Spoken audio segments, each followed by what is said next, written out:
This is Ifeatu Melifonwu, safety for the Detroit Lions. And I just want to take some time out to give a big shout out to Russell Wayne and Main Event Mike from the Detroit Lions Villain Squad. It's a fan page and a podcast. And I just want to say I appreciate the support of me and my team. And I encourage everyone to go check out their podcast and check out their fan page. Go Lions. Just in time. Yeah.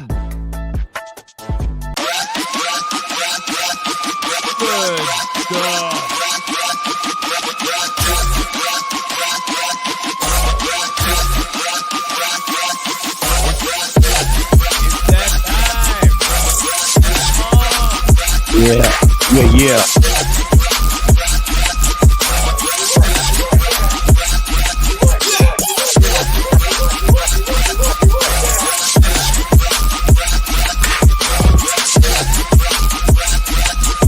My friend.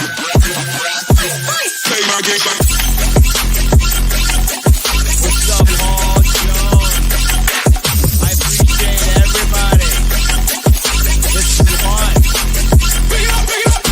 Oh, that's not right no more. I'm gonna fix that. We're at the Villain Squad now. The YouTube is in there. Right there. Here we are, ladies and gentlemen. Welcome one, welcome all. It's Friday night, and we're on day 2 of the draft right here. It's the 3rd annual draft special. I feel great being in my room. I'll be able to see Mike. I can look you in the eye and see your takes and everything. I can make fun of you from here. And you can make fun of me, and the people off on the side are just chuckling at me, and you know, what am I going to do about it? Because I don't even know who they are. But yesterday, man, I got to give you some kudos. But first, before I do that, we are broadcasting live into the Detroit Lions news podcast. Man, thank you to Joe Chap and the boys for putting out good Detroit Lions news content right there. 75,000 strong. We appreciate you guys allowing us to be in your platform. And then the Detroit Lions, the Villain Squad. We got a whole bunch of villains. We're talking like 50,000 strong, building it up all from last year, man. So we're broadcasting live in there. And now our YouTube is now at Villain Squad. We're trying to make it as easy as possible. That way we don't confuse anybody. But now, Mike, you called it. Man, I called it 2 weeks ago, bro. Called it 2 weeks ago, bro. On this. Yeah, I'm not one of them guys usually because I'm usually wrong. But I did call this one 2 weeks ago. And actually, if you follow the Villain Squad page on Facebook, you see that we've been putting out reels. Russ and I put out reels all week. And it's basically just us thinking out loud, right? And we record ourselves thinking out loud as we digest what happened in the world of the Detroit Lions over the last day or the last week or whatever it is. And when Brad Holmes, right after the combine, went to the pro day of Alabama, and people, he's there scouting Kool-Aid McKinstry. And I start thinking, Brad Holmes has never had a never had a year where he didn't have a top 10 pick. And you think he's going to sit at 29? And I started to chew on that, and I put a reel out. We talked about it on your show at 3 p.m. on weekdays on this network. And we talked about it. And so we're thinking out loud, and we keep digesting it and chewing it. And I said, wait a minute, what's his? He sees a guy that he wants who's a game changer, that's a blue chipper. There are only 15 to 18 real first-round graded players in every draft anyway, and that's who he's targeting, and guys that fit the fabric. So we dug a little deeper. We started thinking, and it hit me. I said, that's it. It's Terrion Arnold. That's who it is. If Terrion Arnold's still there at 15, Brad's going to make a move. And he got it done and moved up to Dallas, still there, right? His bar must have been a little higher than 15, but he moved up from 29 to 24 to grab the Alabama corner. Many, like Jeremy Fowler, Daniel Jeremiah, these guys, they pick Terrion Arnold as a top 10 pick. So Brad doing it again, baby. Yeah. He also gives up, he gives up a 3rd rounder to make the move, though, right? That's the rub, and that's what a lot of people are bashing him about today. What do you think about that? I don't know why they would bash it. I mean, there's two things that happened, and I did talk about this a little bit on my show today. And for one, we're sitting here, we can't believe how many offensive players are going off the board in the beginning. Yeah. So there was an advantage to be won right there. And here's the thing. He probably had, like you said, 15 guys that were in that grade. And once you start getting 23, 24, 25, you got those 15 guys. Well, here's a news flash. The other GMs are pretty smart too. So you start getting out of that range, you get into danger of not being able to get that guy. So I have no problem with him moving up. A 3rd round pick, I mean, is that supposed to be bad? Is that bad value? I heard well, they do have systems that measure this, Russ, right? One's called the Hill system, one's called the McKinstry system or something, where they look at value of each selection. And when you do the math, the Lions gave up the equivalent of a 4th round pick to move up. Right. That was when you consider that they got back a 2025 7th rounder. Okay. That's what they get back in it. That mitigates a little bit of the loss. So you're getting a 4th rounder is what you're giving up to move up 5 spots. But that's the cost of doing business, of moving up in the 1st round. And he moved up to get a player that very likely would have been gone at 29. Oh yeah, for sure.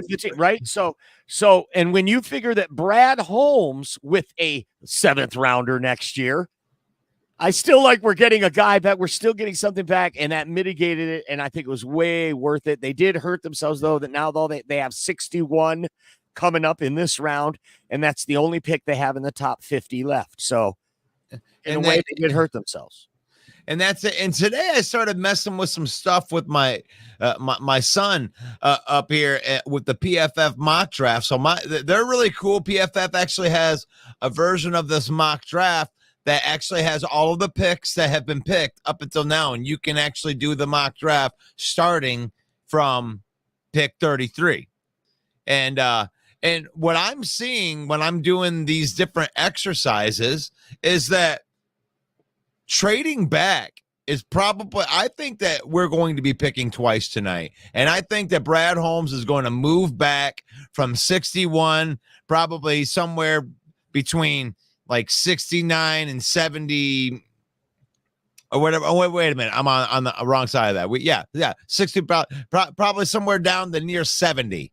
And he's going to pick up either a early 4th round pick in that to kind of cover that gap, or I think he's going to get another a 3rd round pick. He's going to get his 3rd round pick back tonight, because the value of guys that I'm seeing from 61, the same value of guys is there all the way to like 75.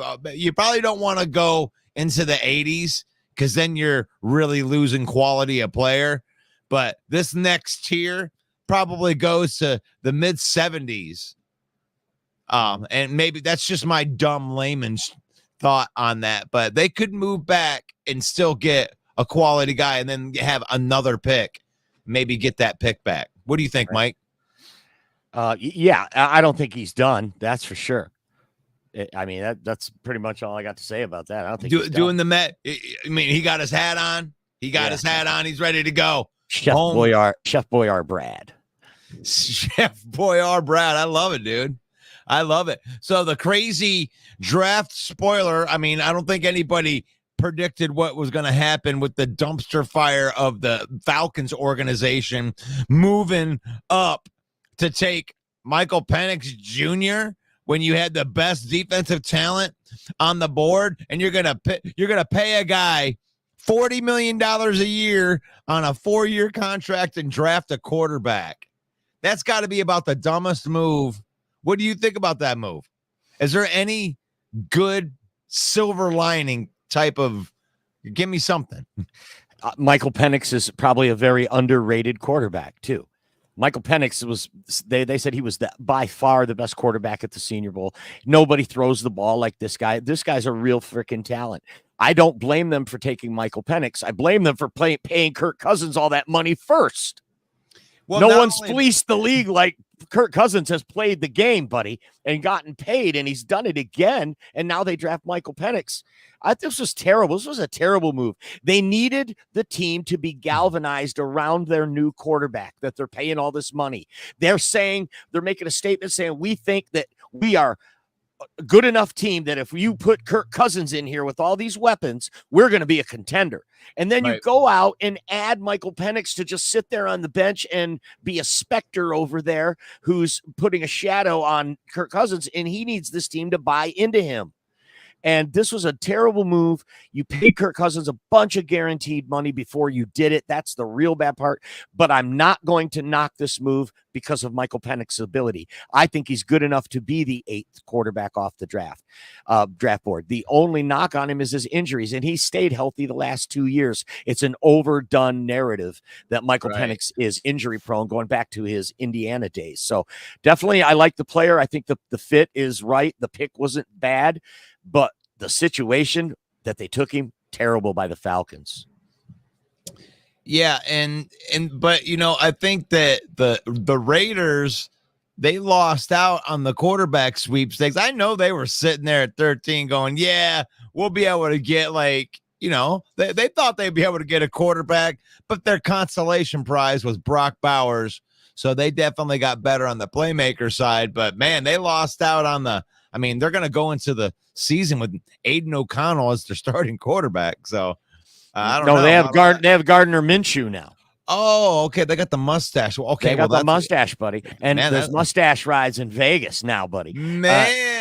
And I seen a great stat here today on the internet that Trevor Lawrence and Gardner Minshew played almost exactly the same amount of games, and the stats are lopsided in favor of Gardner Minshew. And that's the guy they got out of town in Jacksonville to bring in to draft Trevor Lawrence. And speaking of Jacksonville, you were saying about how these GMs are also smart. Well, I don't know about that guy in Minnesota, Russ, because Minnesota moved up. You know who didn't need a quarterback yesterday? The New York Jets. They have Aaron Rodgers and Tyrod Taylor. They don't need a quarterback, especially at the 10th overall pick. So Adolfo Menza Quezzi, the GM for the Minnesota Vikings, moved up one spot. You must be Quezzi. Past a team that didn't need a quarterback so that he could draft a quarterback.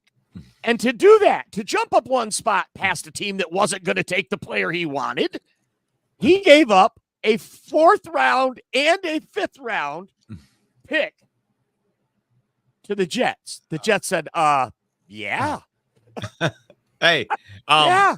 Hey, I don't think the conversation went like that. And Sarah, if you're listening, I'm going to come to your defense right here.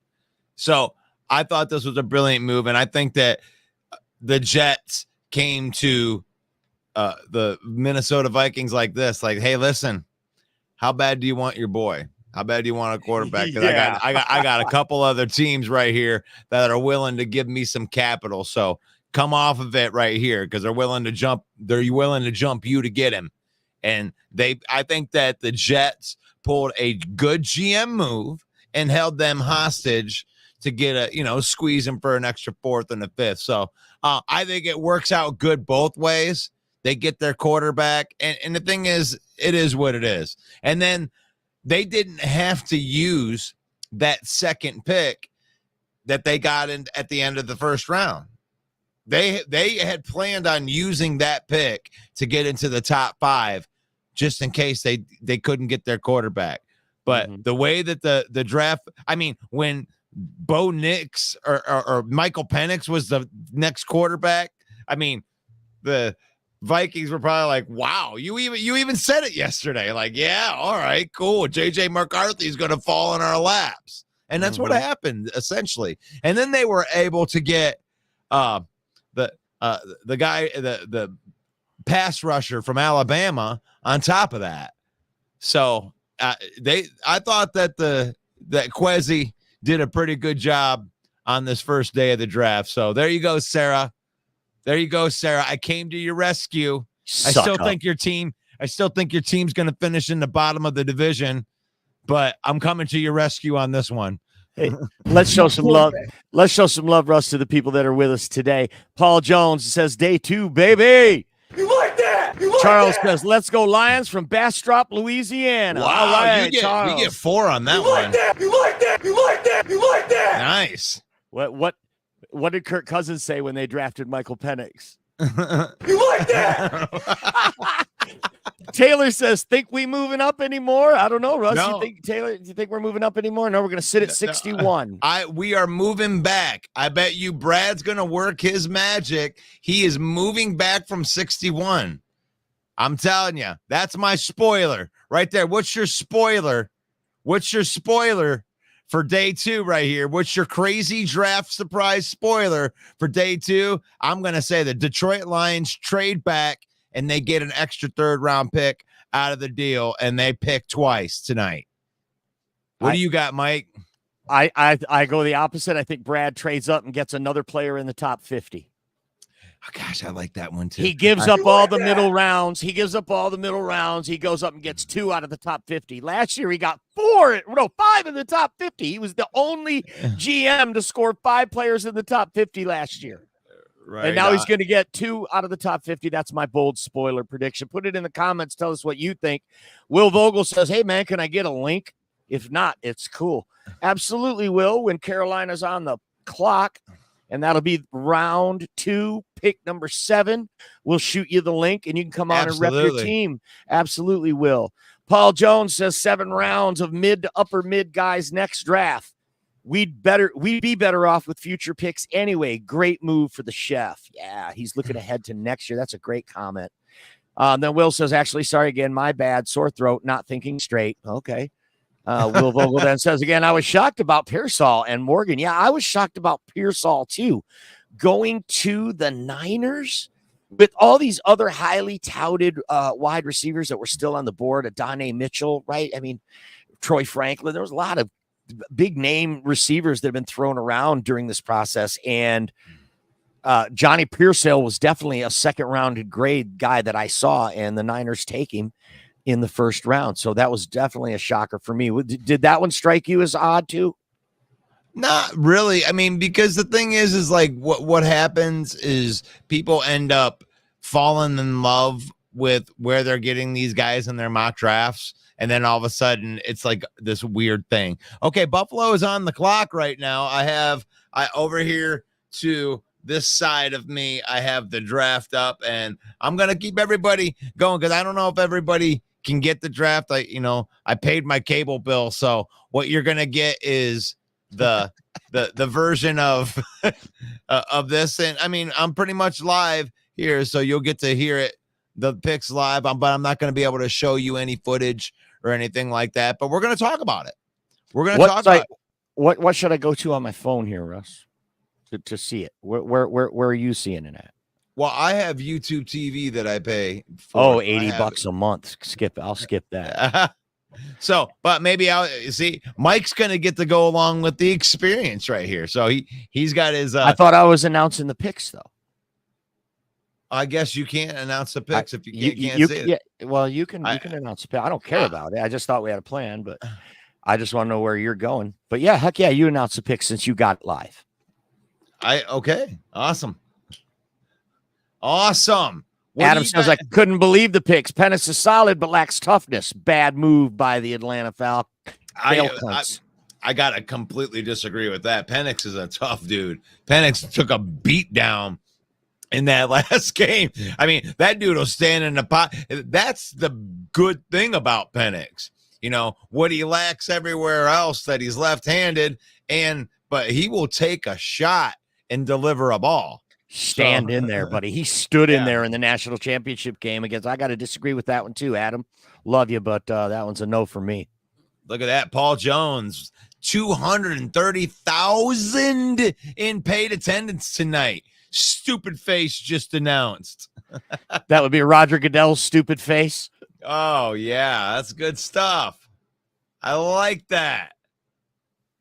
I like it.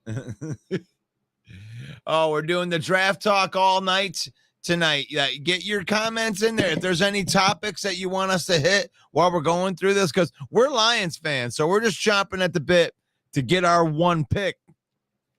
So we're going to do an awful lot of work tonight to hear one pick come off the board. So I just want you to know that. Right. Buffalo on the clock. They have wide receiver, cornerback, and safety listed as their biggest need. There we go.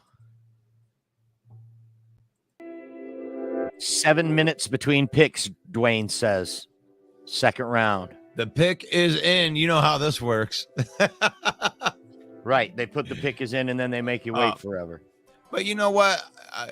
I'm trying to think that I'm not that popular anyway, so I'm going to do this thing for Vogel just in case. And if you want to come in and talk during your pick, I'm going to throw a link in there for the peeps that are going through, because we don't have a ton of people watching right now, but I know people are going to be coming in and out.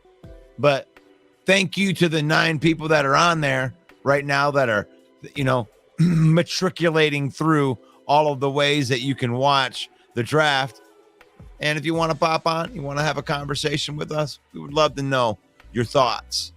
Rob Newsom says Penix was the better quarterback. Okay. I mean, I have no problem with that. Mm-hmm. I mean, I got to agree. But I also don't mind saying that JJ McCarthy is a really good quarterback too. And just because you didn't ask the guy to throw the ball a lot doesn't make him like not a good quarterback. I mean, the throws that he did make, that's 72% completion. That's good. That's good. If you knock off the 10% that it comes up to get to the NFL, that's what Mike says. Knock off 10%, boom, you get into the NFL. If he's throwing 62% in his rookie year, that's pretty good. That's pretty good. That's what you want. That's what you want in your rookie. Absolutely. Well, they say the pick is in for Buffalo Bills. I mean, best available right here is Cooper DeJean, obviously. A lot of people shocked yesterday that Cooper DeJean, the corner / safety from Iowa, did not go in the first round. He only had 3 pick sixes last year. Why would you take him in the first round? Yep. So we're thinking that it's going to be Cooper DeJean right here. Here we go. It is not a stupid face. He's putting a shout out to all his homies out there. But Buffalo, we are live, right? Am I live? I am live. Yes. Greatness is here. And here he goes. Wide receiver Keon Coleman is now a Buffalo Bill. Wow. Right there. Hey, I mean, I know that Steve Salter is somewhere crying underneath with his bed because I know that he wanted Cooper DeJean. But wide receiver, you just traded Stephon Diggs. So wide receiver is definitely a need for you, and Keon Coleman is that guy. That dude will go up and get it. Go ahead, Mike. 6'4", right? And this is really interesting to me because the Buffalo Bills traded out of the 32 spot after they traded with the Chiefs into the 32 spot. They trade again to go back to 33, and then Carolina takes Xavier Leggett, the tall 6'3" wide receiver from North Carolina State. And then they turn around the next day in the first pick of the second round, and they take another receiver at Keon Coleman. So really interesting draft. What if Keon Coleman was the guy or wasn't the guy? These kind of deals kind of make me scratch my head a little bit. Well, he looks like he's more of an outside wide receiver. He had 11 touchdowns. He averaged 13.2 yards a catch. He took 280 snaps that were wide and only 119 out of the slot. So he's primarily an outside receiver. PFF says that he's a top tier athlete for his position and explosiveness standpoint. For the most active, strong hands when he's lined up against press coverage. And that feels like something that's a pretty good pick. 6'4". You want a guy that's going to go up, get your contested ball, That's a good pick. I think New it's a good pick. New England did have the second pick in this round, but they have traded with the Chargers, so the Chargers are now on the clock. You like that? They have offensive excuse me. Yeah.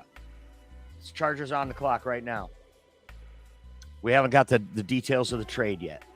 And I did see Keon Coleman at the same time that you did, so I'm obviously live too. Yeah, Dwayne. Hey, Dwayne, can you wait like 2 minutes after you get it? Because some people got a delay, and I mean, I don't know if I think that they want the excitement of getting the pick. If you can do that, you can tell me to go F off if you want to. You do whatever you want. But, to ask that, we're getting this fast. I'm trying to break it. Anybody that's watching me, they're not going to get too mad about that. They say the pick is in, but here we are. We got to go sell a Lexus first before they throw the pick in. You're all good. Hey, Dwayne, you're all good, brother. No, we love you, Dwayne, man. Don't apologize for anything you do. And isn't it interesting now with the Chargers on the clock, a team that really could use a wide receiver with Keon Coleman gone and Xavier Leggett now gone right in front of them? So why did they move up? Did they see a run on receivers and now their guy's about to go too? Yeah, so what do they say they need? Wide receiver. And they need an offensive tackle, but they took Joe Alt. Okay, so they're done with they're still really good. I mean, they might take Roman Wilson. There's Paul saying Roman Wilson, yeah. Yep. Ricky Pearsall out of Florida would be good. 6'1", 190. He's gone. He went to the Niners in round one. Oh, my bad, guys. I'm sorry. Leggett already left. Did they take Jalen Polk yet out of Washington? No. 6'2", 204 pound. Little limited on the route running right here. We're on a second tier, guys. Lad McConkey, also from Georgia. Devontae Walker. Oh, yeah, North Carolina. Yep. Johnny Wilson. Florida State. And you look at the Chargers with Quentin Johnson had a very disappointing rookie season, but he is that X receiver outside the numbers. He's even taller than Keon Coleman. So maybe they could use a Roman Wilson or even the guy you just said, 6'2", maybe a 2, a Y receiver. Right. Do they list any other needs for him? We'll check out and see. The pick is in. Wide receiver, Lad McConkey.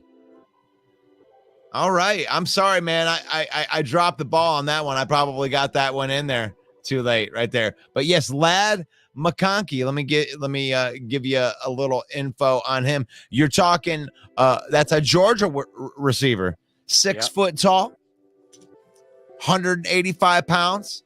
What do you know about him? Good, what they call possession receiver. Sure-handed. He's the go-to. They had a ton of weapons, including Brock Bowers, so the target share was hard, to get all those huge numbers that would catapult you into the first round, but all the ability in the world. He impressed at his pro day as well. That's all I know about him. Yeah, he looks like, for what I'm looking at the highlights on him right there, it looks like he can create separation. It looks like he can do a lot of work after the catch. Looks like he's really, really good with the ball in his hands. Mm-hmm. So I like that. Paul Jones says he's a St. Brown type. That's quite a compliment. Yep. Arizona on the clock now. They've already taken Marvin Harrison Jr., wide receiver, and they've also taken Darius Robinson, the edge rusher from Missouri. They have their biggest need listed as cornerback right now. Yep. Cooper DeJean, Kool-Aid McKinstry still on the board. Adonai Mitchell, wide receiver out of Texas, still available. TJ Tampa. This has got to be where Cooper DeJean goes. You think so? They have their next need. They've already addressed their top 2 needs. Their next need is corner. Well, good stuff. All right. Paul's saying exactly what we said about McConkey, that he can catch and run. He's a real good possession receiver and run crisp routes. I'll give you the PFF says NFL level quickness and acceleration out of his stances and breaks. He's a slot type of player, but he is a notable long speed, to go outside with that type of experience and ability. Impactful yard after catch in the quick game. Overall size, effects. Russ, we just had a trade. The Atlanta Yep. Falcons have traded with the Arizona Cardinals, and the Atlanta Falcons now have 1:50 on the clock. Very good. All right. So already 2 trades in the first 3 picks of the second round. Going to be a busy day today, my friends. Oh, it is. And I mean, I think that threshold is right at about like the top 75 players. And then we're going to really hit another tier. These guys that you're getting in these type of guys like coming out there like an extended first round. These are all guys that are going to be able to compete for starting jobs. I mean, really, you haven't even seen a guard come off the board yet. So, I mean, think about that. Here we are in the second round, and you're going to be able to get the best guard in the nation on your team. So that's amazing. The best center in the nation, the best running back in the nation, the best linebacker in the nation is still available. That's a great point. The best safety in the nation is still available. I mean, some might say that that's Cooper DeJean, even though he's listed as a cornerback. But even though Cooper himself says he don't want to play safety, he's a corner. That's what he says. So, and that's cool. That's cool. I mean, and I hope that works out for him. You know, I hope that he finds a coach that, you know, really like the Lions that will mold him to his what they want him to be. You want that team player. You know what I'm saying? So, I mean, feel free to chime in. What did you think of the Terrion Arnold pick? If you're a fan of one of the other teams in the NFC North, what did you think of what the Chicago Bears did? What did you think about what the Minnesota Vikings did? And they're going to be coming up here pretty soon too. We'll be getting excited.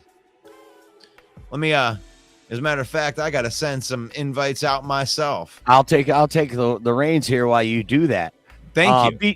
Be sure to click heart. I don't know, click something. There's some buttons up there. You can click them. I can see that with the people watching, not even half of them have clicked something. So click something, like it. It doesn't cost you anything, and it helps us out just a little bit. We appreciate it. I'd like to say thank you to everyone who's joining us again this year for the draft special. It's quite a marathon. It's a bit taxing. It's an all day. We're here for every round and every pick. And I've only got 16 beers in the refrigerator. So somewhere around the end of the third round or second round tonight, I'm going to be maybe needing to make a run. So no, just kidding. Here we are. The pick is in. The pick looks like it's set. Here's the selection. Have you seen Roger Goodell's stupid face? Yeah, I think that they're letting ex-players. Oh, yeah, Roger Goodell. We only get him in the first round. We can't use the stupid face anymore. There's got to be where Cooper DeJean goes. The Falcons secondary needs help so bad. Rook, Raggy. So the Falcons trade up and get Rook, defensive tackle out of Clemson. Mike, get it. Isn't that the noise Scooby-Doo actually made when he went, huh? He went, Rook. And then when he said, I don't know, he went, Rook, Clemson, defensive tackle, edge rusher, goes to Atlanta. You knew it had to be defense. I like it. On my draft sheet here, I just draw a picture of Scooby. Ororo is good, Rob. Rob Newsom says Ororo is good. Yeah, you watch the tape on this guy. He's explosive. Played at Clemson, so you know he's well coached. And that puts the Washington Commanders on the clock now. I believe so. You like that? Interesting draft so far. I'm glad. I'm not seeing a ton of the guys, a lot of the guys that I think that the Lions would be interested in, I think are still available. I'm digging this. I'm shocked Cooper DeJean is still on the board. It's shocking to me. I'm telling you, it goes with that value of position. I think a lot of people look at it differently. You know what I'm talking about, right? I do. But you had 3 pick sixes last year. I mean, and you're a special teams ace. You're an All-American. Right. You're a unanimous All-American. Every year there's one, guy that slides, right? And unbelievably, like, was it last year? It was the linebacker from Georgia, N'Kobe Dean slid. We didn't know why. And, it's like that draft day movie because no one came to your birthday party. And I think that's BS. I think what happens is, like, you got five positions on each side of the ball, and you need multiple of those positions in a lot of those spots. And it's like, there's 32 picks. You could literally pick the best at every position, and then you'd be at pick 30, because there's so many different ways that you can go. So you're going to get into the third round, and you're going to still be getting really good value. That's why, day 2 is, to me, is where you really build the depth of your roster. Because not only are you building the depth of your roster, but you're building a guy that can possibly step in and take over role when it's all said and done. The Commanders, the pick is in. Commanders took Jaden Daniels in the first round. It's a guy I think this might be a bust. They get a quarterback. What are they going to do here? What do they have as the list of what they need? Edge rusher, defensive tackle. They let them all go. Remember Chase Young, Montez Sweat. Yep. They let them all go. So that's got to be the pick here. So who looks good? Edge defender. Idis Isaac, is he gone? Nope. That's the edge rusher from Penn State. The other one opposite of Chop Robinson. Utah, Jonah Ellis. There you go, Luther's son. Yeah. Chris Broswell out of Alabama might be the pick right there. Marshawn Nealon, Western Michigan. Yep. There you go. Xavier Thomas out of Clemson. Small school, Houston Christian, Jalix Hunt. Austin Booker out of Kansas. God, they got a lot of guys in here. Braylon Trice out of Washington. He's a beast. That guy's a good player. The pick is in, but it's been in. We sold a Lexus and some insurance, and here we go. I think that we're about ready to actually do it now. Let's see what we got in these comments right there. I think it's because of the injury. Marshawn, I want Marshawn Nealon. That's what Rob Newsom says. The Falcons pick, Rook. It's too good, right? Rook? Yeah. Hey, you guys out there. You guys are listening right now. How you feeling about this draft? Drop it in the comments, man. Let us know that you're out there. Have the conversation. Join the conversation. That's what we love to do. We love to talk football right here. It doesn't just have to be us running our mouths. We're not even very smart, but we love talking football. Chad says we need an edge or receiver next. Russ and I like offensive line for the Lions is what we were thinking, isn't it, Russ? To trade back. They're going to trade back. I did these fantastic trade backs, and if this comes true, then it'll be a good thing. But I traded back. I was able to pick up pick 101 along with pick 76, and I was able to get Zach Frazier and Cooper Beebe with those 2 picks. Wow. And you want to talk about fixing your line. quick. There you go. There's your depth. Bam, done. Like next 10 years, you got Sewell for 6 years. We all, Jackson Powers Johnson, the best center in the draft, right? And it obviously would be a great heir apparent to Frank Ragnow. Paul says, I'd like to get JPJ.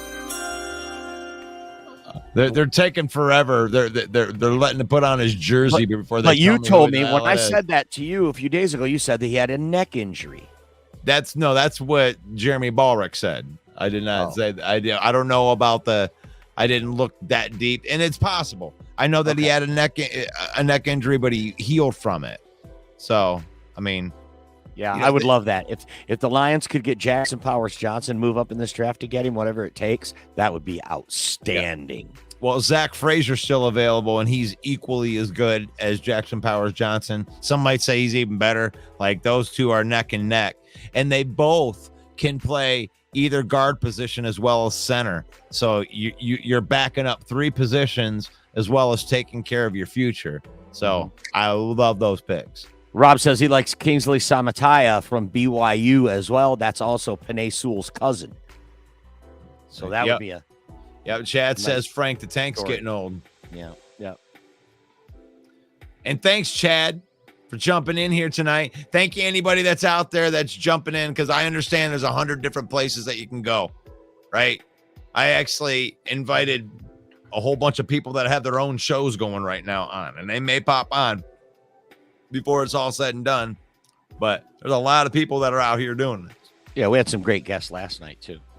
Yep. Thank you to Mac. Mm-hmm.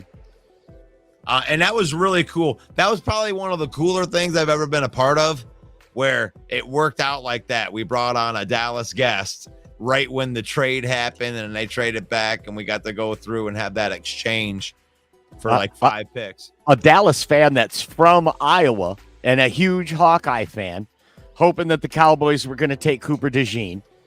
They moved back in the draft. Oh, is it finally in? The Commanders select Jay Newton out of Illinois, defensive tackle. Boom. That's a steal at that point. Honestly, what a steal. What a steal that is. This is known widely as the best defensive tackle that's in the draft this year. Oh, let me get it up. Let me get this stuff up. Or while you're writing it down for your fantasy football league, let me give you the specs right here. 6'2", 295 pounds. Now, I know that seems like it's light, but he's only 6'2". Most of these guys that are in the middle are, 6'4" and above. So he packs it in. I mean, this guy's a physical specimen. Possesses quick handwork. Feet never stop firing, experienced, motor that never stops, explosive first step. You're talking about a defensive tackle that can rush the passer too. That's what you're looking for right there. That's an excellent pick for the Commanders right there. New England Patriots on the clock because they traded with the Chargers in this round. They have wide receiver and tackle listed as a need. They listed one of the key departures as Bill Belichick, and I'm like, yeah, that's a yeah. Chad says, do you think our guy still would have been there at 29? Do you think Terrion Arnold would have been there at 29? Absolutely, and I think the Packers would have taken him with the next pick. And if the Packers hadn't have taken him, the Buccaneers would have too, is what I think. No, I mean, that wasn't. I mean, if you look at what happened after that, where you would really look at it is like 2 picks later, Nate Wiggins went, right? They started running off a couple of those cornerbacks. Yeah. That's probably where he would have went. Yep. No doubt. But it says the Patriots are making their selection right now. Are they actually going to do this fast? Yes. Jalen Polk, wide receiver, Washington. Wide receivers are flying off the board in abundance. That's good for us Lions, guys. There still has not been an interior offensive lineman that's been taken yet. And New England, we're going into pick 38 with Tennessee on the clock.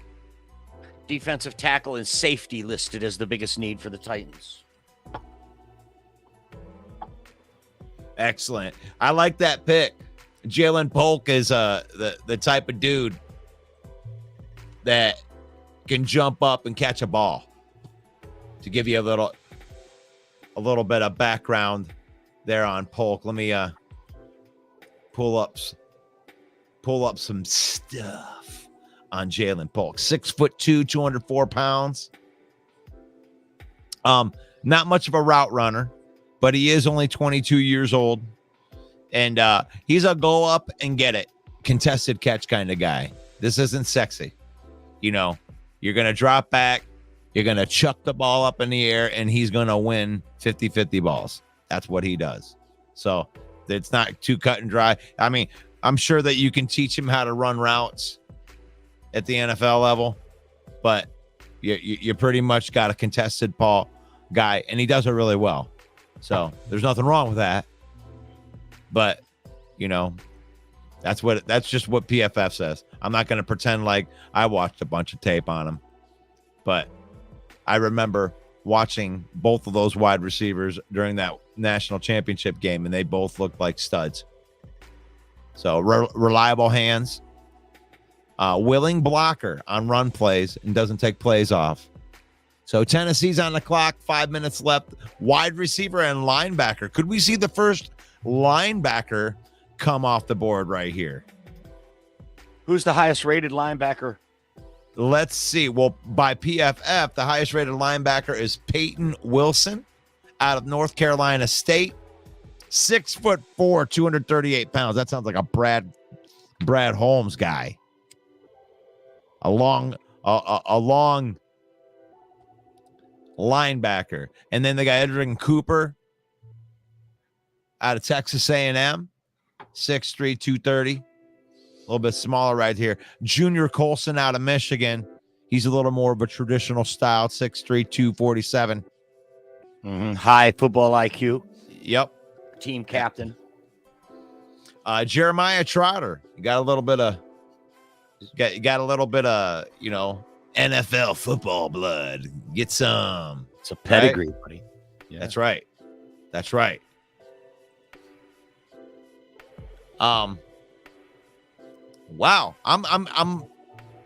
It looks like the wide receivers are the run right now, and that's really good for the Lions. You know, they're already to a point where you're taking that. You still got a handful of wide receivers. You got a couple of wide receivers that are still out there. Even if the Lions wanted to take a wide receiver, they were looking at different types of wide receivers. I know they brought in Devontae Walker. You know, I know Roman Wilson. I mean, that's a good wide receiver. He's a good, solid wide receiver. A lot of people said that he might have snuck back into the first round. That's another one looking for a receiver.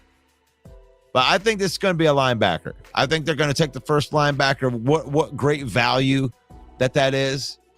You know, you could take one of them wide receivers, but, you know, why not take the best at the position? I mean, looks like you get a nice, solid guy.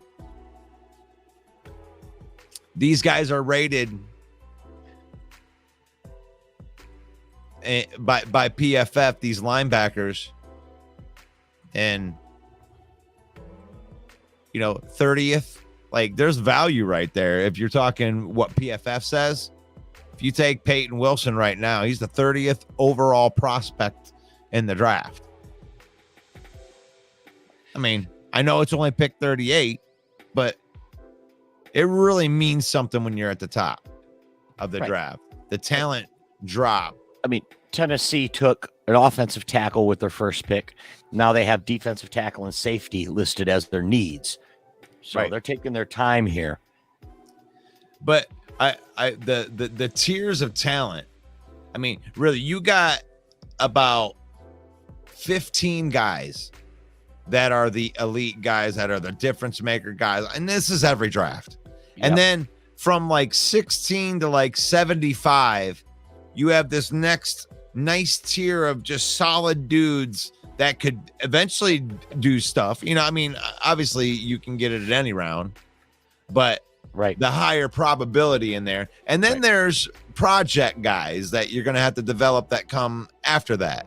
there's going to be a mad rush in here right around pick 75 to make sure that you're getting a lot of these top end guys. Mm-hmm. So more Hall of Famers drafted in the second and third round than in the first round. I think the Lions are going to trade back. I am feeling that because there's just these guys that are out right now. I mean, unless we get there in one of these, I mean, they are going wide receiver crazy right now. They say the pick is in. The Titans are in there. I pick linebacker, right? What do you got? I didn't make a pick, but I think it's Okay. going to be defensive tackle, or it's going to be a secondary player, defense. Okay. Well, look at that. It's Warren Moon walked up to the front right there. 2006 Hall of Famer. Love Warren Moon. Except when he played for the Vikings. Eh. You like that? Oh, there's the pick. Tavondre Sweat. Wow. Whoa. I called it defensive tackle. Defensive tackle. Boy, they jumped up. They jumped up to get Tavondre Sweat. That would be called a big reach, especially after what he was doing. What, he had a DUI? That doesn't mitigate his talent. I think this is a steal in the second round right here. Well, you got a 366-pound guy. He's going to have to come down in some weight to play in the NFL. He's a run stuffer. That's what he is. He is a run-stuffing guy. You're going to be able to keep him out there on 2 downs, and you're not going to get much out of him on pass rushing downs. That's what he is. He's a nose. Straight up nose, people mover, but the problem with him is that you're asked to anchor. When you're that big, you're usually asked to anchor and take on the double teams and then be able to hold the double teams. Well, his partner, Byron Murphy, did a better job at that than he did at 295 pounds. Byron Murphy. So Byron Murphy is secretly the guy you should give half of your trophy to, defensive player of the year. Look, the Titans are starting from scratch, right? They're starting all over with a young quarterback. They got rid of all of their players. Where do you start, Russ? Where do you start building? Hey, you know what? That's a good solid piece, but don't get over expect him to over deliver something that's my point, he's a good run stuffer. They took J.C. Latham from Alabama on the offensive line with their first pick. Now they take Tavondre Sweat from Texas in the middle of the defense. They're building from the trenches. They're doing it the right way. I like this pick for them. It looks like there was a trade here because the L.A. Rams are on the clock right now, and the pick is in. So there must have been a trade. Yeah, it must have been with Carolina. So the LA Rams. So Will Vogel, you'll have to wait to hit that link. Wait till we get closer to your team. You can pop in there and say, "I'll pull you in." Yeah. Just hit the link, Will. We So want you on here to rep the Carolina. So Rams received the second round pick. Panthers receive second, fifth, and 2025 second. Wow. They gave up a second and a fifth, 2 seconds and a fifth to move up in the second. They just swapped seconds. So they swapped seconds and then gave up an additional. They gave up an additional second and a fifth. Right. They didn't give up 2 seconds. They swapped a second and gave up 1. Correct. Yeah. Okay. You get in that way. Yes. I feel you. So the pick is in. They must have wanted somebody. They were ready.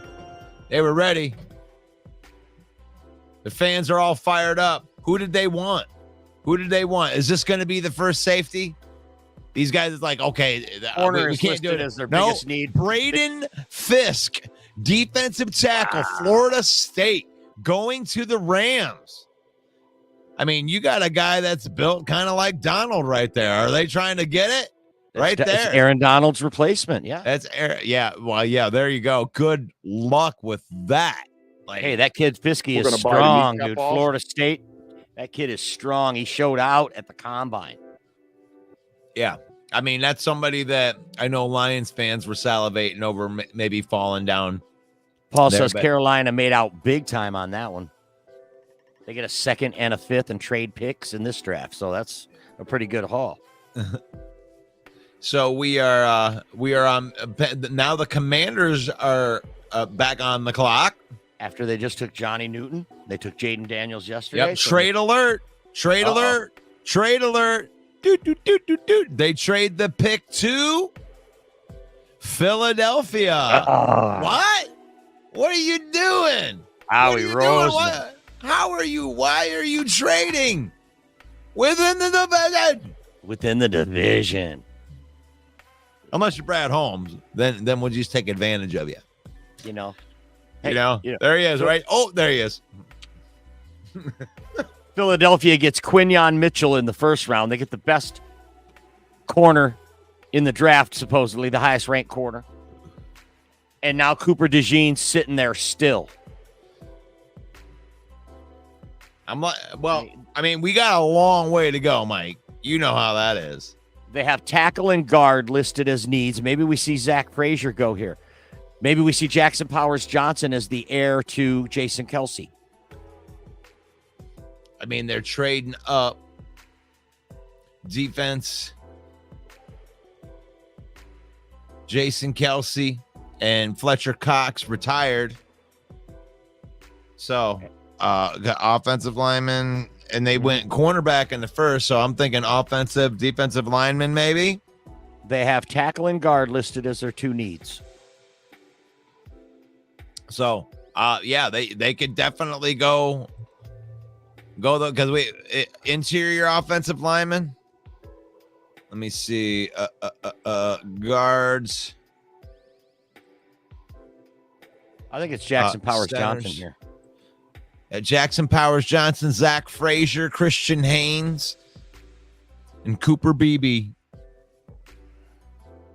Let me put a tackle in there. How about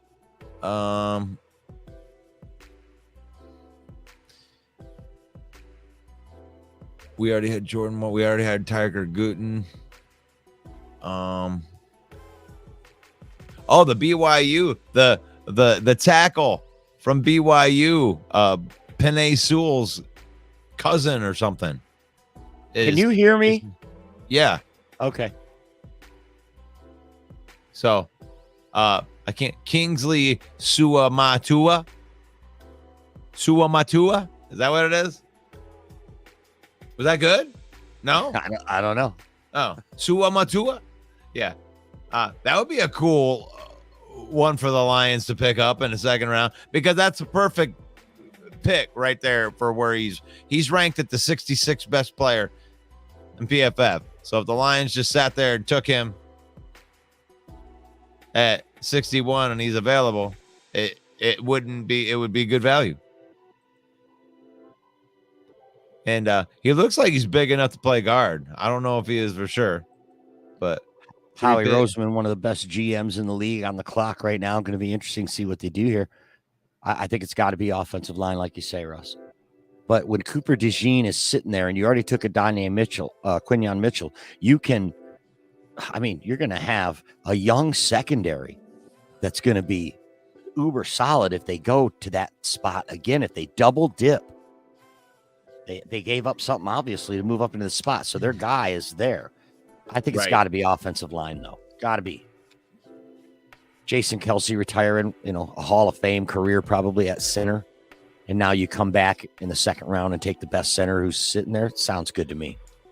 Yeah. Paul Jones says Philly needs O-line.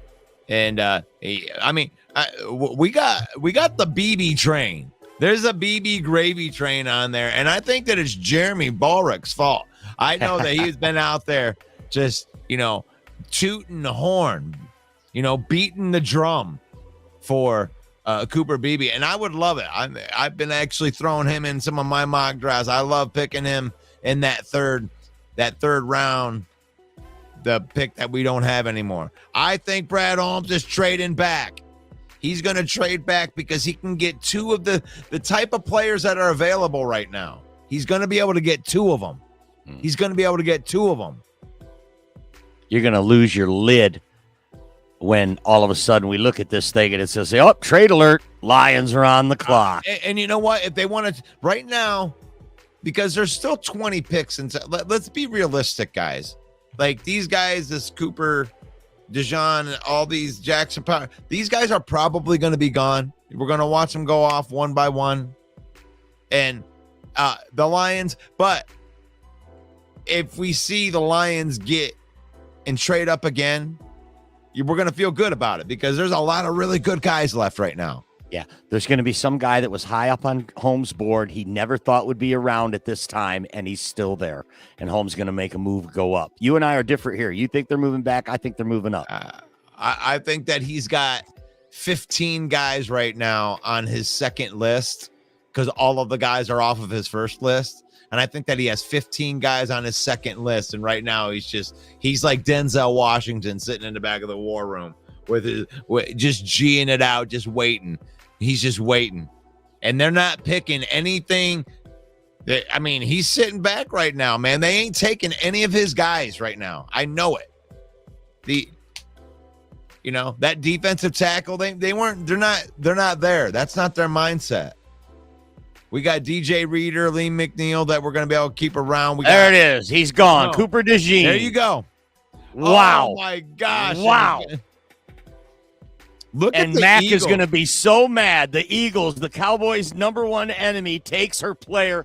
Cooper DeJean is going to be. What? You like that? You like that? Howie Roseman. Wow. Howie Roseman gets Quinyon Mitchell and Cooper DeJean. Goodness. Hey, God bless you, Dwayne. I love that good timing right there because, when we're up here whining and ranting and raving on it, then that actually is a great time. As soon as we said Cooper DeJean, Dwayne was like, pow. There it is. And we got Will Vogel. Yes, we got Will Vogel in the back right there. Hello to my little friend. What is going on, my friend? Dealing with a sore throat while watching the draft is not fun, but still fun. Awesome. Let me see. I'm trying to find my layout. Welcome to the program, Will. What'd you think about Carolina trading up to get the receiver in state? You know what? I personally thought he was a very good receiver. Yes, he's no Malik Neighbors, Marvin Harrison Jr., Roma Duze, but you know what? The kid's special. The kid is very special. He's fast. They compare him to I think DK Metcalf. So, and they said he's a great returner and he's a gunner on special teams. He gets down the field fast. One second here, Will. Let me cut you off. It looks like we had a trade. The New Orleans Saints are on the clock. The Green Bay Packers traded out of the 9th pick in the second round. And the New Orleans Saints are on the clock. Go ahead, Will. But no, I was just saying he's a gunner on special teams. He's a speedster. I think if we can get some guards, better protection for Bryce Young, and Bryce can release the ball down the field, man. So you're looking at offensive line help next for the Carolina Panthers. Well, your team, the Carolina Panthers, just traded out of the 7th pick to the LA Rams, who then took Braden Fiske, the defensive tackle from Florida State. What do you think the plan is there? I mean, we're not seeing offensive tackles going off the board right now. So you think that's maybe a sign that Carolina thinks their guy will still be there? Yeah. I think the guy you go after is the guy I like is Graham Barton a lot. I'm sold on him. I think you like that guard. Yeah, but he was drafted number 26 yesterday. I'm sorry. My bad. I'm still. Oh my God, the pick is in right there. I am sorry to cut you off right there. The Saints select Kool-Aid McKinstry. Wow. Here they come. Like I said, man, don't fall in love with these first tier guys. If Brad is in love with one of these guys, then he's going to move up and get him, like you said, Mike. But and then you see New Orleans, Mickey Loomis, another Jedi of a GM. Fleecing, you see, man, this is a chess match every year. It's why I love it. Go ahead, Russ. Sorry. The Kool-Aid McKinstry, I like that pick for the Saints. They're trying to get younger. I know that Marshawn Lattimore is got a contract that's kind of difficult. So you definitely need to get younger at that position. And he was a really, really good corner at Alabama. A lot of people had the Lions selecting Kool-Aid McKinstry right there at pick 29. I like that. I think that, well, like I was going that point that I was making before, I think that his top guys are gone right now. That Brad Holmes' top guys are gone, and he's expecting them to be gone. But like I said, this second grouping of guys, I think that he's got like 15 guys that are on this list right now. And I think that when he gets to pick 61, he's going to be like, oh shit, I still got 8 of these guys on here. Yeah, let's go back 5 spots. Like, so Green Bay, hold on, Will. Green Bay sitting there at the 9th pick. Mickey Loomis jumps him. Howie Roseman jumps Green Bay and takes Cooper DeJean. At that point, Green Bay then trades back. Maybe Cooper DeJean was the guy that Gutekunst wanted the whole time, and when the old Philadelphia Eagles jumped up there and nabbed him, then perhaps Green Bay moved back. New Orleans jumps up and takes Kool-Aid McKinstry on the trade back. Go ahead, Will. Sorry. Yeah, no, I didn't mean the Texans are on the clock right now, and they say that the pick is in, but they're probably going to go sell some insurance. But go ahead, Will.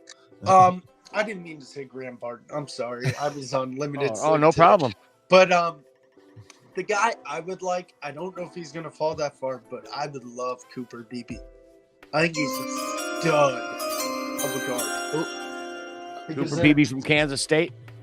Ooh. They say he lacks the The pick is in. The Texans select Kamar Lassiter, cornerback, Georgia. Wow. So, look at the run on corners that we're seeing here, and receivers and corners going in the second round, Russ. Kamari Lassiter from Georgia Bulldogs goes to Houston. Now with Derek Stingley, they're going to have a formidable secondary back there and a young, stout secondary to go with that powerful offense. Look out for the Houston Texans. Right on. So we have we got Kamari Lassiter from Georgia. PFF had him ranked as the 56th overall prospect. Here's what PFF says about him. From his hands to his feet, Lassiter is a smart, fundamentally sound player who understands the importance of technique. Hand placement and punch timing in the press is reliable and consistent. Not the fastest footwork, but looks like he's in control at all time. Savvy hand fighter throughout the route, and smart and sound run defender who does not give up on sideline and funnels ball carriers in. So sounds like they got a pretty good cornerback. Sounds like a pretty good dude. Yeah, Arizona Cardinals on the clock. Real interesting, taking Marvin Harrison Jr. and Darius Robinson from Missouri. They traded back in this round with the Atlanta Falcons. They have corner as listed as their need too. So maybe they moved back thinking that one of these corners was going to be there, and then that big run on them goes. And let's be interesting to see what Arizona does here. I think they need a guard. Mike Sanistril. Is that how you say it? Sainristil, yeah. Okay. Converted wide receiver. He is available. Ennis Rakeshaw Jr. out of Missouri. He's more of a safety. He's going to be more of a box kind of person, but that might be the Cardinals pick right there. TJ Tampa is still available.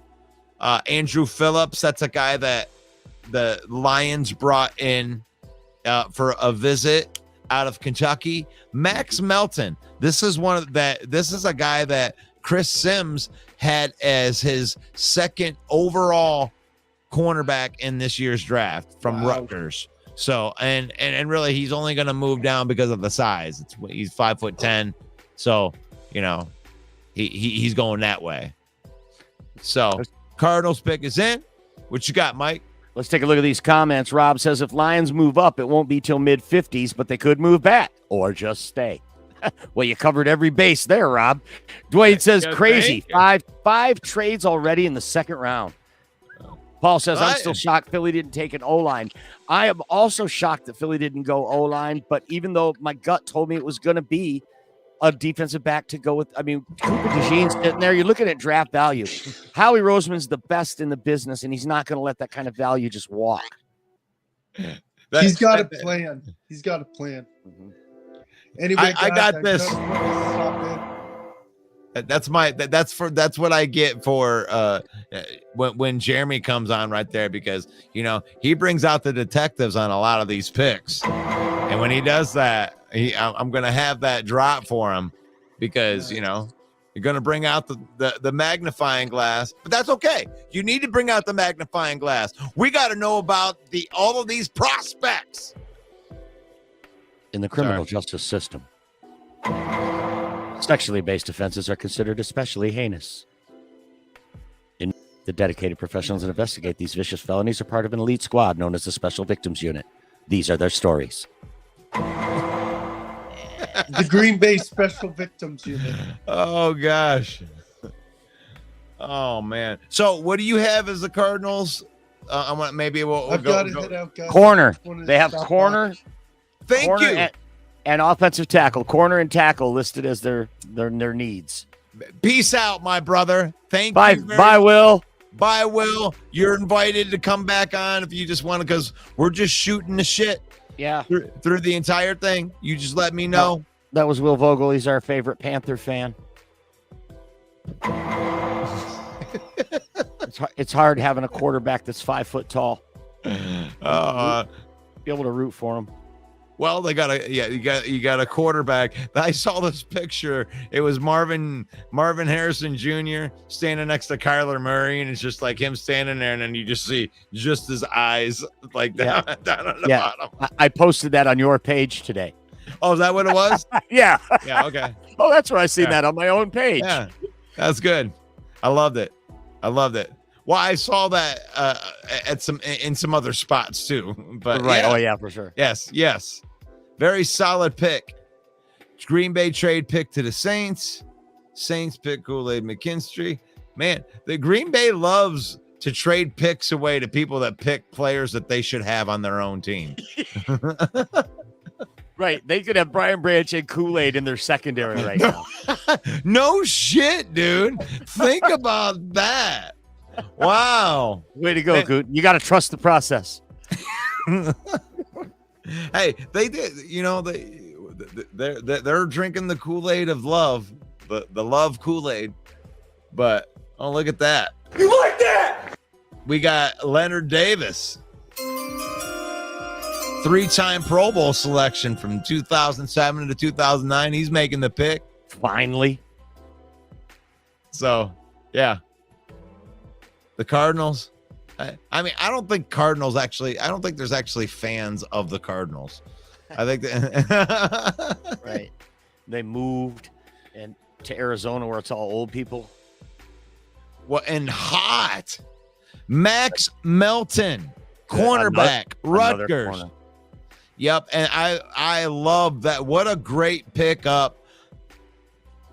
Like I said, Chris Sims had him as the second best cornerback in the entire draft.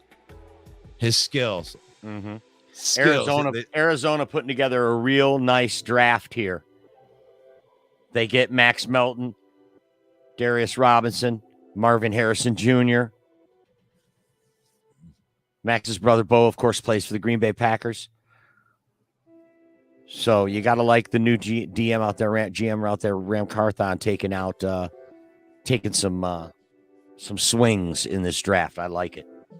I mean, Rutgers isn't necessarily the most exciting place, in a diamond in a rough. That's what you would call Max Melton. Mm-hmm. Looks like a real scrappy guy. He kind of reminds me of what they say Amik Robertson is, where he's just a little scrappy dude. Ain't gonna let anybody be running their mouth on him, and he is small man that plays big. You play big, those inches.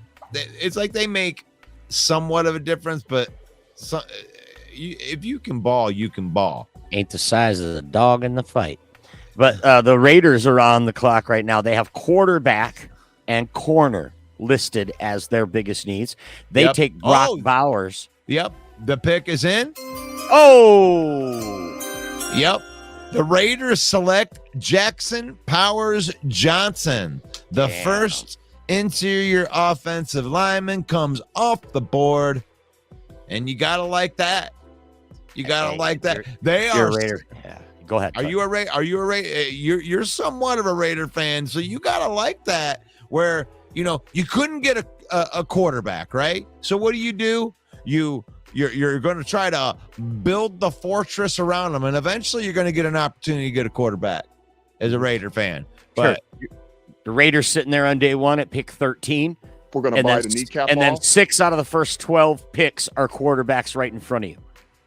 So what do? They take Brock Bowers, probably a great pick. And they come back in the second round and get Jackson Powers Johnson, the best center. They get the best tight end and the best center. Like you said, Russ, when you have big runs on positions like this, it leaves this open to where a team comes in and plucks the best at a position. Yep. And best available player. And here's the thing, guys. I mean, and like Jeremy said, I mean, that Brad Holmes isn't going to shy away from a guy with an injury. But you're making the point. You had a neck injury. If there's any kind of chance that this guy isn't a 10-year player, I wouldn't want that. So that makes, and Zach Frazier is right in that category of being that type of player. Right now, Green Bay is on the clock, though, by virtue of trading with the New Orleans Saints. They have cornerback and safety as their biggest needs, and that was also listed as their biggest need before they traded with the Saints, and then 3 consecutive corners were taken right after that. So Green Bay, you got to trust the process, draft and develop. That's what they always tell me. I mean, they could take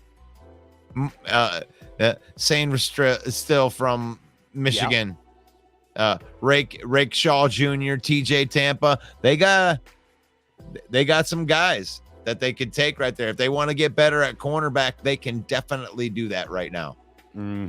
Bert says, do we have any picks in the second round? Lions pick number 61 at this point, Bert. Yep. Thanks for being on. And thank you, Bert. Yes. Brad Holmes sitting in the corner smoking a Cuban cigar right there right now, looking like Denzel. Okay? That's what's happening. And here's the pick. It's a linebacker for the Green Bay Packers, Edgerrin Cooper from Texas A&M. Edgerrin Cooper. And they took Jordan Morgan, left tackle from Arizona in the first round. Holy mackerel. I bet these Green Bay fans are probably just beside themselves on this. With some of these players that are still on the board. Hey, a linebacker. They lost Devondre Campbell. Hey, no, I don't think that they're going to be thinking anything bad. What is this? Pick 45? So they're bringing in Edgerrin Cooper. Is this what we're talking about? 6'3", 230 pounds, linebacker out of Texas A&M. You're talking like here they are sitting on the clock, and they are able to pluck here in the second round at pick 45. They're able to get the best at a position, arguably. That we have this other guy that a lot of people like, Peyton Wilson. The PFF has them ranked a little bit higher. We've had another trade, Russ. Panthers. Am Mike working? Yeah. We have another trade up. Panthers back up in. They moved back up to trade with Indianapolis, and they are on the clock. Carolina Panthers. The Carolina Panthers. You like that? You like that? First team in 40 years to finish with the worst record and not make a first round selection. I'm sorry, Will, but your team's a dumpster fire. I can't help it. Maybe they can get better right here. This is a good chance to do it. They have edge and center. They got Muhsin Muhammad making 2-time Pro Bowl selection, 1999 and 2004. You like that? Acknowledge me. Not Ray Caruth, huh? No, man, they just showed a pan out of the whole city, like the 275,000 people that were there. It's pretty breathtaking. Wow.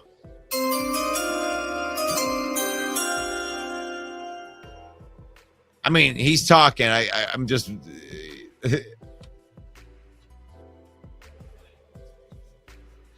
That's the bad part about doing this show with you guys. And it's not the bad part. I love doing it, but I can't hear it because I'm afraid that if I can hear it, you can hear it, and then they're going to hit us with a copyright thing. And we don't want to get into all that.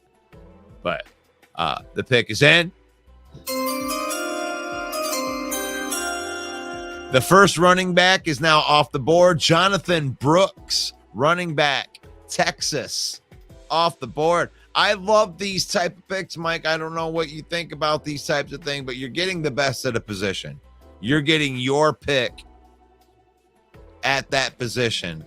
And, you know, there is a good chance that one of these running backs that is drafted this year is going to be an impact player on their team. So I like this pick. Pick. Yeah, Jonathan Brooks, running back, come from a long lineage of good running backs that come out of the University of Texas, highly touted as the best running back in this class. Goes first, second round. I don't know if I like this pick, though.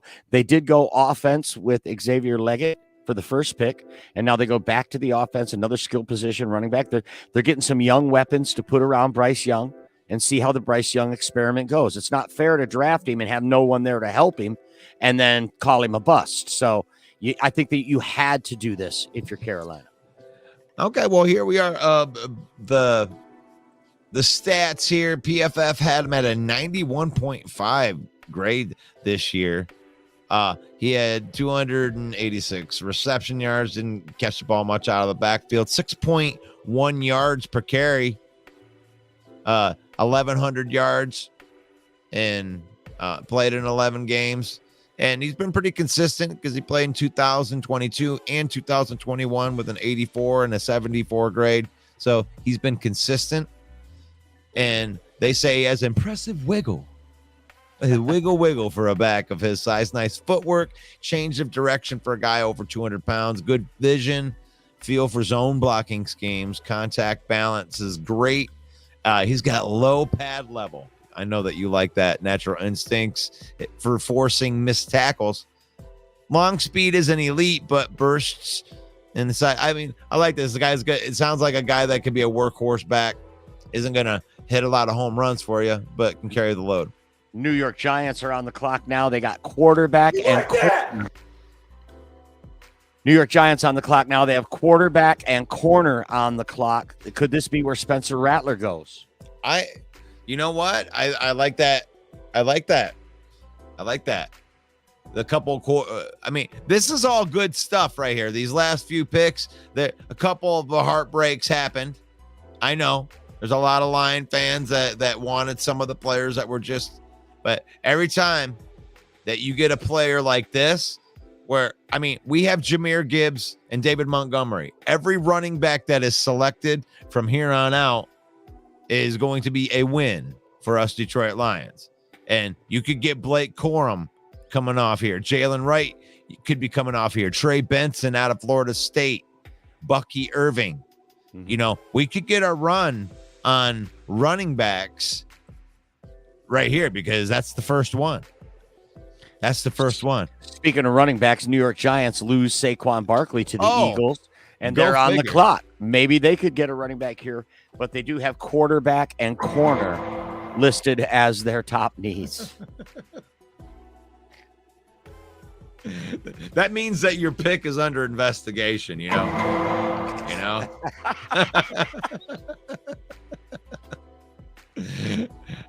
I think that every single time, man, when people come in with their because I'm a positive dude, like all my takes, I like to look at it from a positive point of view, and I try to be realistic when it's not very positive.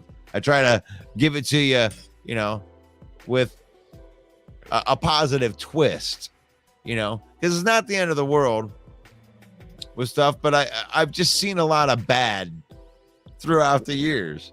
I've tried to sell a lot of poo-poo, and you get sick of selling poo-poo after a while. Sometimes you just got to call the shit poop.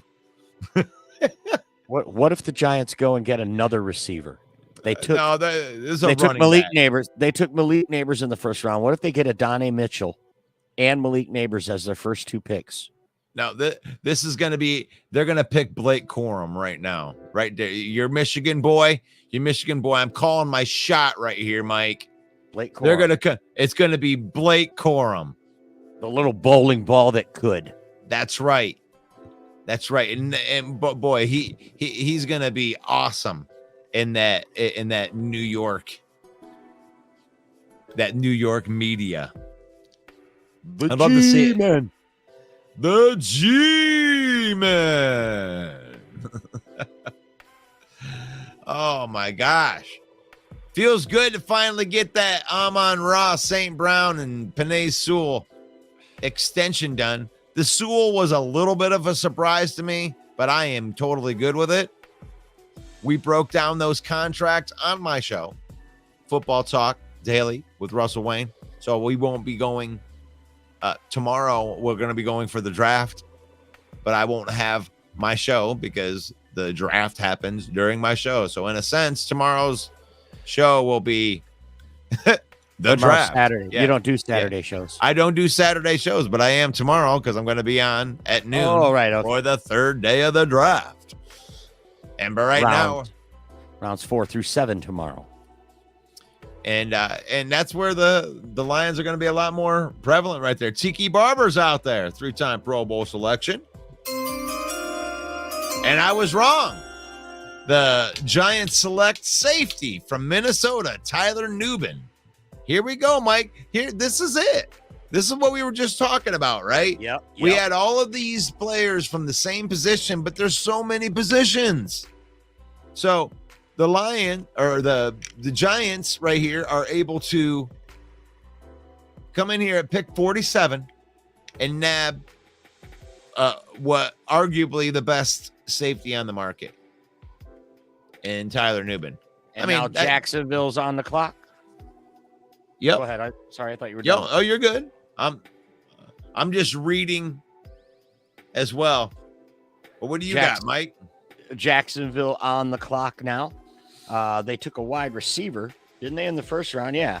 They took Brian Thomas Jr. from LSU, and they have listed as their needs now corner and defensive tackle. Well, they have both of those available. They have Evan Rakestraw from Missouri, corner still available. Might be a good fit for them out there in Jacksonville. Oh, they might go offensive lineman too. I mean, you got to protect the golden boy.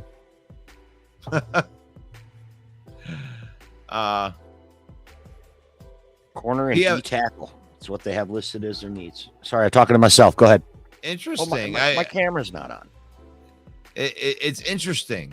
Like, because the PFF doesn't have tackle as their thing, as their main thing. They had edge. They had edge as theirs. And let's see if he's going to do it. James Stewart, Jaguars 19th overall pick in 1995. They take defensive tackle Mason Smith out of LSU. You like that? I like it. I believe that wasn't going to be a high priority position of need. If the Lions are going to pick up a defensive tackle, I think that they're going to do it on day 3 to get more developmental guys. But I think they're good with Aleem and Reeder with a Broderick Martin as a premier backup. And, they'll get another developmental guy later, but I don't think it's going to be high.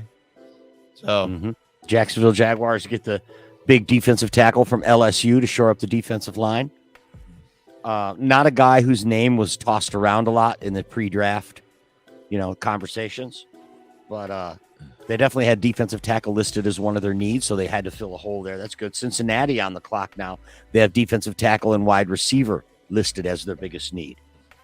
If you go by what PFF says, you would say that this is kind of a reach actually a pretty high reach. BFF has him ranked as the 140th prospect. Wow. In this draft. They have him at 6'6", 313 pounds. He's a physically gifted prospect. He's just raw. Bengals are on the clock right now. They say the pick is in, but they're going to sell a bunch of stuff. I'm keeping Detroit Darcy in the comments says last of the great defensive tackles. Masson Smith just goes off the board. Yeah. Well, they got Chris Jenkins from Michigan, Brandon Dorius out of Oregon, Michael Hall Jr. out of Ohio State. I'm calling it. That's the pick right here. Chris Jenkins to the Bengals. Dwayne Carter out of Duke. There's plenty of good defensive tackles. That's the pick right here. Chris Jenkins out of Michigan going to Cincinnati. DJ Reader coming to the Lions. Now Trey Hendrickson asking for a trade from the Bengals. So I like the pick. He's the best interior defensive tackle on the board right now. I think it's Chris Jenkins with this pick. Chris Jenkins. Come on, Chris. 6'3", 299. Yeah. Let's see. They got the guests out there. They're making the picks. It's not Chris Collinsworth, is it? We had a lot of visits with defensive tackles. That's what Rob says. Well, maybe we are. I mean, we are going to take defensive tackles, but like most people don't think past the third round. I mean, let's be honest. So it's like a lot of the names that you're not going to know, but they're going to pick a guy in the 5th round, and then you're going to end up falling in love with the guy once you figure and the pick was Chris Jenkins. And look at you. You like that? We're going to have to start calling you the Swami. Look at you. Hey, I mean, here's this guy right here. We got to give him some credit right here. We got to give this man some credit. He's over here. Wait, he's over here, right there. Mike picked the Terrion Arnold, like everything about, like 2 weeks ago. I wanted to tell him to shut up about it. Like, wouldn't stop talking about it. Oh no, they need to trade up and get Terrion Arnold. Oh no, they need to trade up and get Terrion Arnold. And then we got to yesterday's draft. Oh, they need to trade up and get Terrion Arnold. Oh, look at all these offensive guys. They need to trade up and get Terrion Arnold. And then they traded up. And then they picked Terrion Arnold. And then he's sitting here right here. Chris Jenkins. And what do they do? Picking Chris Jenkins. Just like that. And the Washington Commanders on the clock now because they traded with the Philadelphia Eagles. They have edge rusher and defensive tackle listed as their need. Of course, they get rid of Montez Sweat. They get rid of, Chase Young. Of course, they need defensive line help. Montez Sweat. I love that. It just sounds like a 90s album, Montez Sweat,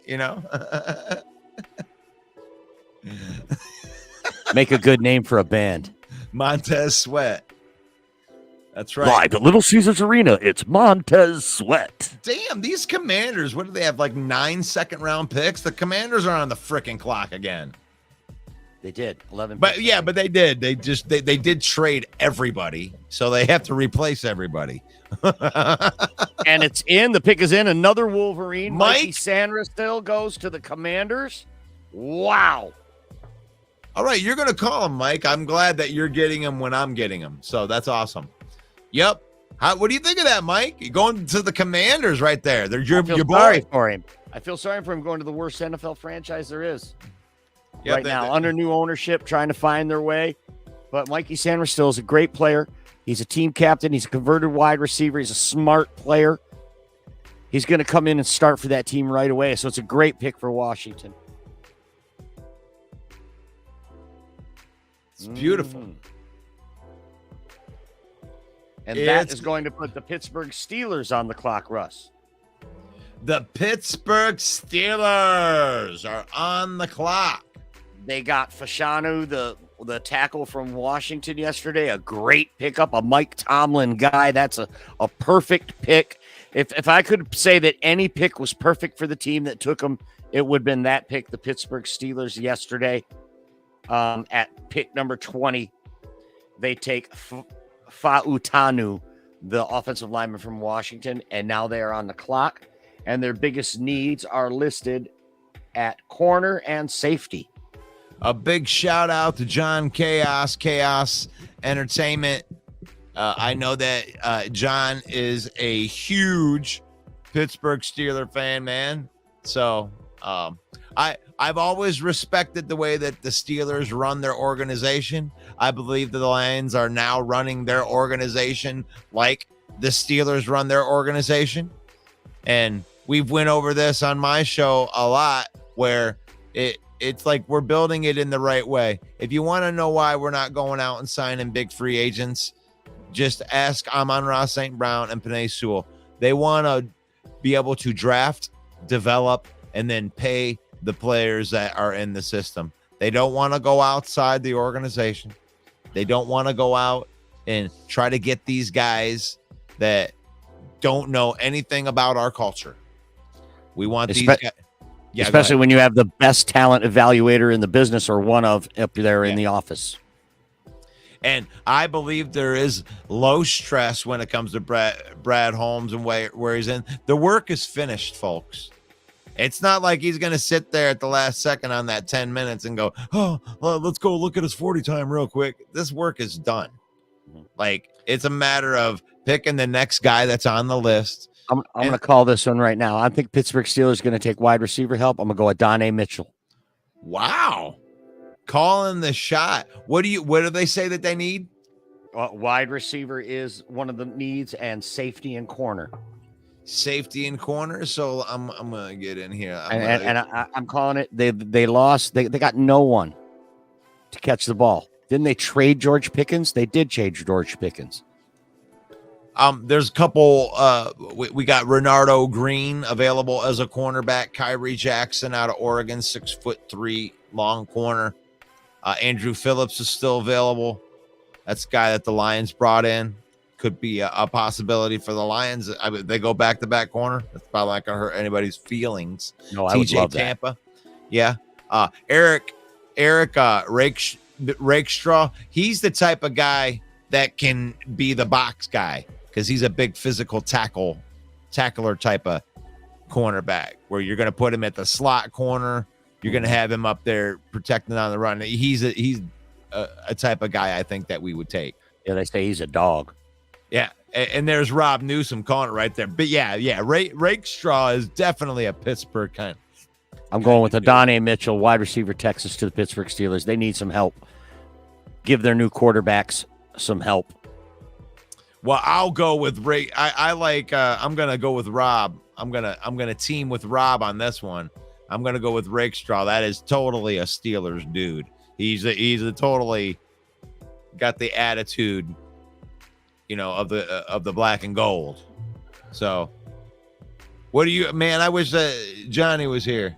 Maybe he's listening right now. But if you're in there, throw that comment in there.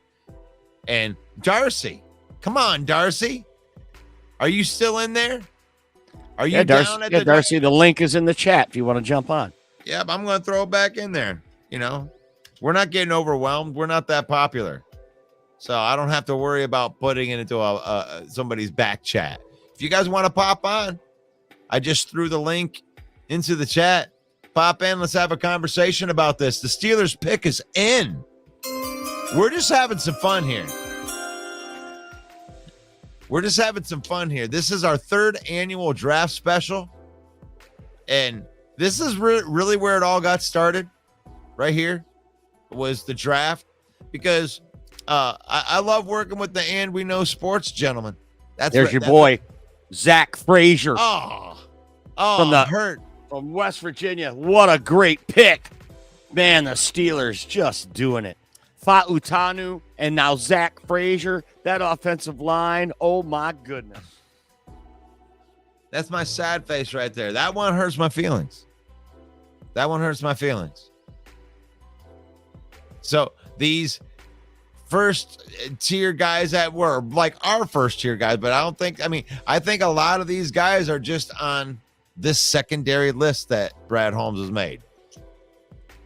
You got your first tier, second. You got to be okay. If you're a Steelers fan, you got to be okay with this pick, right? Oh, You're getting the best at the position.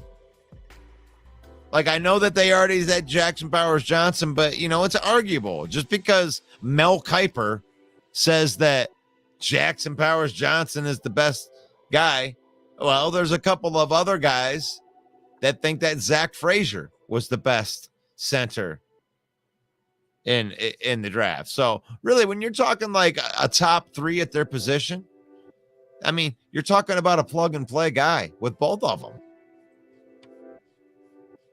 I mean, you need a guy that can be versatile. This is a plug and play. This is a plug and play guy. That's your center. Congratulations. You have a center. He's going to start day one. Indianapolis Colts on the clock by virtue of trade with the Carolina Panthers by way of the Los Angeles Rams. They have tight end and cornerback listed as their need. Yeah. What do you got for a tight end? We know Brock Bowers' only one that's been drafted so far. Who do you got as the next best available tight end? Well, I can go look at that, but I know that there's a considered drop off. We don't have these special dudes. You got specialty type of guys. So you got Jatavion Sanders out of Texas, 6'4", 243. But you're looking. These guys look more like H-backs, So you got. Oh, okay. Here you go. Eric All out of Iowa. There you go. He's good. 6'5", 250. He's versatile, and it says he projects as a tight end too. At the next Rob says, level. "What about the kid out of Penn State?" Penn State, Theo Johnson. 6'6", 264. He's more of a blocking tight end than a pass catching tight end, but he can do a little bit of the pass catching. He's not awesome at it. What was it? Theo Huxtable? What was it? There it is. The pick is in. The Indianapolis Colts. Go ahead, Mike. I don't know. Oh, there we go. Colts. Oh, never mind. They fooled me again. Right. That's why I couldn't see it. They fooled me. I hate you. Hey, you fooled me. Do they have Jeff Saturday out there yet? They had him. Whoever it was, they flipped his name up, and I thought it was the draft pick, and I hit the bell, so I don't even know who the guy is that's talking, giving the pick, and they haven't made the selection yet. They have tight end and corner. But I just bought insurance. Maybe Rakestraw goes here. Yeah, they definitely need secondary help. That said something about they allowed 46% of their passing touchdowns or something like that. They gave a whole bunch of them. Adonai Mitchell, wide receiver out of Texas. Wow. So, gonna give Anthony Richardson a young weapon to throw to. I like it. You like that? And I'm gonna shut up on the next one. That Mike's calling the next one right there because I'm done messing up. Adonai Mitchell, 6'2", 205 out of Texas. His counterpart, Xavier Worthy, of course, went yesterday to the world champion Kansas City Chiefs. And that puts the Washington Commanders on the clock by virtue of a trade with the Philadelphia Eagles. Washington Commanders. Oh, go ahead. And let's talk about that because I love to talk about the wide receiver, but I like to talk about my own backyard and what happened yesterday with my poor friend Steve. I mean, what the hell are you doing, Buffalo? What the hell are you doing? What the hell are you letting your arch enemy and Patrick Mahomes trade up to take a wide receiver when you need a freaking wide receiver? Like Worthy would be awesome as a replacement for Stephon Diggs. What are you doing? What are you doing? Right. Well, they took Keon Coleman right after that. So they gathered a little bit of picks, and maybe they like Keon Coleman better than him than Xavier Worthy. What blows my mind that they would do a trade with Kansas City, because that's who Kansas City traded with to get Patrick Mahomes. And then that's the team that's been slamming the door in Buffalo's face 3 years in a row. And you're going to trade with them in the first round? The Washington Commanders are on the fucking clock again. What they okay. The Washington Commanders have picked 19 times here in the second round. Or they just keep trading back, or? And I've said the same thing. They have edge and defensive tackle listed as their needs. Of course they do. They got rid of Montez Sweat and Chase Young. Oh yeah, that's right. That isn't an album. Montez Sweat.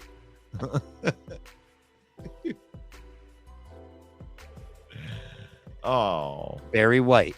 New it's release. Montez Sweat. Yeah, baby.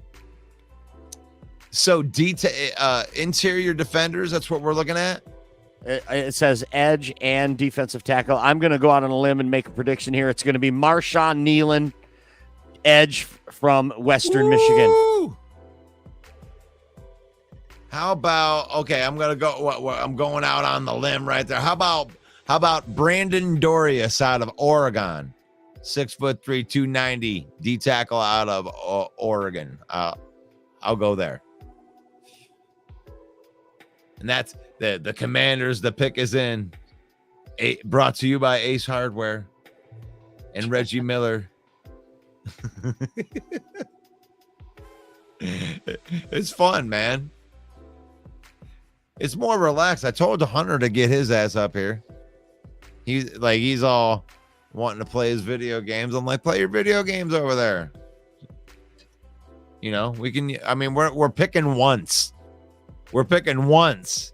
We're serving all of you guys, and we're only picking once. But I love football. I love football.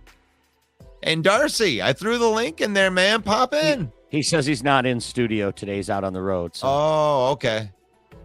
Yep. Okay. I got you. Well, yeah. Be safe. Be safe. Yeah, I love talking about these other teams. I love getting educated on these other teams. This has been a fun exercise that we do every year, because what we end up doing, especially with all these mock drafts, is what you end up doing is you're taking the rankings and you're really just doing this exercise of what players might be able to be on your team. And then you really just start looking at a whole bunch of different combinations of what that is. And it's fun. It's fun. And then what that does, in culminating over 3 years, you know, there's 3 years of NFL guys that are in right now that I have done deep dives and no, I know a lot of the players that are on the other teams just because we've studied them. I mean, we've studied them for 3 years, haven't we, Mike? Yes. My prediction did not come true. We are past the 50th pick. So I said that we would trade up into the top 50. And so I am still, but if we trade back, your prediction is still alive. Yeah. I mean, and the thing is, and I don't care to be right on these things. I'm not going to die on any hill here talking about how right I am, but I love the strategy of it right here, because there's a bag of guys right now that have about the same talent level. And I know that's the way that they look at it. They're like, okay, here's these guys in the second bucket of talent level that we like. And there's probably, 10, 15 guys that are in that bucket right now. They're probably there. And there's no reason for them to move up unless one of those super dudes was there and they didn't make a move right away, which told me that first bucket was empty. And they got their one guy out of that bucket, and that was their plan. Okay, we want to get one guy out of the good bucket. Now we're on the second bucket, but there's probably a lot of guys left on his bucket. That's my prediction. And we'll see. Daryl Green's out there. All right. Go, Daryl. This has got to be it then.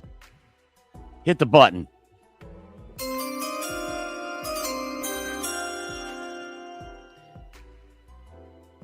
They take Mikey Sanders still. They take Jaden Daniels. What do the Commanders add with their third pick? It is Ben Sinnott, 6'4", 250 from Kansas State. He's a tight end. Okay, well, I'm gonna So the bring second up tight end. Go ahead. Second tight end's off the board. Was that a need for them? Did you see? It was not listed as a need. They still haven't addressed the losses on the defensive line. Well, you got a guy like Marshawn Nealon still out there. You know, I got to wonder why they go with a tight end.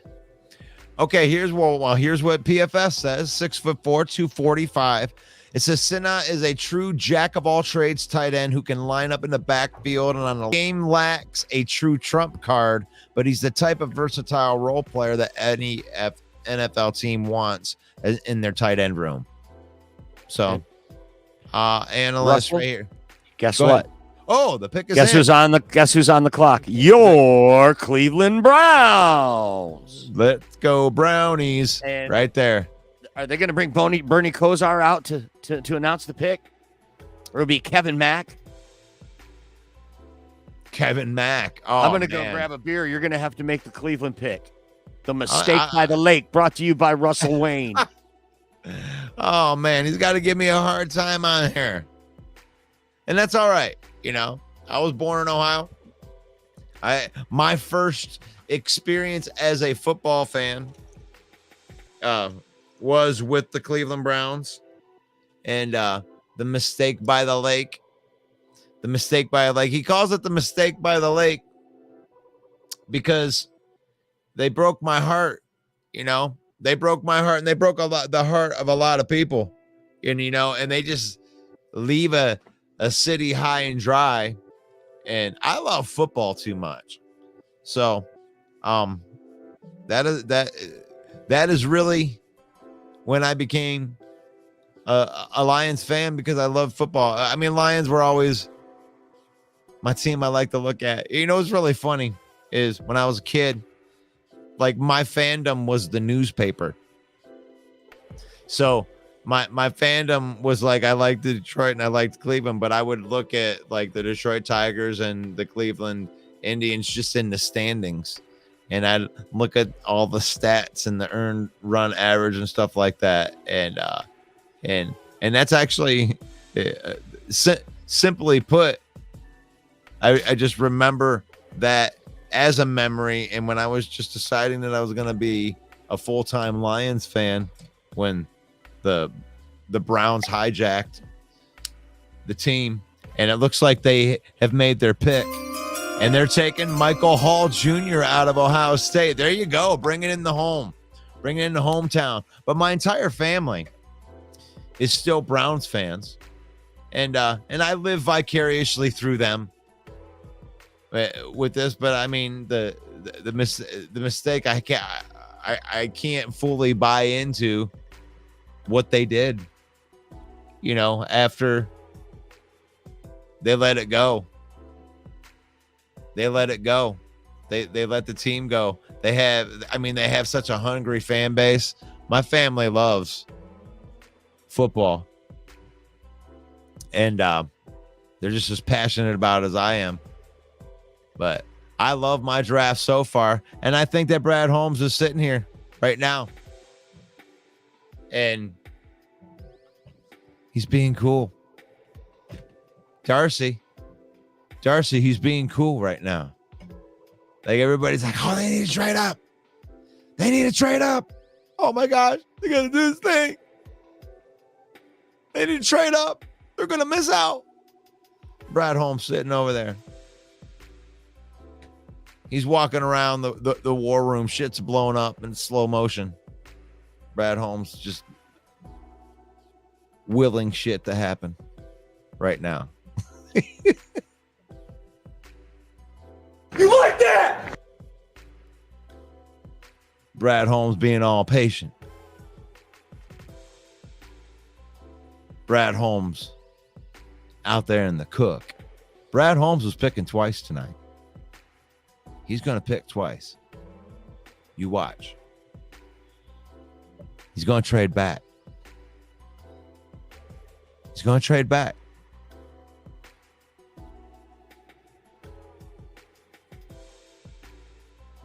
Because a lot of these guys are in that bag.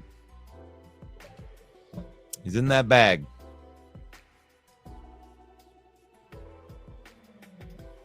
That second bag of talent that they have.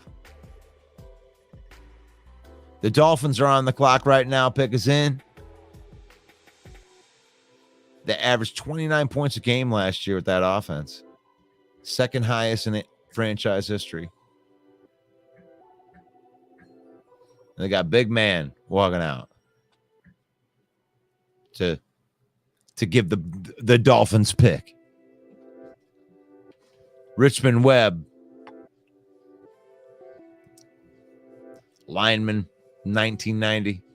He's making the pick. The Dolphins, right there. The Dolphins select Patrick Paul, offensive tackle, Houston. More players.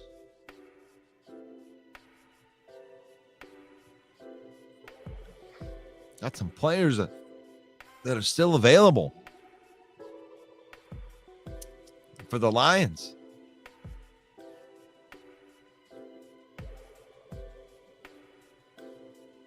Roman Wilson still available as a wide receiver.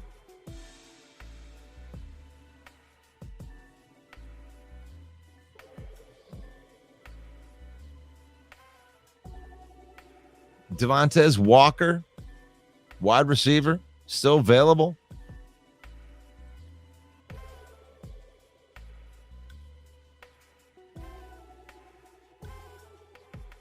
Did we have a trade?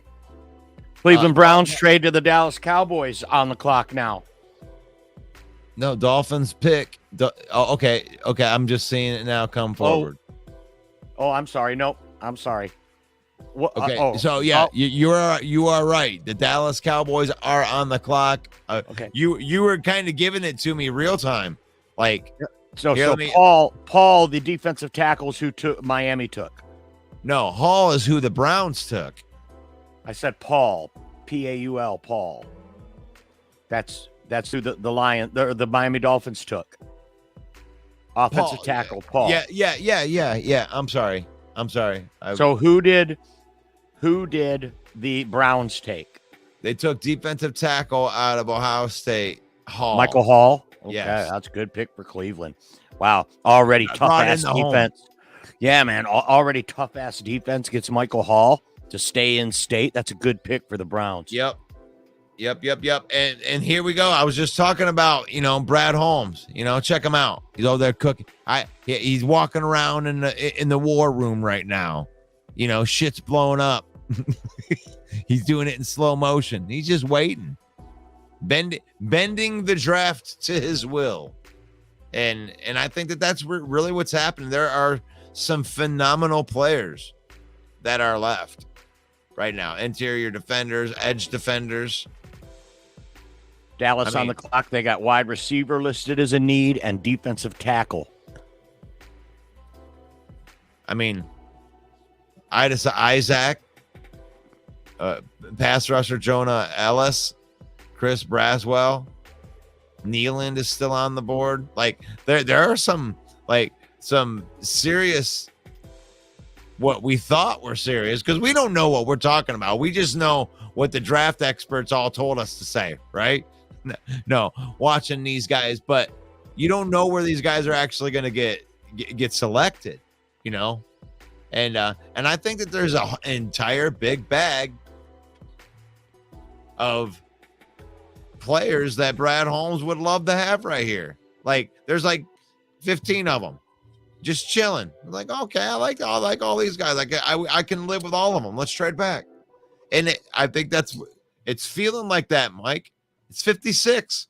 Wouldn't it be great if Jonah Ellis does go to the Lions? He grew up his whole life as a Lions fan.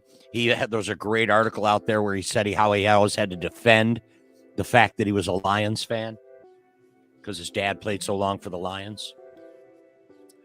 Man, 56, 57, 58, 59, 60, then 61 is where we're on. And 6 players. There's still 6 fantastic players that I would love to have as Lions. Including Marshawn Nealon. Zach Zinter. I mean, I wouldn't want him in the second round, but Chris No? Braswell, Jonah Ellis. I would love that. Adisa Isaac is just as pass rushers. And as interior defenders, let's look in here. Dorius. Probably nothing else on that I would want like right now on that. But on the interior line, Rob Newsom says Marshawn Nealon's going to fall right into Brad Holmes' lap. Cooper Beebe, Christian. Yeah, there you go. Christian Haynes, Mason McCormick. All three of them are guards that could just jump onto a team and start. And, that's because I've done my little research, right? But those are any of those guys. The thing is like if Brad trades back and he gets two of those guys, what if he gets, a Cooper Beebe and a Marshawn Nealon today? Dallas on the clock. Interesting. What will they do?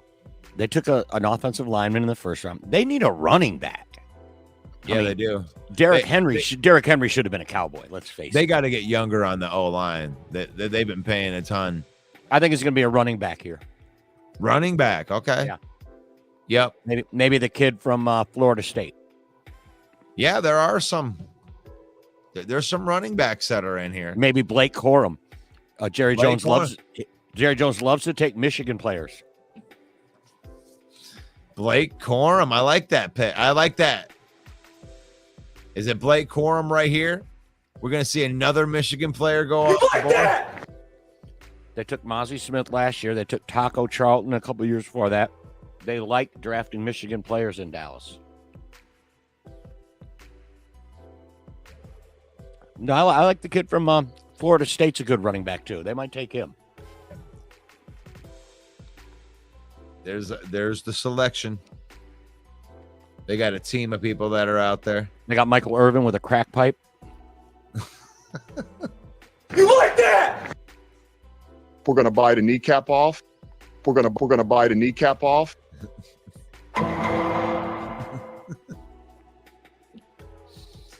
Oh, come on, Cowboys. Hurry up. Darcy reporting 250,000 people downtown Detroit for round 2 and 3. I love it. And I love being in the comforts of my own house. I love my atmosphere. I love what I got all around me. I'm just feeling in the vibe, in the Lions mood right now, because I know that we're going to win the Super Bowl this year, and there ain't a damn thing any Packer or any Bears or any Vikings are going to do about it. You can all kick rocks and snort dirt.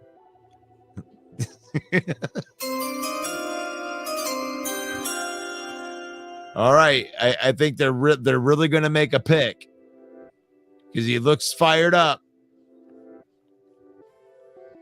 Come on, you're not accepting an award.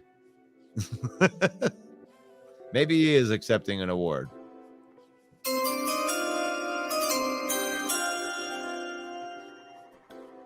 Oh no, he's giving more props out. I can't hear what they're doing. I feel like I'm an evil person because I'm just like get to the pick, and it's probably like some like heartwarming like stuff that's happening on there, and like he's a way better person and a human being than I am, and here's a whole bunch of stuff happening. He saved a burning bus full of kids. You're over there trashing. Yeah. I'm like, hurry up and make the pick, dude. Shut up and take Marshawn There it Nealon. is. Marshawn Nealon. There it is. You called it. Western Michigan. See that? That's the one that hurts your feelings, doesn't it? Not as much as Zach Frazier. Yeah. Right.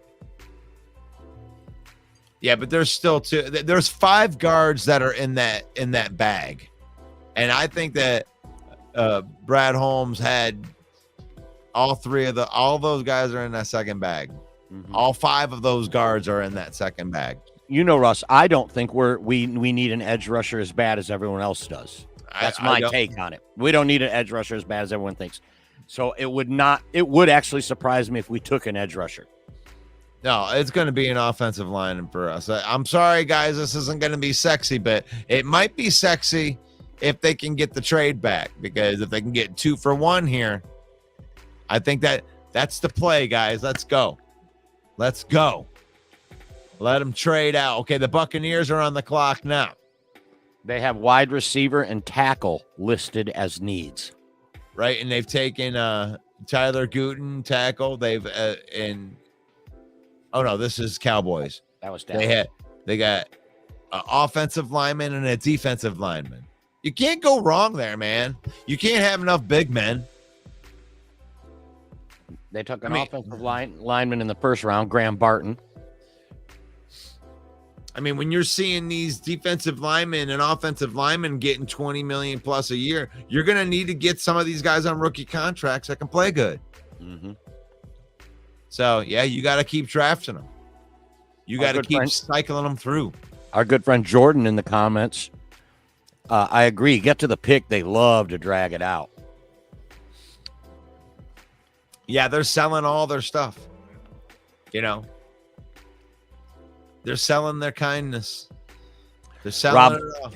Rob's pretty bummed that Marshawn Nealon's off the board. He really was hoping that he would fall 4 more spots to the Lions, man.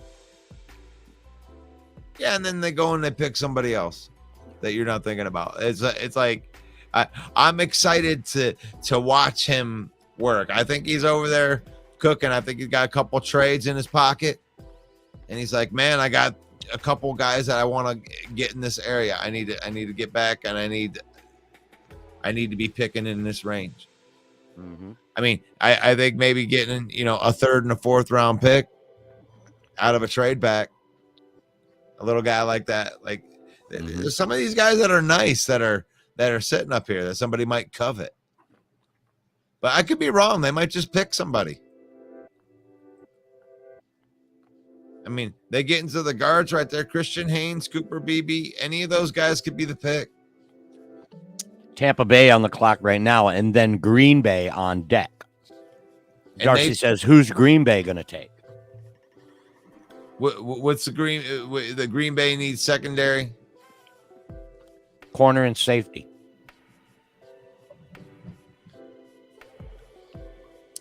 And they did just take safety, didn't they? What did they take with their first pick?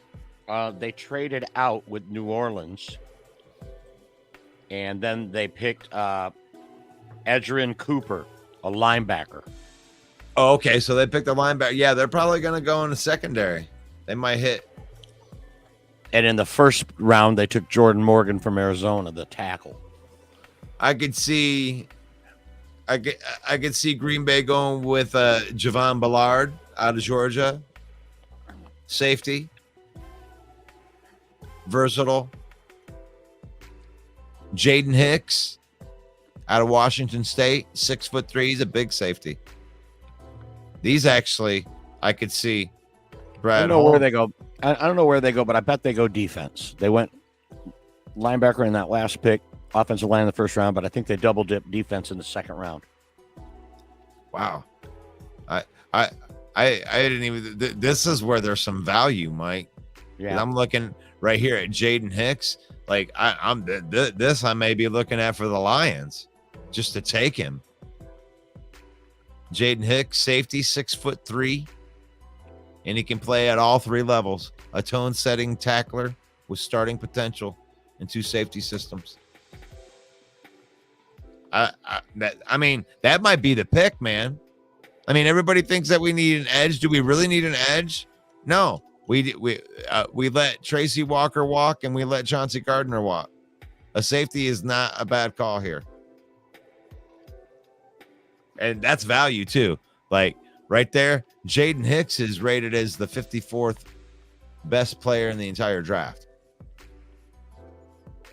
That might be the pick. Right there, Buccaneers pick is in. That might be the pick right here. There's some value at safety right now, fellas.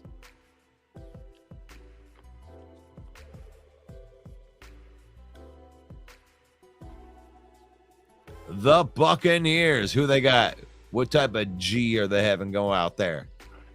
Who's going to be the guy? They're not going to. It's Mike Allstott. William Golston, Ah, Super Bowl champion. Ohio State Buckeye. That is very true. I'm impressed, Mike. Yeah, Chris Braswell, Alabama.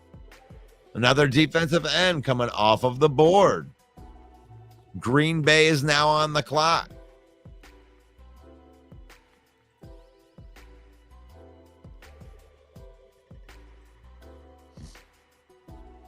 Braswell 6'3", 251.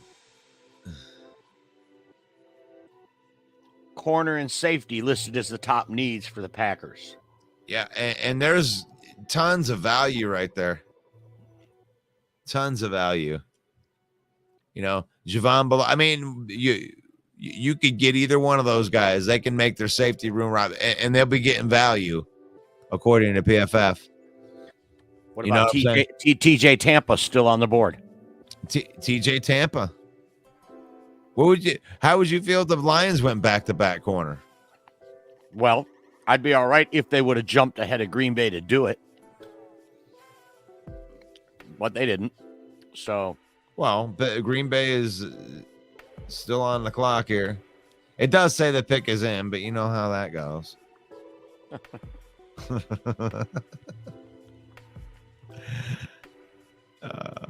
Chris Jenkins. click the like button, people, if you haven't already. Click the like button if you like honey roasted peanuts. Follow us on Facebook, Lions Villain Squad, and our new handle on YouTube, which is @Villain Squad on YouTube. Right here on the Villain Squad Network, it is our third annual draft special. That's what you're watching with Russell Wayne, the Maestro, and myself, Main Event Mike. We're here for every round, every pick. We'll be back again tomorrow for rounds 4 through 7. I called the right position. Packers pick is in. It's Bullard. You got it? There it is. Bullard, the safety. Bullard, you did call it. Well, I called the position. I thought that, well, one of the two guys. This is just what PFF says, guys. I think that, this is taken a lot more serious now. With a lot of these RAS scores and all these different things, they're starting to really look at these things as a real thing. And it's a good pickup it's a good pick for the Packers. The Packers are always quietly good. I mean, I thought that, they reached a little bit on their tackle, but the thing is, who cares? If the guy can play, he can play, especially if he just gives you quality reps, as a tackle. Don't matter where you picked him. This is a good player. 5'11", 195 pounds. He's versatile. You can count on him to play a couple different experienced and successful slot defender. So you could probably ask him to play nickel corner too. And he's a fearless tackler. That's what you get. That's what you get when you're a Georgia Bulldog. The Bulldogs. The pick is in. The Houston Texans take Blake Fisher from Notre Dame. 6'6", 310. Thank you. My wife is awesome. This has been hard. My granddaughter is over here, and she's entertaining and getting to spend time with my granddaughter while we're doing this. So this has been a great day all around. Getting to hang out, and now I get to spend some time with you fine folks and figure out which player the Lions are going to draft. Make the team better. The Buffalo Bills are on the clock. They had no pick in the first round. In the first pick of the second round, they took wide receiver Keon Coleman from Florida State. Good pick. Real good pickup for them. Their needs are listed as corner and safety.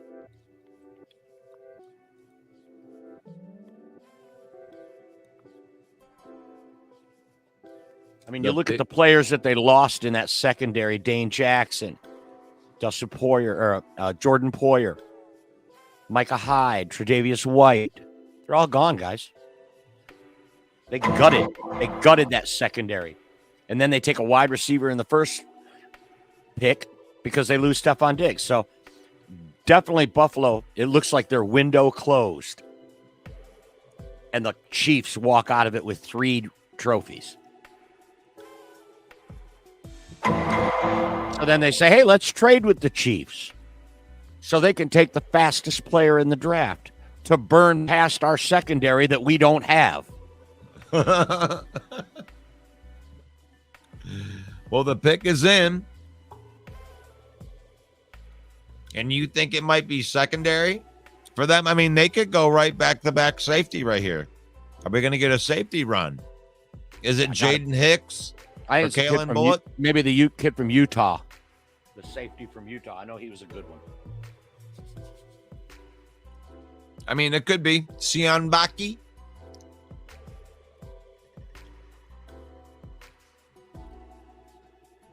I mean, that would be, by PFF standards, that would be a little bit of a reach.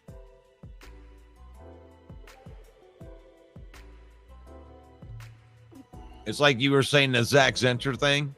Mm-hmm. That's great. Like, but where they have him valued, he'd be a great 4th round pick. If they could get an extra 4th round, they can trade back and they can get themselves an extra 4th round pick. You know, Zach Zenter would be good.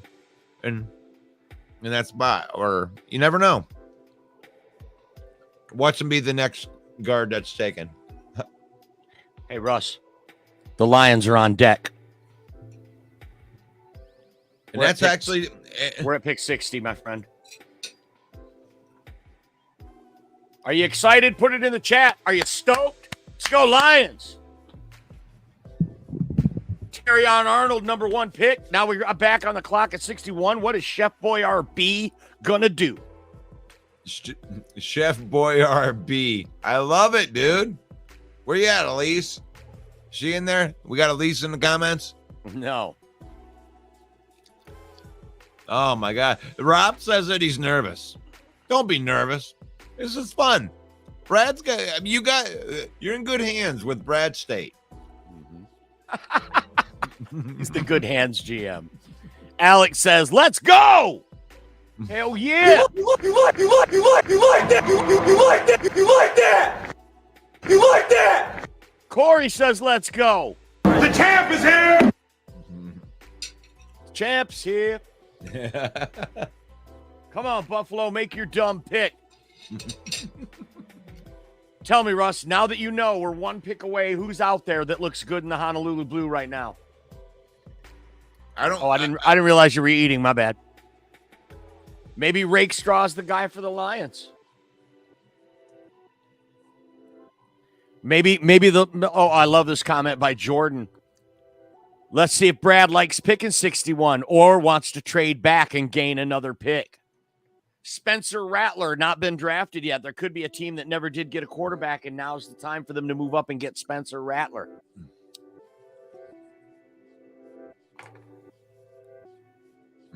And they got the deal in place already. It's already done. The pick is in. I don't know. It might take 10 more minutes, but I still like hitting the bell. I think it sounds cool. I mean, just as its own thing, you know. Rob says Quantez Stiggers. No, that's probably a tomorrow pick, right? Aaron Williams. Jeremy Ballrick said he would be completely shocked if Stiggers went on day 2. But definitely possible. Did you get it yet? No. You got it already? It's in. Go ahead. Cole Bishop, safety, Utah. Ooh, I called Look that. at you. Look at you. Mike. I couldn't remember his name, but I know that he was one of the safety. No, I started thinking safeties, and that's the guy I could remember. Goes to Buffalo, and guess what? Your Detroit Lions are on the clock, people.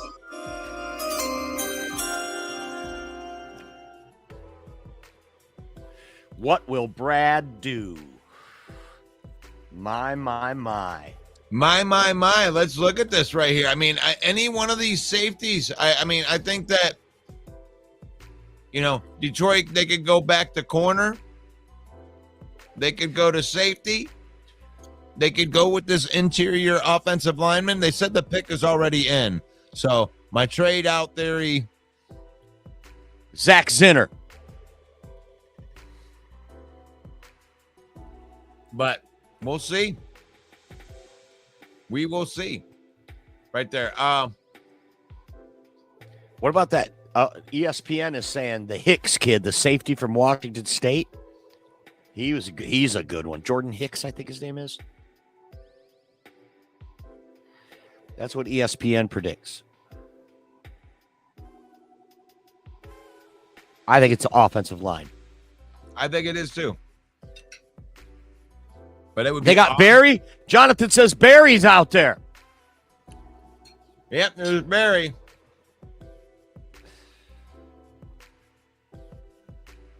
The pick is in.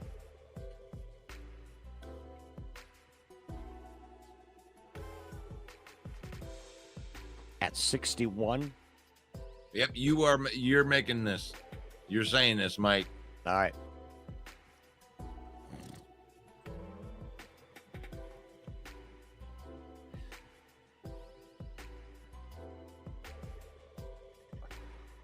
Maybe it is that. Rob says Kingsley Samataya.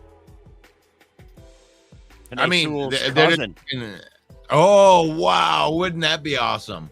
That would be awesome to me. That would be awesome. Because he can play tackle or guard.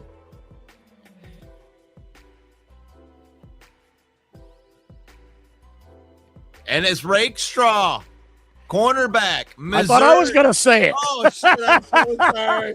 Ennis Rakestraw, quarterback, Missouri. I'm sorry. It's my quarterback. It's my quarterback. I blew it. I blew my wad right there. I am so sorry. Russ, aren't you just stoked, though? Terrion Arnold and Ennis Rakestraw. Wow. And then you add Amik Robertson, Manuel Mosley, Carlton Davis. This is a whole revamped secondary, my friend. I love this pick. I'm over the moon with 2 secondary players for the Detroit Lions. It makes the reel I made last week look so smart. They got to go corner in the first round. I said maybe they take a corner with the first 2 picks because this secondary needs that much help. Nice pick, Brad Holmes does again. Can we get a champ is here? The champ is here! The champ is here! The champ is here! The champ is here! And Corey's the first one to say it. Nice pick. Woo! We're set this year, boys. Super Bowl bound. Brad Holmes does it again. He was just waited. He probably loved that guy. You know, there's still going to be that guy that's holding the cheesy puffs. And he's still going to say we need an edge rusher. You're going to need an edge rusher. What did they messed up. Oh my god, it's a 4-2-5 defense. All you gotta do is blitz more. All they gotta do is fire Aaron Glenn, and then you can start winning again. They're so stupid. Yeah, he's gonna say, I hate that pick of 2 defensive backs. I love it. Tell us what you think. We want to hear what you think. Doesn't matter what we think.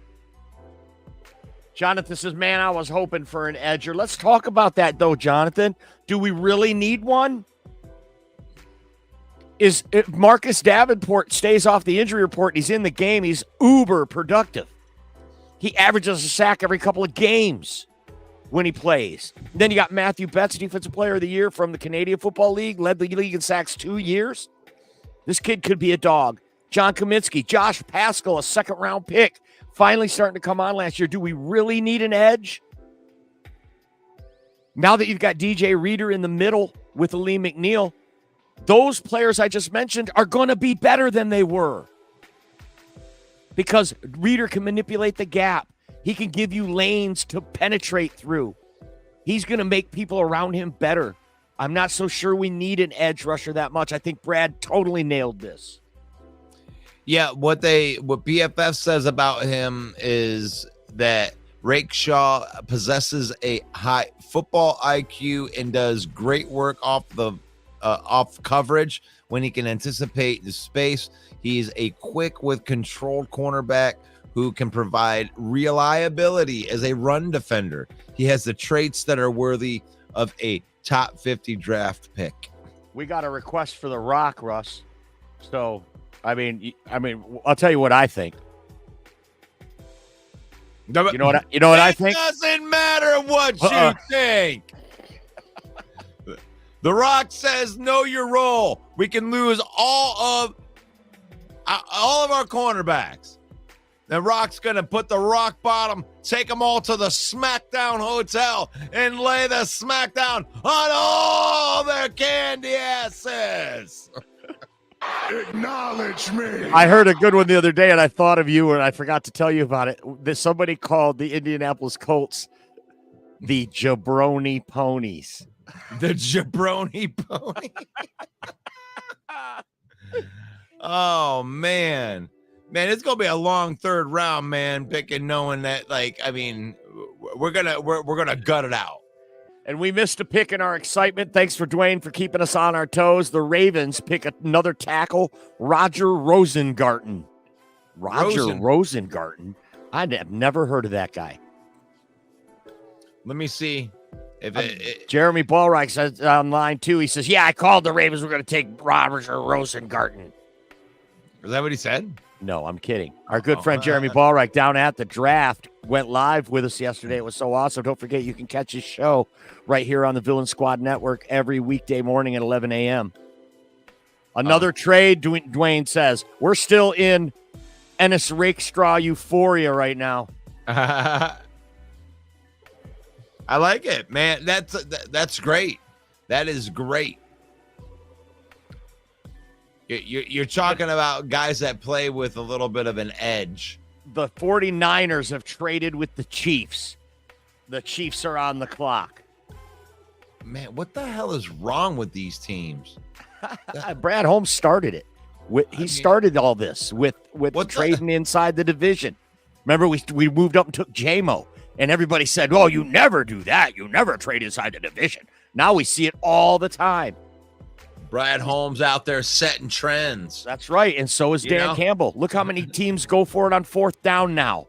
It was unheard of before. This team is trailblazers, buddy. Look at that. There you go. Chiefs make their selection. Kingsley Suamatua. That's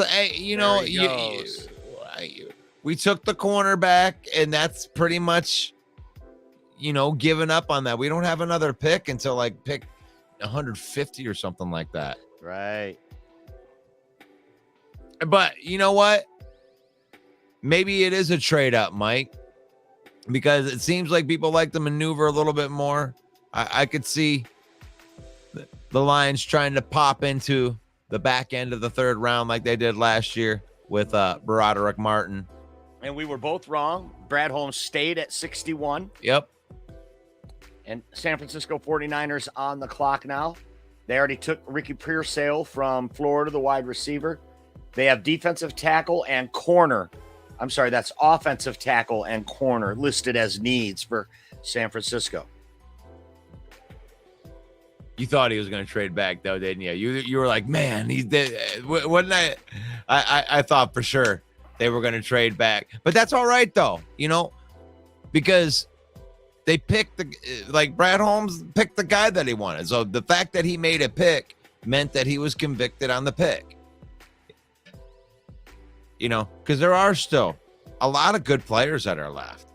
There's a lot of good players that are left. And like you had said, we don't need, all of these guys on this team. I mean, are these guys going to make these late round guys even going to make the team?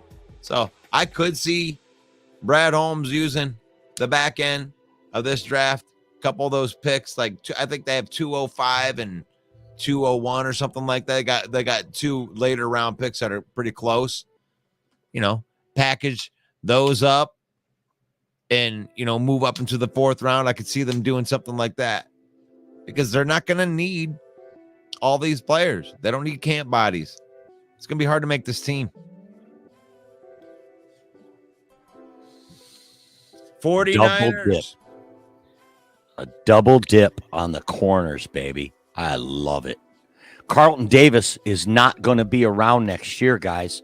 If you're going to pay Carlton Davis, you're going to have to give him at least $18 million. He's a 1-year rental.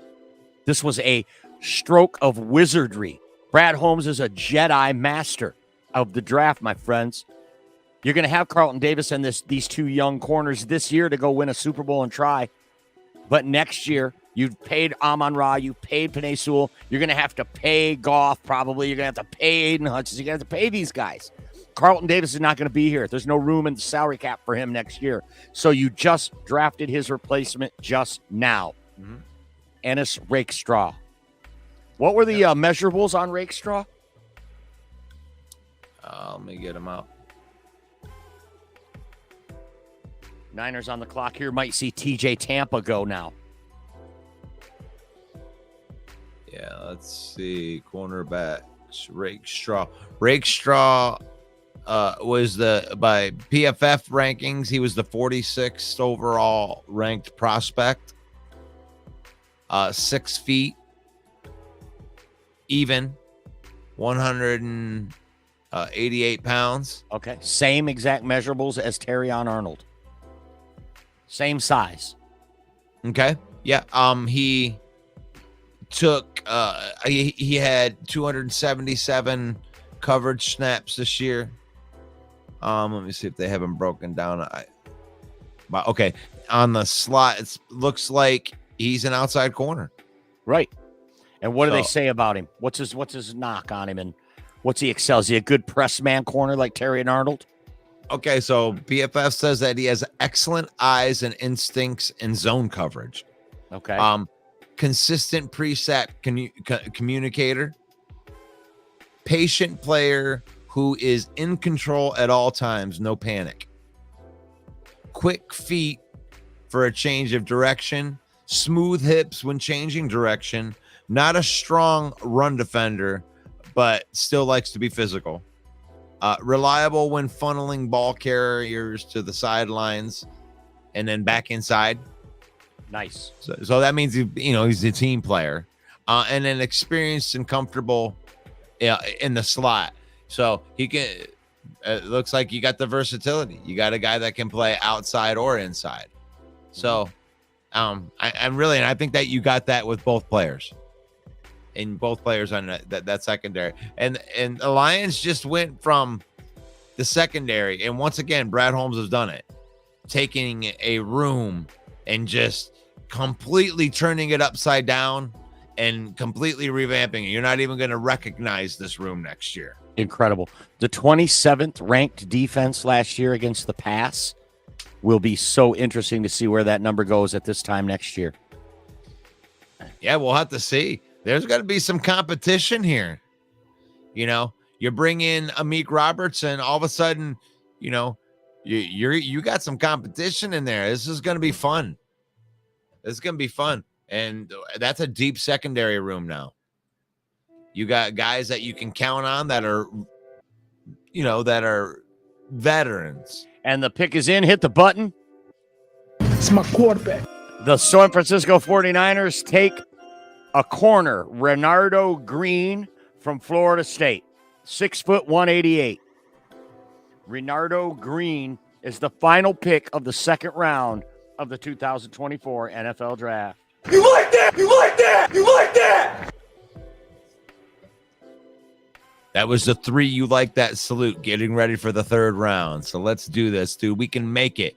I'm going to take my break right now, and I'm going to pass this off to you, and you're going to be able to call the first pick in the second round.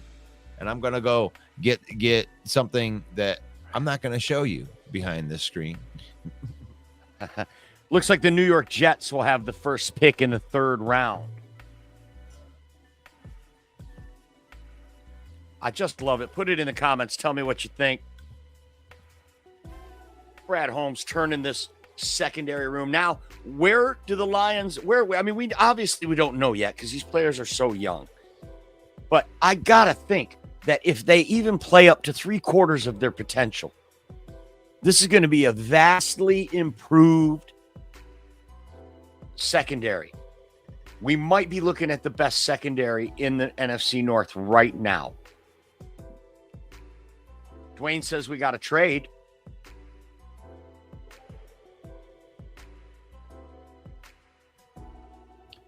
And the New York Jets are on the clock still by my count.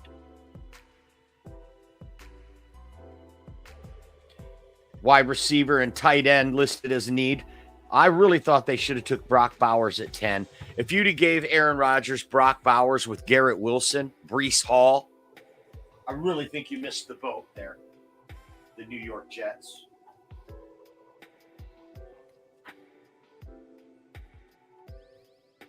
You had a chance to get him. You even got some extra picks from Minnesota.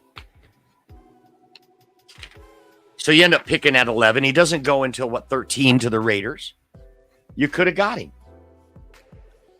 I think this is going to prove to be a big mistake for the Jets by not picking up Brock Bowers. They have tight end listed as a need.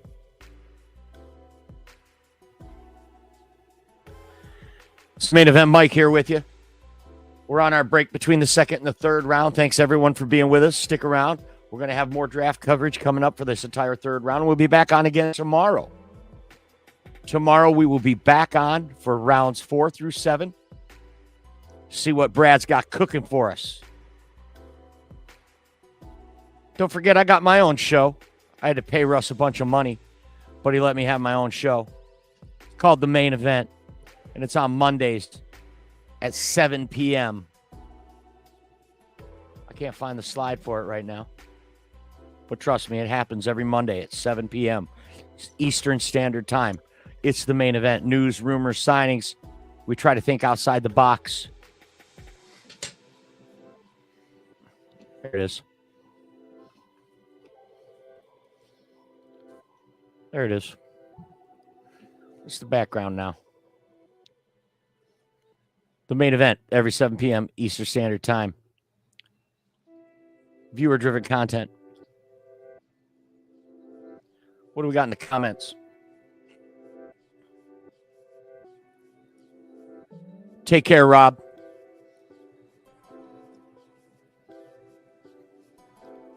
Right on, man. Good to see you. Thanks for being in. We really appreciate you.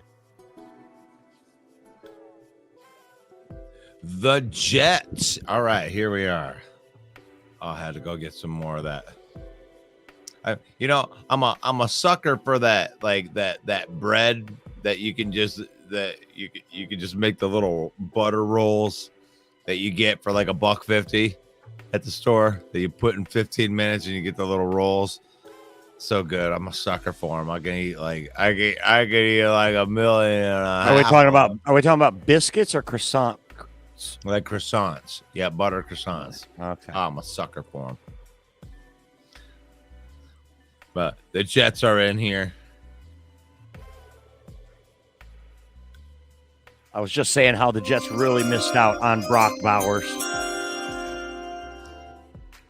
You think they should have taken Brock Bowers? They had a chance to get him. You look at, man, give Aaron Rodgers Brock Bowers with Garrett Wilson and Breece Hall. Who do you got up there and play tight end? Tyler Conklin? Come on. Oh, look at Braylon Edwards out there as a Jet. Oh, yeah, that's right. I heard him say this week that he was going to be presenting the Jets pick.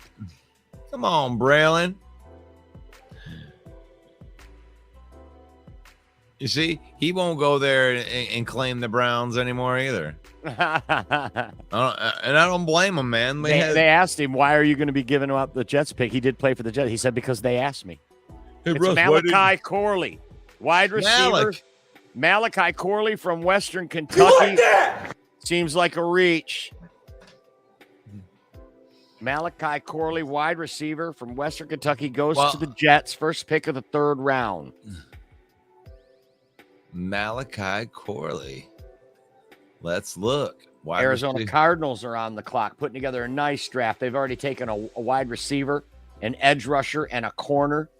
They have tackle and guard listed as their biggest needs right now. Arizona Cardinals on the clock.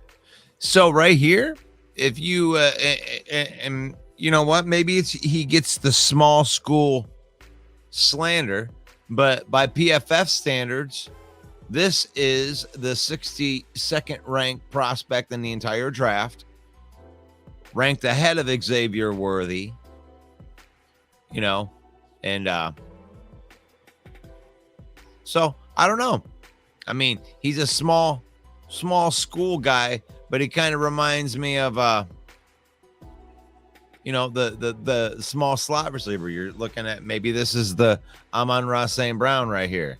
Yeah, he's 5'11", not too small. Yeah, 5'11", 210. Yeah, well, he's thick. Jonathan says he's going to be a good weapon for Aaron Rodgers. Yep. It says right here, it says he's pretty raw in the nuances of playing receiver, release, footwork, route tree, and how to get off. Nonetheless, all of those things that he can learn if he does. He's a true weapon with the ball in his hands. It's like, this guy is a yak monster. Just get the ball in his hands.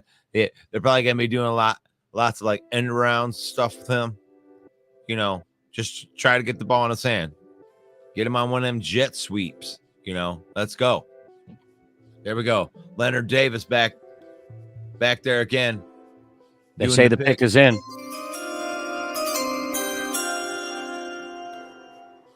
Arizona Cardinals take a running back, Trey Benson. Florida State running back goes to Arizona. You like that? You like that?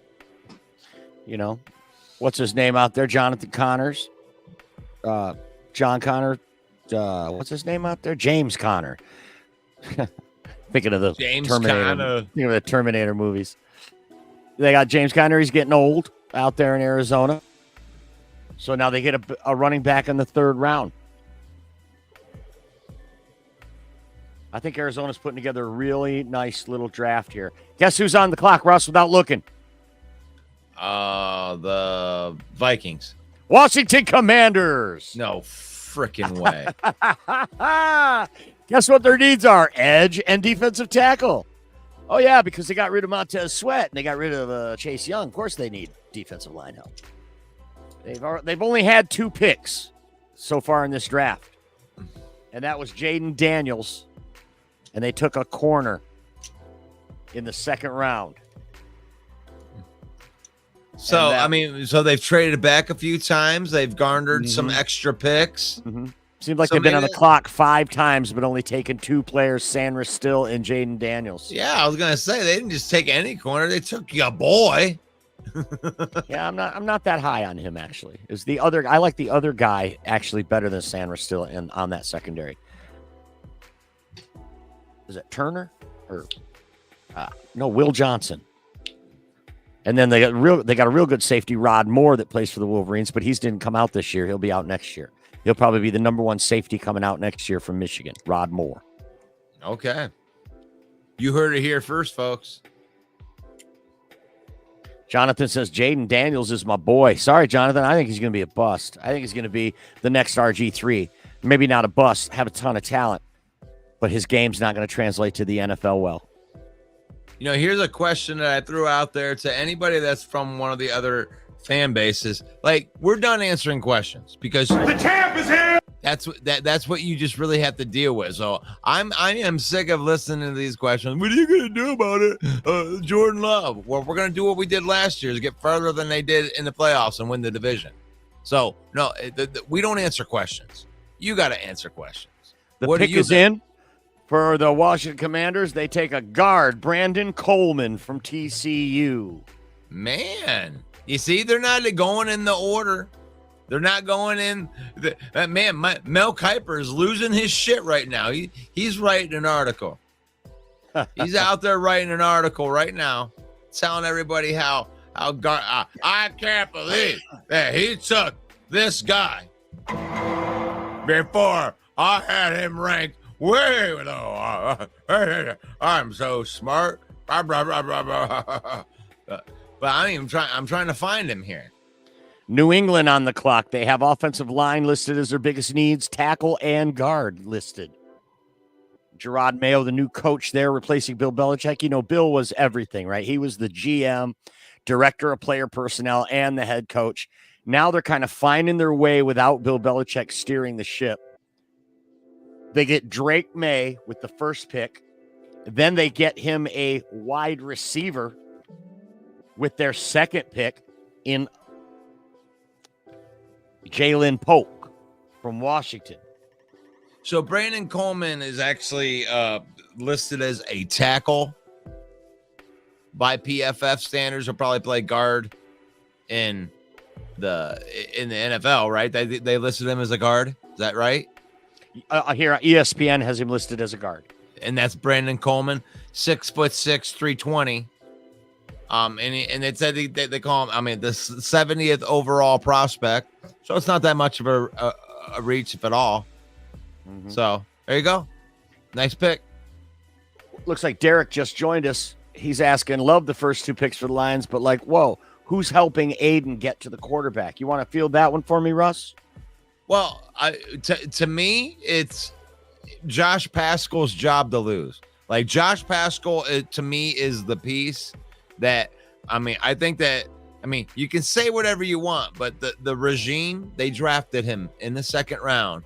And we have a knack for third-year players to kind of get things. That's Insert right. Ifatu Melifonwu on line 1, and Derek Barnes is on line 2. So right. I expect Josh Pascal to take that step forward. But they have a nice rotation on the other side with Davenport and Houston and Kaminsky that I think that they're just going to kind of rotate that and give them different looks. You know, and Matthew Betts, Jeremy Ballwright thinks Matthew Betts is going to win the starting job on that end. Wow, man, that is a hot take right there. I like that. That's a bold one right there. I'm not willing to go that far because I have to level him up first. Like I am betting and hoping and rooting for Betts to make the football team. Mm-hmm. Like I get on the 53-man roster and then we'll talk about you moving up the roster. But like for right now, let's just get him on the football team. Right. He did wash out on the Bears last year, didn't make the team. Man. So I'm glad you guys, so Jonathan likes my take right there. But yeah, we are deep, guys. We're deep. I think that the media likes to put like what they feel is the needs and everything. Oh, we don't have anybody opposite of Hutchinson. Well, we do. And, you're wanting those guys to develop. James Houston 2 years ago had 8 sacks in like 7 games or whatever that was. Right. Don't act like that didn't happen. Like, where was he last year? Well, he was injured last year and he never really got right by the end of the year. But that doesn't mean that he's dead now. It means that he's going to come back and he's going to fight for a roster spot, and he's got talent at getting to the passer. And we talked about Marcus Davenport, and somebody put in the chat, Marcus Davenport only played 4 games last year. Yeah, and guess what? He had 2 sacks in those 4 games. So he spent every year of his career on the injured reserve list. But if this is the year he stays healthy, like 2019, where he had 9.5 sacks, he played 14 games. So when the guy's in, he's super productive. So we aren't as desperate at defensive end as many people might make you think us that we are. And our good buddy Ken's in. He says he's getting drunk, drinking whiskey on the porch with my wife. For some reason, I said, I love you. And my wife said, is that you or the whiskey talking? I told her I was talking to the whiskey. The Patriots. Don't worry about it, Ken. I read it correctly for you. I speak Lions fan. So we're trying to get somebody to come in here and talk us off the ledge. We're doing the best that we can out here. We're it's going to be a long time before the Lions pick again. I am very, very, very happy with what they've done so far because we don't have a lot of holes. And the fact that they brought in 2 guys that are going to compete for starting jobs and make an impact on the secondary. That's all I can really ask for. You know, I'm sorry to, Stephen Gilmore or, one of these guys that are competing that are going in the second year that aren't probably going to make the team now, that were depth pieces. But, this is a championship roster. They're building a championship roster. And, these guys coming in off the streets, it's going to be harder to do that for these Detroit Lions. And here we are in the third round where the Lions do not have a pick because they moved up in the first round and gave it away. So this is where it kind of stings a little bit, right? But does it though? I don't know. Can you look it up for me, Russ? When do the Lions pick again? I don't have that in front of me. Okay. Ken's asking too. Where do you see Zach Zinner going? Will he be here? Sure. Here, Is our next pick really in the 6th round? Are we done for? No, it's not that far, guys. Here, let me pull that up for us, would you, Russell? I'm getting myself into a 7 round. Talking. I just got to jump off camera for a minute here. All right, so the Lions have pick 164, pick 201, pick 205. And pick 249. So we don't pick again till 164. Right. I think that, I could see them taking like 201 and 205 and packaging it up and moving up into like the earlier in the 4th round, right. The pick is in for New England. It is at tackle. It's Caden Wallace from Penn State. Caden Wallace from Penn State. He's listed as a guard at 6'5", 314. And that puts the Chargers and your boy Harbaugh on the clock.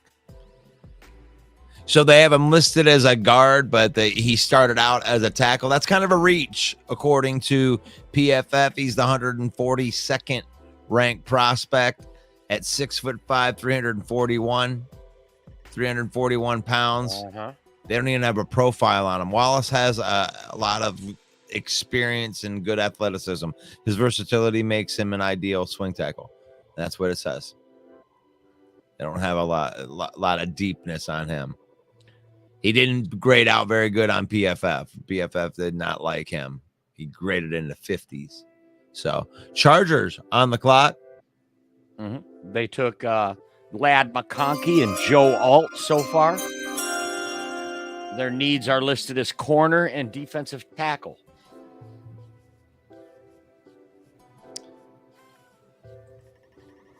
Hard to believe we're only halfway through tonight. Well, we're a little more than halfway. It's only third round. A little more. Yeah, we're at least in the 3rd round now.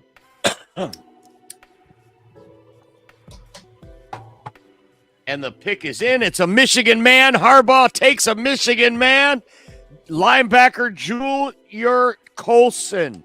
You gotta like it. You gotta love it. You like that? You like that? You like that? You like that? You like that? I like the way that he's spreading it around. Takes one now in the 3rd round on the defense after going wide receiver and tackle with the first 2 picks. Nice pick. Junior Colson, one of the team leaders. He was a team captain. Real high football IQ, they say. Like an old school kind of middle linebacker, calling the defense, patrolling the middle, stopping the run. Great player, Junior Colson. And somebody that he's coached. It's a really smart pick. Really smart pick.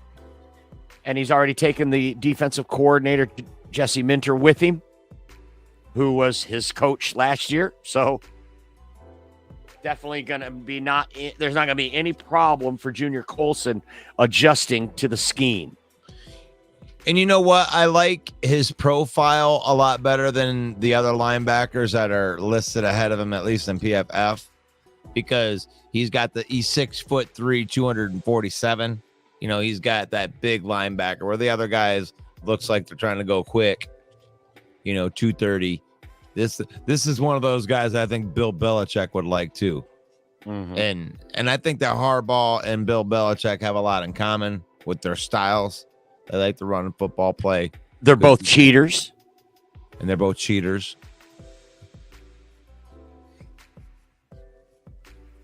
Well, Ken's asking Zach Zinner. I think he had a 3rd round projection, right?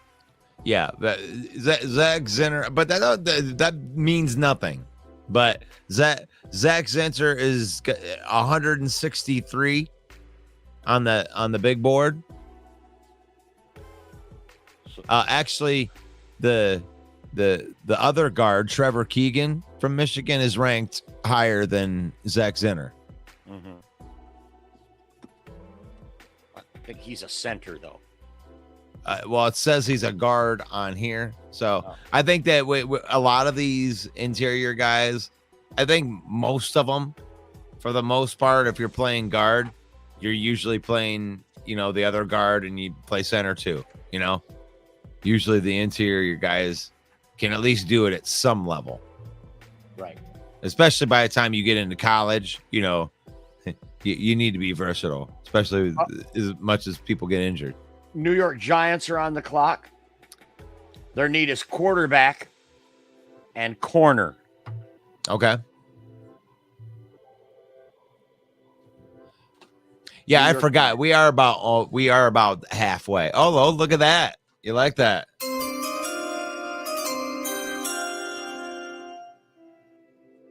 Giants got their pick. They select Andrew Phillips. There you go. Your boy. You liked Andrew Phillips. Corner. Tough corner. I didn't like him. They brought him in for a visit here in Allen Park. So, they really did their due diligence when they got the cornerback they wanted. Obviously, they brought in Andrew Phillips. They picked Rakeshaw.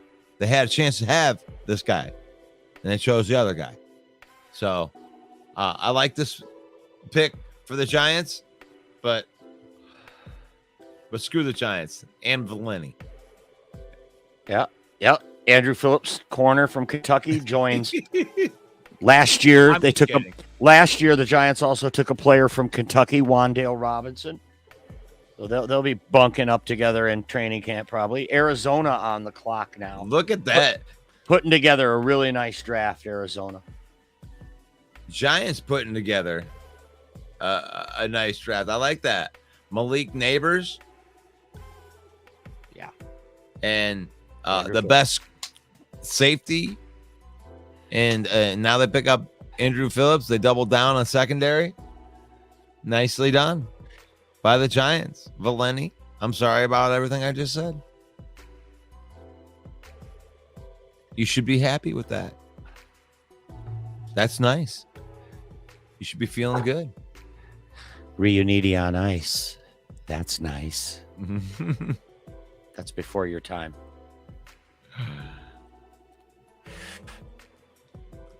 Let Brad Holmes cook. You think there's any chance that he sneaks back into 100? That's what I forgot. I forgot, Mike. We have all the compensatory picks at the end of the 3rd round. So this is that's right. So it is going to go to 100. Dwayne says Arizona pick is offensive tackle Isaiah Adams.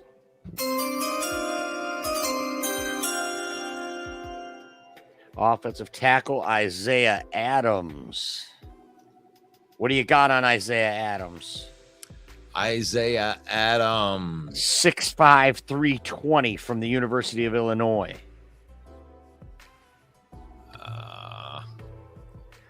TJ Tampa still on the board. Carolina Panthers on the clock. Edge rusher and center is listed as their needs. What was the last pick that was made? Arizona Cardinals, Isaiah Adams, offensive tackle from Illinois. Okay, there we go. I found him. He was being sneaky. The PFF has him ranked as the 137th prospect. So you'll be happy to know that if you're a Lions fan, that you have people reaching for guys here. 6'5", 315. Developmental guard. That's all it says. Like, you're not going to ask too much from him. This looks like a practice squad type of dude. Jonathan says, come on, Brad, let's get involved here. And that's an interesting point. Do you think Brad Holmes trades up into the third round? We have no third round. We have no fourth round. We don't pick until 164, which is the beginning of the fifth round. You don't have a lot to offer. But think about this. Look at what I just said right there. And I'm just looking, and this is just the rankings that are in there. And I think that what Brad Holmes just looked at is what I looked at. Like, it seems like our administration likes to use these type of analytics, or at least it's close. They've been doing it for 3 years in a row. It's been pretty close to this PFF and how they rank these guys. Right. So, I mean, they just picked a guy that probably wasn't on Brad's radar until the 6th round. So Brad's probably like, oh yeah, okay. If they're going to keep doing that, let's just wait, be patient and grab the guys that you want. We got 2 impact players. My good friend, Detroit Fan Man, just checking in. My 3 lineman prediction is looking pretty shitty. At least the secondary's improved. But to you may still get your linemen. That's the thing, is nobody's picking these linemen yet. The linemen that we need, nobody's picking them. There's only been 2 interior guys that are gone. Maybe 3. And here we are. I mean, it's pick 72. Just wait 20, 30 more. People are going to be picking edge, offensive tackles, things that we don't need, running backs. There's going to be a run on running backs. There's a whole bunch of great running backs that are sitting there right now. There's a bunch of good safeties that are sitting there right now. Cornerback pieces that we don't need anymore that are sitting there right now. There's going to be a run on them. Brad Holmes knows that. They're about ready to start throwing them in. Panthers, they're about ready to do something stupid. We know that. So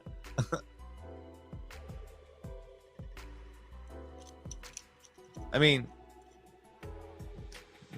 that is very stupid. Panthers, oh my God, what are you doing? And then you give the picks to the Bears? You traded to the Bears? I mean, what a bunch of, and then you take 5'2" Bryce Young, who weighs 125 pounds, has 1 tackle land on him, and his career's over. I mean,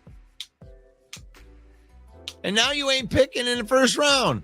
Yeah, but that was last year's narrative. He made it through a whole season, Russ. He held up. Yeah, we'll see. Right? Maybe he did. And the kid can spin the rock. I mean, they used that. They traded their future, and there they are. And the Bears took Caleb Williams. Would you rather have Caleb Williams or Bryce Young? I mean, you're the one. Right. I said that yesterday. I think it was always the pick for Ryan Poles was to get Caleb Williams in this draft. So that's why he didn't bite last year. See, here we go. And it is Trayvon Wallace from Kentucky. He is a linebacker. Trevin Wallace, 6'1", 237. So the Panthers take a linebacker. They hit the defense. And I like it. Where are you, Will Vogel? We should be here to mock you. You should be here. The Dallas Cowboys, the evil empire on the clock. Their biggest need is owner. You're not going to like this, Will. It's just like your team to do this. So here we are in pick 72, and they decide to take PFF ranked 168th Trevin Wallace. He's got a 6th-round grade, 6'2", 241. Wallace is a top-tier athlete for the position, but he must improve his anticipation and recognition to truly be a difference maker with his physical gifts. So sounds like we got a physical freak that was drafted to a team that can't develop anybody. TJ Tampa still on the board. TJ Tampa's still on the board. That's considered a reach by PFF standards. And then PFF is not God, okay? Doesn't mean that he's not a good player. It just means that PFF thinks that he sucks. Sorry, Will. I'm sorry that your team's reaching up and doing dumb stuff. Now the Cowboys. There's your boy, Cooper Beebe. Good pick by the Dallas Cowboys, right? I mean, they went to the offensive line twice. They get the big guard from Kansas State. The knock on him is he isn't very athletic. I love the pick for him. Cooper Beebe, very versatile. At the very least, you got a guy that in a pinch can play a different position. You know, if somebody else gets injured, you know, he covers two things like a Graham Glasgow kind of dude. Count on him. Those guys are valuable, man. Maybe he doesn't do it at, you know, the super duper all pro type of level, but you can count on him not to suck. Mm-hmm. You know, you need a bunch of players that are like that, and that's what Cooper Beebe is. Atlanta Falcons on the clock now. Their biggest need listed as edge rusher and corner. What do you think Atlanta does here, Russ? Something stupid. I mean, Michael Penix Jr., I still can't get over that. I can't get over that. Why you got to be that dumb? But then in the second round, they take Max Melton from Rutgers. So okay, that's not. So they address the secondary in the second round. Where do they go here in the third? Their needs are corner and edge. They got two. They got one impact player, and they could have had two. Yeah, you're right. I like Max Melton. That's a good pick. That's a good pick. But Michael Penix Jr., I don't know if I can forgive you for that. You got to make up for it right here. I think it's got to be TJ Tampa right now. They need help in that secondary so bad. What do you got, Jeff Okuda? Man, TJ Tampa's got to go to Tampa Bay. Paul says Atlanta probably going to take Spencer Rattler. Braylon Trice, edge from pick. Washington. There you go. I like that. I mean, that's a good pick. I did a little study up on him for a minute. That was one of the third round picks. That's one of the ones that I thought the Lions could take and get him in the third round. And so let me give you a little bit on him because I actually like this player. While you're looking it up, Bears are on the clock. They've taken a quarterback and a wide receiver. They have defensive tackle and edge listed as the need. And they don't have a ton of picks. I think this is one of their last picks. Right. What do you got on Braylon Trice? Right, 6'4", 274. For one, he's got the ideal size, just that what you want for the edge.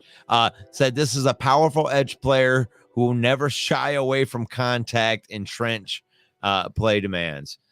You have to align him a bit wider to unlock his disruption potential, but he is an NFL caliber and should be picked in the top 50. Wow. So nice pick. They got Calais Campbell. They got Grady Jarrett. They got some help back there now on that defensive line with the big defensive tackle he's an edge rusher from Washington. Yep. So Bears on the clock. The Bears I don't think the Bears have a ton of holes either. I mean, the thing is they have things that you might call holes, but what it is it's something that they've plugged a young player in already. So you can bring another young player in to compete at that spot. But I think that they're looking pretty good because they had so much money. They were able to do a lot of depth things in free agency where they got a lot of guys that are just solid. And now they're picking. Now, I really think they can go best player available. They're going talent here. I trust in Ryan Poles because I think that he's been doing a good job as a Bears GM. I got to give my enemy kudos. Yeah, he's doing a good job. I like what he's doing. He's doing a good job. He overpays because they had so much money. He had the luxury to be able to overpay and so many holes. So right now, picks like he's about to make right now are going to be crucial for him. Mm-hmm. players that you're getting on the cheap, you need to be able to have them make an impact when these other players are taking such a big chunk of your salary cap. But even where where you might say that he's overpaid, it's strategic, right? He paid to Sweat on the first level, right? And then last year he paid Tremaine Edmonds on the second level, and he pays Jalen Johnson on that back end level, and then you got Brisker that you drafted. Yeah, but they have $70 million in linebackers with TJ Edwards also. So and TJ Edwards, well, they spent money on that second part, but here now you got a rookie quarterback, so you're saving a boatload of money, right. And you might be getting high end on that, and you're spending a lot of money for Keenan, but that's you're just expiring that contract out. You're not. They're not paying much of it. Chargers are paying more of it. Right. Because by the way, the cap is a real thing and signed to the Chargers. This is going to be a real crucial pick for the Chicago Bears coming up right here. For the NFC North. I mean, if they hit this pick, because they're already building something there in Chicago and we all see it. But then again, you'd have to really suck not to. You had all that capital, all that money. You damn well better be doing something. Well, they got bodies in there. I mean, you still have to play. You still have to put those bodies out there and see if you can't get a coach to make them line up and play good football. I don't mean anything. I mean, I've had good players in my bands, the greatest players ever, but half of them, there's certain people you wouldn't want to work with, right? You got to have the right chemistry. It doesn't matter how talented. You got to get the right group of men together. 100%. So, did Ryan Poles assemble a whole bunch of badasses into his kitchen? Sure. Will they play together? We'll see. We'll see. But the Bears, they're getting ready to do it. The pick is in. Who they send Neil Anderson out there to give the pick?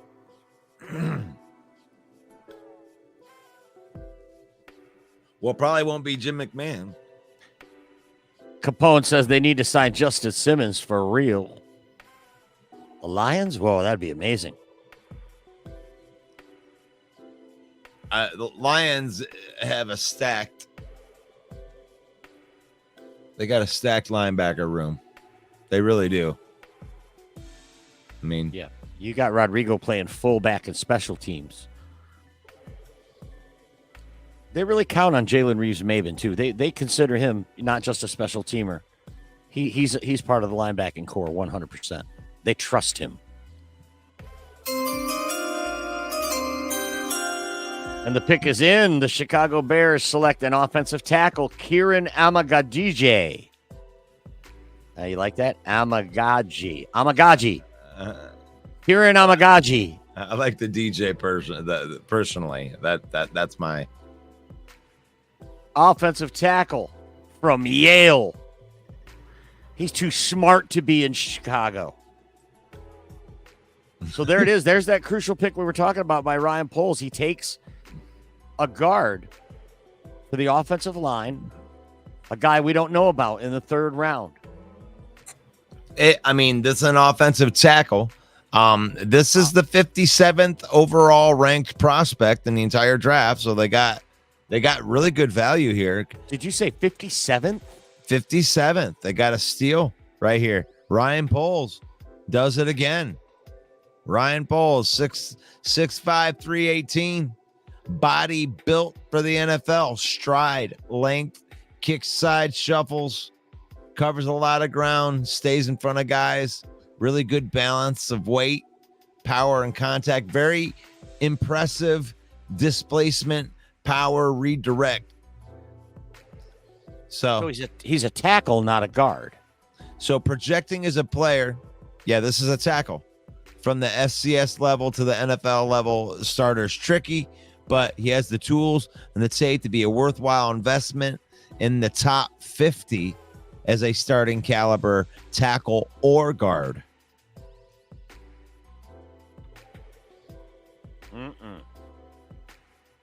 And I mean, that's good. That's a good, man. That's a 57th really, really overall good pick. ranked prospect. You get him in the third round. Way to go, Ryan Poles. I know our Chicago compadres are going to be real happy. Bear about down, that. Mike. Yeah, I'm going to be giving you some kudos on Monday.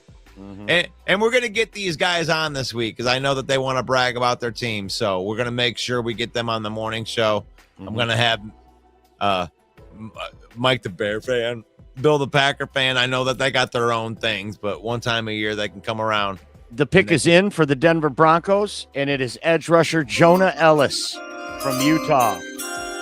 That's very, very good value right there when it comes to son of Luther Ellis, longtime Lion, grew up a Lions fan. Jonah Ellis is the PFF ranked 55th player in the entire draft. Nice. Yep. The only knock on him is he's kind of light. You know, for what you want a pass rusher, he's 246 pounds. It's more of kind of like a linebacker size, you know. But you know, he comes from an NFL background, which means that he knows what he probably was raised around the grind of how the NFL is. Yeah. So the Las Vegas Raiders are on the clock, and they've had a pretty good draft so far. Their needs are listed at quarterback and corner. So maybe Spencer Rattler goes to the Raiders in the third round. And that gives you a stable. You can get rid of Jared Stidham now, right? You've got Gardner Minshew. You got Aiden, whatever his name is, Aiden something. And then now you get Spencer Rattler. But I like Blake Corum here. I like Blake Corum to the Raiders here. Yeah. They lost Josh Jacobs. Yep. Aiden O'Connell. Thank you, Jonathan. I think Aiden O'Connell's pretty good, too. Brad Holmes had him in for a top 30 visit, and they also met with him at the Combine. I firmly believe that if Hendon Hooker hadn't been there in the third round, they would have taken Aiden O'Connell in the fourth. And that's exactly where the Raiders got him, in the fourth.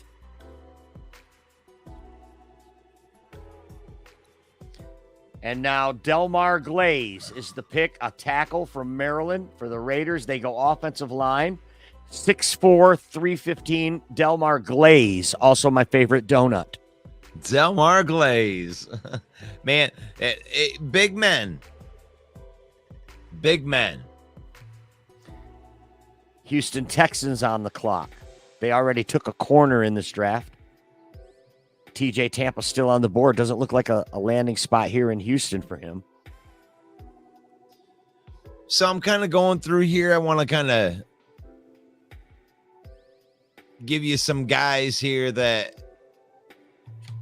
would be steals according to PFF that are left over here.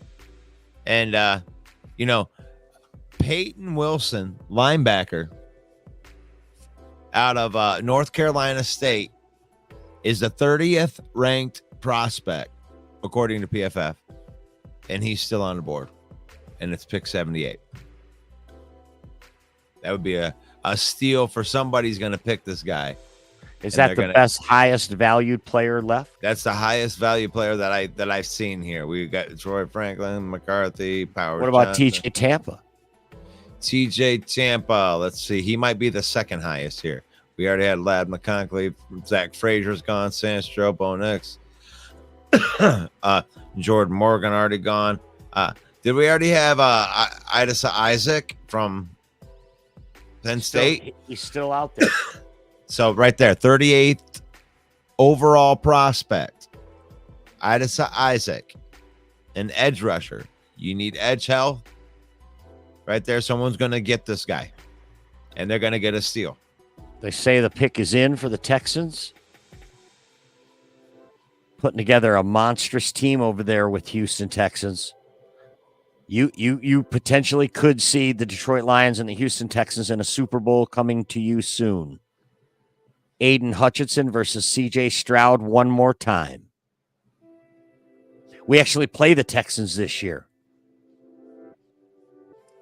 That's going to be a good game. That's going to be a good game. Jonathan Brooks is available. Wait, maybe he isn't available. Did they already take him? The running back from Texas, he's Texas. gone. Oh, okay. Okay. Moving on. Correct me if I'm wrong. TJ Tampa would be the 51st overall prospect. Is still good. available. That'd be good value here at 78 or something. And Texans need a cornerback. That could be the pick. No, they just took a corner in this draft, and they took one last year. So, I mean, I think they're definitely not going corner here. Well, what are they looking for? Their lists are defensive tackle and guard is listed as their needs. Showing Ellis has already been taken.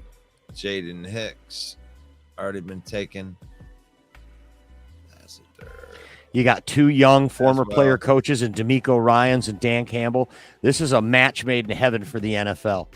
The script writers are going to be writing that one pretty soon, huh? Yeah, there's a couple of linebackers that are very highly rated as players that are still there. Edgerrin Cooper was the one that was drafted. Okay. Man, do they milk this, don't they? They sure do. They run it right down, man. Brandon Dorius. Yeah, there you go. Here's defensive interior. That's what we need here. Interior defensive lineman.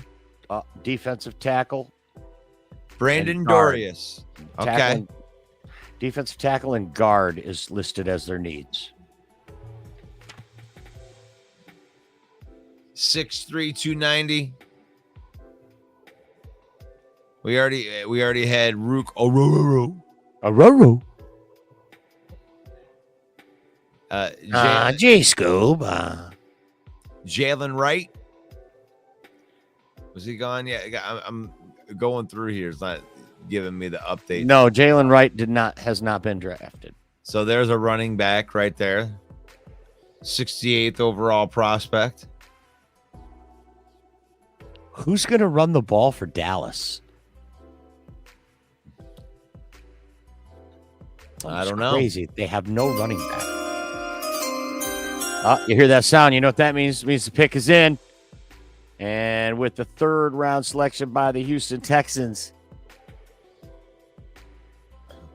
it is Kalen Bullock, a safety from USC.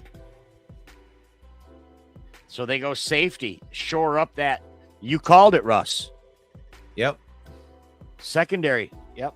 You called it. Nice call. Tell you what, 6'2", 186. That's perfect measure for a safety. Puts the Indianapolis Colts on the clock. Yep, that long safety. Bullock's lack of strength will limit how much teams can use him and trust him to play early in his career. But if he can get stronger, he possesses elite range, is an impactful single high safety for any defense, especially in a cover 3 and cover 1 systems. Mm-hmm. They've taken an edge rusher, Indianapolis, and a wide receiver so far. They're on the clock. Their needs are corner and tight end.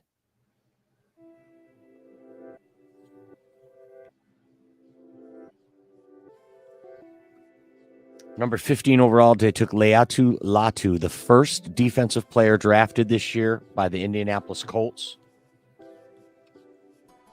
You gotta like player. Yeah, the first defensive player drafted, period, in this draft, and not until pick 15.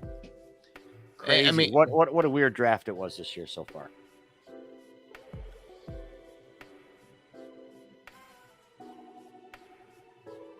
And here he goes. I think it's a secondary player. I think it's a safety.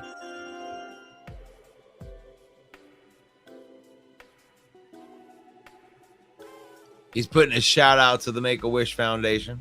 Mm-hmm. There you go.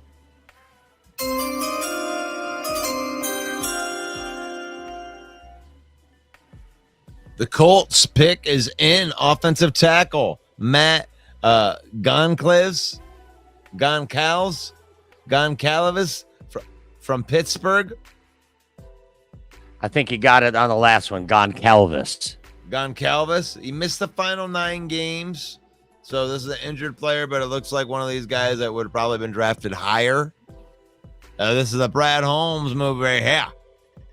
Gonna get some extra protection once we get you all healthy. Cincinnati Bengals on the clock now. Don I like that Calvis. He was an offensive tackle, right? Yep. So I like that though. That's a good pick, especially if you're getting, a more talented player that you just got to wait for. Cincinnati Bengals on the clock. They've taken a defensive tackle and an offensive tackle so far. So now I think it's going to be something a little sexier, right? Going to be Maybe they're think going to. so. I think it's going to be the second. I think this is where TJ Tampa goes. What about another wide receiver? What about Roman Wilson? That's a good. They do have wide receiver listed as one of their needs. Roman Wilson in the slot with T. Higgins and Jamar Chase. You got to replace dangerous. Boyd. Yeah, you got to replace Dangerous. Boyd, and that's good. I And like they that got TJ Huzamanzada is up. No. It is. Oh, he's giving the pick. yeah. Kushmanzada. Nice. TJ, who's your Who's mama? your mama? If you see it before me, Russ, just say it. Jermaine Burton, wide receiver, Alabama. They go with a receiver, huh? Yep. And like even if I didn't know anything about Burton, you would know that just because he's from Alabama, that he's fast. Right? The guy's got speed. Yeah. Right off the bat. Mhm. And I got to find him. And they have an easier time playing in the games than they do in practice in Alabama, because the secondary is always the best in the country. And that's because Saban always, he's a DB coach at heart. So he always paid extra attention to the DBs there and gave them extra tutelage. And you see guys like Brad Holmes tapping into that. Terrion Arnold, Brian Branch, right from what we're talking about there. Wait a minute, right? Burton brings a fiery approach to the position. As long as his size doesn't cause him to be pushed around, he has elite quickness against the press, off coverage at the next level as a flanker or slot. Great pick. There you go. Great pick. Seattle Seahawks, those damn Seahawks, are on the clock. They have guard and edge listed as a need. If you know me, if you followed this network since we started, you know that some damn Seahawks. Last year, they took Devin Witherspoon right in front of us. Yep. Of course, we like how it turned out. Of course we did. But still, it's well known that the Lions were going to take Devin Witherspoon at 6. Instead, they trade back, take Jahmyr Gibbs, plan B. Sometimes plan B works out. There's a lot of golf courses out there in Seattle. And you know what? What else? Seahawks is that Bob Barker. That And you damn hate Bob Barker. And then damn Seahawks. Hate that guy. I hate them damn Seahawks. I'm just bummed that Pete Carroll's gone before Dan Campbell got a chance to beat him. Dan Campbell could not beat him. That's all right. That's all right. Pete Carroll deserves his flowers.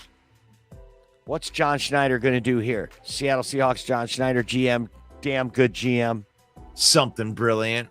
I'm sure that he's not going to reach. Let's see if I am done predicting TJ Tampa's going to get drafted anywhere. Byron Murphy's who they got in the first. Jeez. It figures. Mm-hmm. You're the one that gets the best defensive player from Texas. Damn Seahawks. And what are they going to do this time? I mean, what do they even need? They're edge and guard. And they really, they can get value at guard right now. I'm hoping that one of these guards can fall all the way to where the Lions are. I think it's going to be a safety. They're getting rid of Quandre Diggs. I think it's going to be safety. Seahawks are on the clock. We're looking at pick number 17 of the third round. So we're halfway through. And then we got to do all the compensatory bullshit. And the Lions don't get any of those either, right? Well, not unless they trade into it. Can you? And trade that's what into we're a hoping for. compensatory pick? I think you can. Yeah. Yeah, you for sure can. You sure can. See, if the Lions play this smart, you're in a position where you're at the F those picks because we don't have the roster space.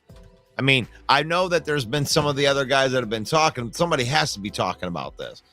This has to be in it. I don't know if people are talking about this, but they should be. There's like, you need roster space. And when you fill your entire roster, I mean, I can go through our entire roster, you know, and there's not holes. I mean, anybody that you're going to bring in is competing at this point. Pick 164 could be a kicker, and we're fine. I mean, think about it, Mike. I mean, are we still wanting Stephon Gilmore? I mean, No. I guess that would be nice, but No, you know, don't need it. there's We not don't enough- need it anymore. Nope, we're done. We got 2 corners in the first 2 rounds, bro. We're good. And then with Amik Robertson, Carlton Davis, Emmanuel Mosley coming back, Brian Branch, Ife Melifonwu, Kirby Joseph, we're good. The linebackers are set. The defensive line is set. We don't need it anymore. Now you're going to see offensive line picks, project picks, maybe a running back, maybe a wide receiver, picks. The best player available picks. luxury pick. Who can compete and try to get on? I mean, offensive line, I would love to see them use these picks. And Brad's, yeah, gosh, I'm sorry. Go ahead. Something is just hitting me right now. Go ahead. Brad Holmes is just so far ahead of it, man. I mean, we don't draft for position. We don't draft for need. We draft for, we just want football players. Right. But yeah, the 27th ranked pass defense and the 2 best football players just happen to be secondary players, right? No, you drafted for need, Brad Holmes, but you spun it like you didn't. No, he didn't draft for need. I can back that. He drafted for need in the first round, Mike. You know why? Because he traded up to get the secondary piece that he wanted, and he traded to the spot that he needed to get that secondary piece. Now in the second round, nobody was picking secondary, Mike. I mean, TJ Tampa's still on. I mean, why not get your pick of the litter? You know, that's what he did. Second pick came around, he got his guy. And while we were talking, Seattle made their pick, and it's a good one. Christian Haynes, guard. Christian Haynes. So there's another one of the interior linemen gone. And I know he had a higher grade than third round. I mean, what if the plan has been Zach Zinter all the time, and Zach Zinter's there in the 5th round when they pick him? Yeah, in the 5th. That would be awesome. Read this comment for me from Jonathan. Jonathan says, I love seeing y'all disagree. It makes the show better.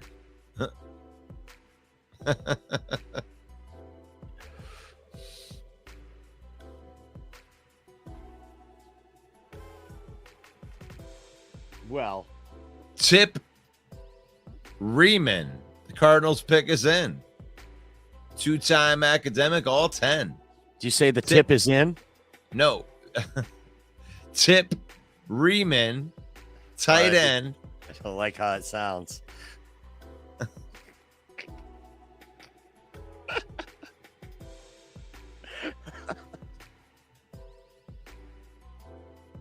Tip Riemann.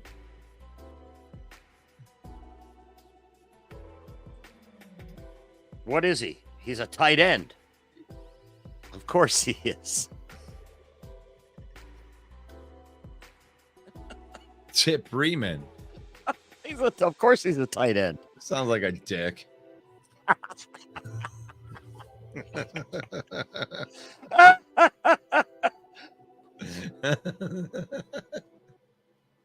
That puts, speaking of dicks, that puts the LA Rams on the clock. Sean McVay. Team Ramrod. Team Ramrod.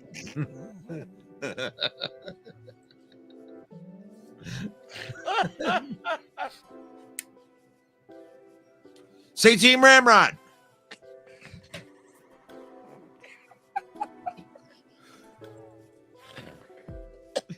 You're killing me. What do you think, Mooch? What do you think, Mooch? Say Team Ramrod. Team Ramrod. Hey, Team Ramrod. Team Ramrod. Man. Give me. Hey, it's not about pad level. It's all about the offense. Shut up. Give me Jeff Garcia. I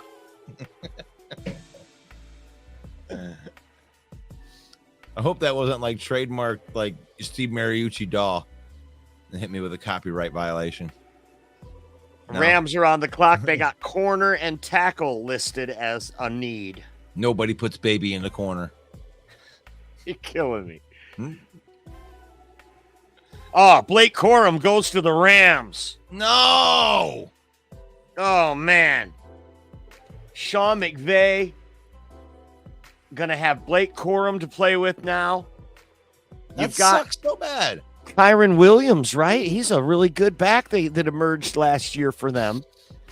They got Nakua. They got a lot of weapons out there, and then now they add Blake Corum. I don't know, man. I don't know. I'm not sure I like that as a good landing spot for him. It sucks. It's like all of your favorite heroes that just won you the national championships is going to teams you hate. Yeah, and teams that we're probably going to face in the playoffs, right? And Jonathan, he's tapping into that right now. Yeah, he's saying it's not good at all. Acknowledge me. I wanted to see Blake Corum go somewhere and be the lead back when they draft him, like Carolina. That's what I wanted to see.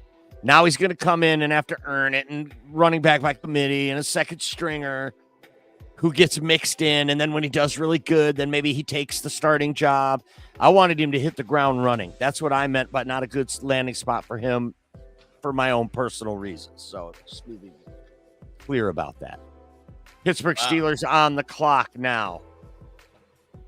Wow. Look at, I mean, these Rams are quietly having a pretty good draft right here where they're able to get Jared Verse, Braden Fisk with their second pick. I mean, that defense is way better. And then you add Blake Corum. Maybe that is kind of a luxury pick, but you definitely made your defense better already. And Les Snead out there, another rock star GM guy that Brad Holmes learned a lot from. They always draft well. And then that one year they just said F them draft picks, and they brought in a bunch of high-priced free agents, and they won a Super Bowl. Always wonder what the narrative would have been, though, had that guy not dropped that interception in the divisional round. I mean, you can get to that point. I mean, we went over the money part, a couple weeks ago, and right now the Lions are in a really, really good cap spot right now. Like, even with these new contracts where you're paying the big things, it's like this whole Jared Goff thing. It's like the easiest answer. Roman Wilson goes to the Steelers. Go ahead. It's like what? Well, I mean, they're living in this good world right now, and I don't believe that they're going to sign Jared Goff long term. I believe they're going to let him play this out. We're going to go through. They're going to pay him the $30 million. We're going to go through this year. We got this money. We're going to run it. We're going to run it because business wise, and it has nothing to do with Jared Goff, guys. It really doesn't. Like, next year, they're going to be able to franchise tag him at $42 million, roughly $43 million, whatever, depending on what quarterbacks get signed. What the top 5 is, that franchise tag is going to be a hell of a lot less than anything that he's pitching to us right now as a multi-year deal. Right.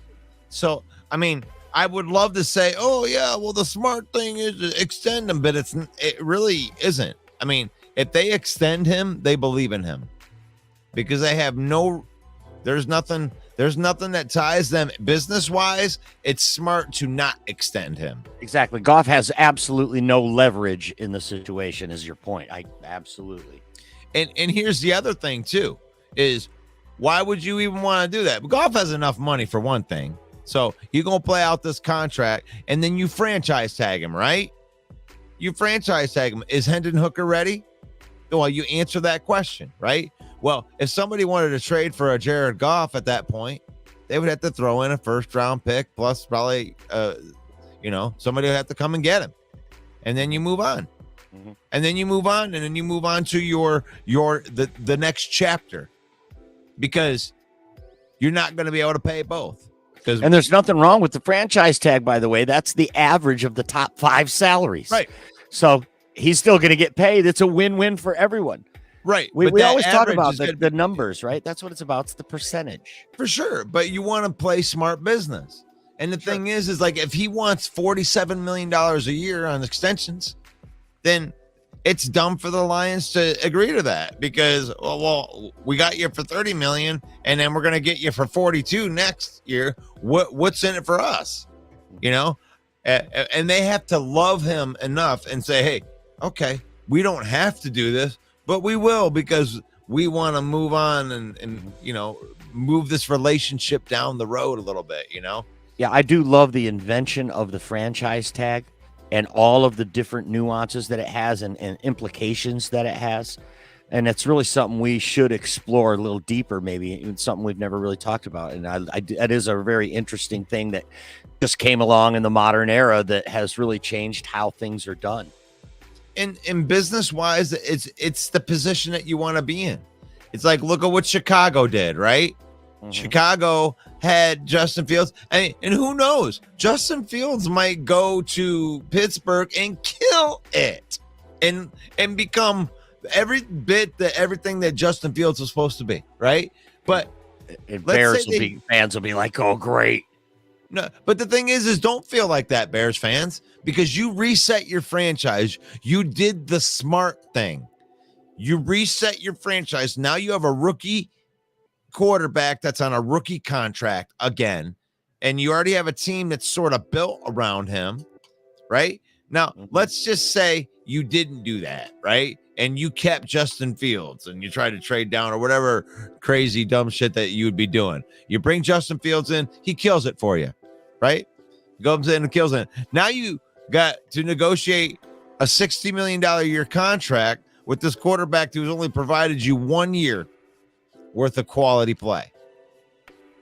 So they did the smart thing. You got something for him. Now he has a new fresh start over there. Now you have Caleb Williams that gets dropped in perhaps the best situation ever, right? They're running the cap right. Yeah. And the Bears fans, before they traded Justin Fields, half of them wanted him gone and let's draft Caleb. The other half wanted, no, let's use all those picks and give Justin Fields a team around him. And look at all these guys Justin would have. And then as soon as they traded him, they're like, yeah, I didn't want him anyway. Let's get Caleb. And then when Justin Fields takes over the starting job in Pittsburgh and becomes everything that he was supposed to be in Chicago, they're all going to look back and go, yeah, I never wanted to get rid of him in the first place. And they didn't. And they really didn't. I mean, the Justin Fields train was just still rolling through, man. They loved him into the bitter end, all the way to the end of that. But that's okay. And now the Lions are in a similar situation. And don't act like Hendon Hooker on the sidelines right there is a nothing thing. Because I know that there's a lot of the media around here likes to dismiss that. Oh, well, you can't really count on it. Why the hell did they use the third damn round pick on him then? Zach Zinter to the Browns. Zach Zinter to the Browns. And before that, it was Roman Wilson to the Steelers. What do you think about the Steelers draft, buddy? They get Roman Wilson, slot receiver, going to the Steelers. Well, there goes the dreams of Zach Zinter dropping. 3 Michigan players in a row drafted in the 3rd round. Nice call, Ken.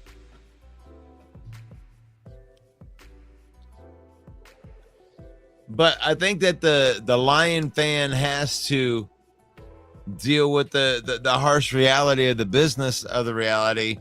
And, Jared Goff might be here for the next 2 years, but I don't see the need, business-wise to extend him. Right. It doesn't make any sense. You got Hendon Hooker. I got to grab a beverage. I'll be right back. San Francisco on the clock. Their needs listed are tackle and guard.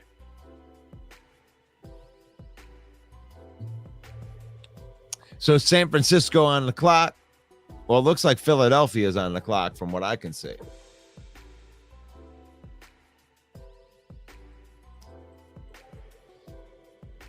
No, 49ers is on the clock. You're right. 49ers. The pick is in. There we are. And I know that most of the people that watch this are Lions fans. That's why I'm talking about Lions stuff. We are keeping you updated on the picks. And especially these Michigan ones. That is kind of unprecedented. You might see like Michigan players be picked back to back to back. So, the pick is in. 49ers select offensive tackle, Dominic Pooney. And there you go. Considered a guard tackle. I mean, you can't go wrong getting better, getting big men.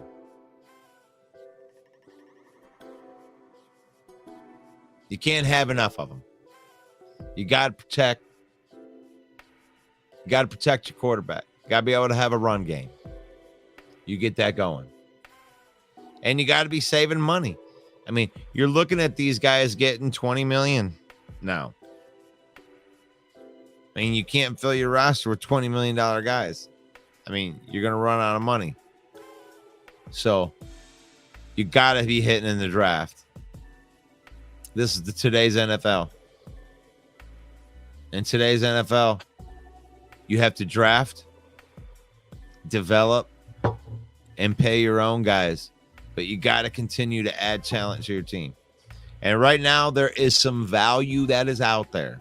Cowboys on the clock, pick is in. There is some value right now at the interior lineman position. There is some very good secondary pieces that have dropped. There are some really good linebackers that may end up dropping. Would you like that if the Dan Campbell went in and grabbed himself another linebacker? I know people are dead set on the positions that they think that they need. But a lot of people might argue that if the Lions last year would have just had better cornerback play, that they would have won the Super Bowl. And they just went all in on the overloaded secondary. I'm watching Justin Jefferson get 200 yards receiving. I'm watching CeeDee Lamb get 150 yards receiving. I'm watching these receivers just light up the Lions secondary. And a lot would argue that if we had even average cornerback play last year, that the Lions would have won the Super Bowl. They didn't have average cornerback play. They got toasted. They gave up yards in chunks. They gave up big plays because they didn't have a secondary. So what'd they do? They revamped the secondary. And you can make the argument that with better secondary play, you're going to get better Hutchinson play and pass rushing play. Does that just make the defense that much better with those two guys and DJ Reader? Love it. I love it. I think the defense is drastically improved. Drastically improved. And I'm looking at this draft right now, seeing what we have available. And like I said, there's some value falling. right now with linebacker. There's some the other positions that we're not going crazy with. Looks like a lot of people are going with the offensive tackles because, you know, those are foundational pieces, right? You can't have enough of those guys. I mean, when you're paying these guys $20 million a person, you got to have some of these guys on rookie contracts, especially on the offensive line. They get beat up. It's okay. Cowboys, the pick has been in. It's been in for the last 5 minutes, but that's okay. Cowboys always take their time. They're Cowboys. That's what they do. They take their time. They're riding in on a horse when they could be driving a car. Come on, giddy up. Giddy up. Yeah. What are you doing? Pointing at your finger like you have a ring. You ain't got a ring this century. You're a bunch of mouth. You're a bunch of mouth, Cowboys. Y'all like to talk. I mean, if I have to look at another meme of Dak Prescott being compared to the best quarterbacks in the league right now and how he's going to go into the Hall of Fame and he's better than Tom Brady, I'm going to throw up. I'm going to throw up. Look at that star. I'm going to throw up on that star. I'm going to poop on that star. That was one of the greatest things ever. When Terrell Owens acted like he was going to take a dump on the star, that was amazing. I'm going to poop on your star. That made him a legend right there, buddy. Right, and then he goes and plays for him. It's classic. It's classic. There we go. Oh, linebacker. There we go. Dallas picking a linebacker. Marist Liufau. Right there. I think I did a good job with that one. 6'2". Yeah, I think you did. The 2023 Butt Kiss Award semifinalist. So he was in the final four of best linebackers in the nation. Good pick. There's value at linebacker right now. Linebackers are they're flying off now, which is cool. I really don't think we need a linebacker as Lions fans, you know. So I think getting linebackers and running backs, everyone that goes off before our next pick is, you know, us getting closer to a guy that we want. And we're not losing anybody, you know. Let's get some quarterbacks. Let's select some long snappers here. Let's get it going. I need some. What about some kickers? Is there a kicker we can get here in the third round? Let's go. There was one last year. Is there a Jake Moody? Will the real Jake Moody please stand up? Let's talk about the kicker. The Packers are on the clock, and the pick is in. There goes the Packers, taking a running back, Marshawn Lloyd. From USC. From USC. That's interesting. Paying $12 million a year on a multi-year contract. With Josh Jacobs. And now you're going to bring in Marshawn Lloyd. You got A.J. Dillon. I don't hate it. I don't hate it, Mike. Right. Tampa Bay on the clock. They got tackle and wide receiver listed as a need.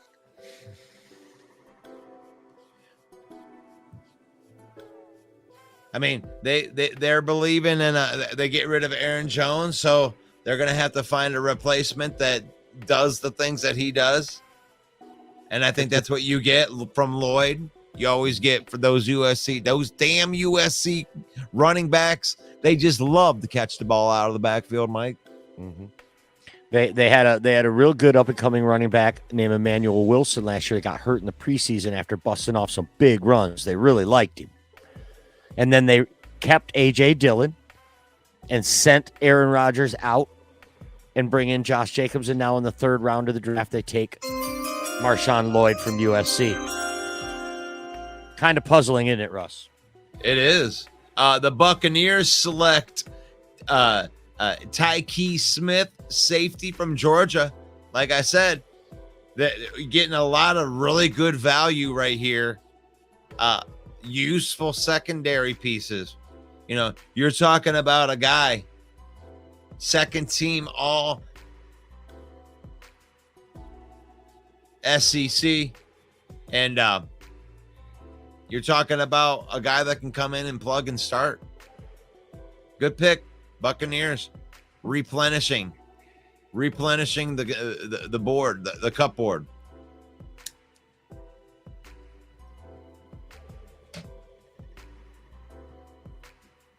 Arizona on the clock again.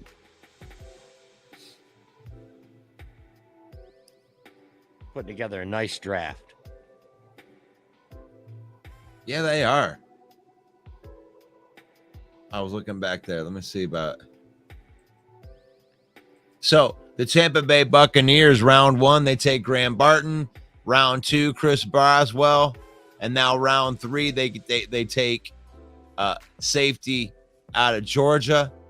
So the Tampa Bay Buccaneers have pretty good draft so far. I like that.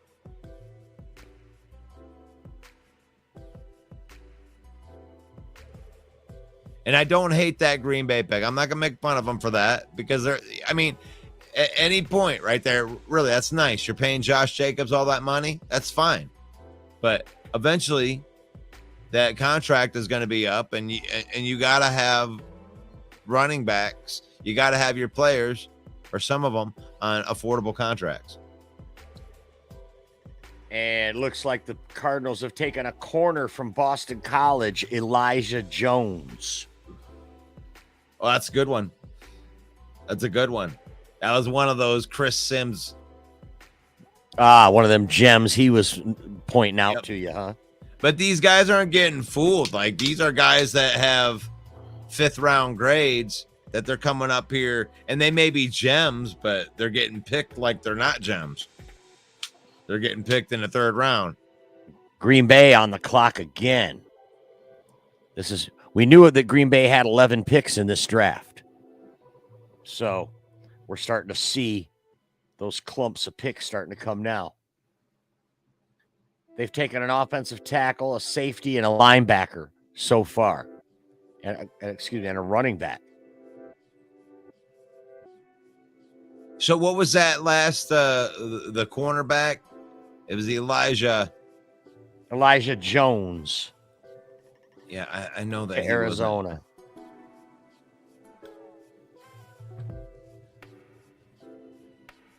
Yeah, okay, good call. Ken says Arizona has 13 picks in this draft. Jonathan says Green Bay's doing really well, I got to admit.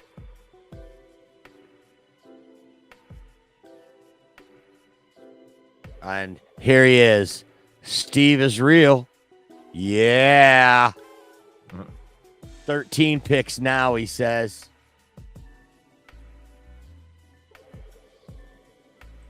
Welcome to the chat, my friend Steve. Elijah Jones. Yeah, Elijah Jones, that is a brutal reach. PFF has him ranked as the 225th prospect, 7th round grade. But that's a guy that Chris Sims told you about. Yeah, he's like a guy that, but he's telling you, yeah, here's a guy that if you went and got him in the 6th round, you should get him in the 6th round, and he's got a 7th round grade, you know? Oh, okay. So now they're reaching in the 3rd. Yeah. I mean, this is not a sleeper pick. You didn't pick him like a sleeper. You did.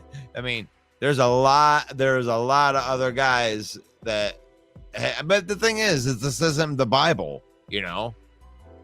If they like their guy, they like their guy. But PFF says that you could have got him on day 3. You know, all them Packer fans right now, they're just believing that all of these guys that they bring in are going to be studs, man. Just like we believe that. We all still have hope for Broderick Martin. Sure. There's nothing wrong with what the Packers have done. I mean, I'm not going to give them a bunch of shit.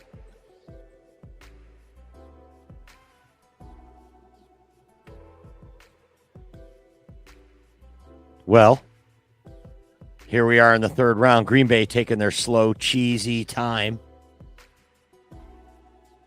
Good time to remind everyone that we've changed the name of our YouTube channel, and you should go over there and subscribe to it. Hey, I accidentally changed the background too, by the way. I was trying to just put in an overlay, and I used a background. So, all right, we'll figure that out. We're working out the YouTube stuff, and we'll make that shit look nice. yeah, our YouTube handle now is @Villain Squad. So head over if you haven't already followed us on YouTube. Subscribe to our YouTube channel. We really need to pump that thing up now. We appreciate everyone, by the way. Absolutely. Ken Fisher makes a great point here. And it's like there's a lot of teams that are in different places, right? The Lions aren't in a place where we need to add a lot of guys. I'm glad that they did something where they added 2 impact players. And we needed 2 impact secondary players. I mean, we have great players at the other spots. We got great linebackers. We have 3 really good safeties. We have a plethora of good cornerbacks. We got good pass rushers, but now we have good interior defensive linemen. Now we have good players at these spots. And I think that these secondary players make the pass rush better. It just does it inherently. So, you don't see the Lions, since the roster's pretty much set at combining late round draft picks and moving up. And we've been entertaining that. We've been entertaining that. It's Hopper. It's Hopper. Hopper. Linebacker, Tyron Hopper. That's good. That's good. The value is there at linebacker. There's value at safety. I think there's still value on the interior of the offensive line. And the linebacker now Green Bay has linebackers named Hopper and Walker. Hopper and Walker. It's a good pick. Yep, this is a good pick. Yep. They get a running back in the 3rd round, Marshawn Lloyd from USC, and then they get a linebacker, Hopper, in the 3rd round. They're stacking that team, youngest team in the NFL.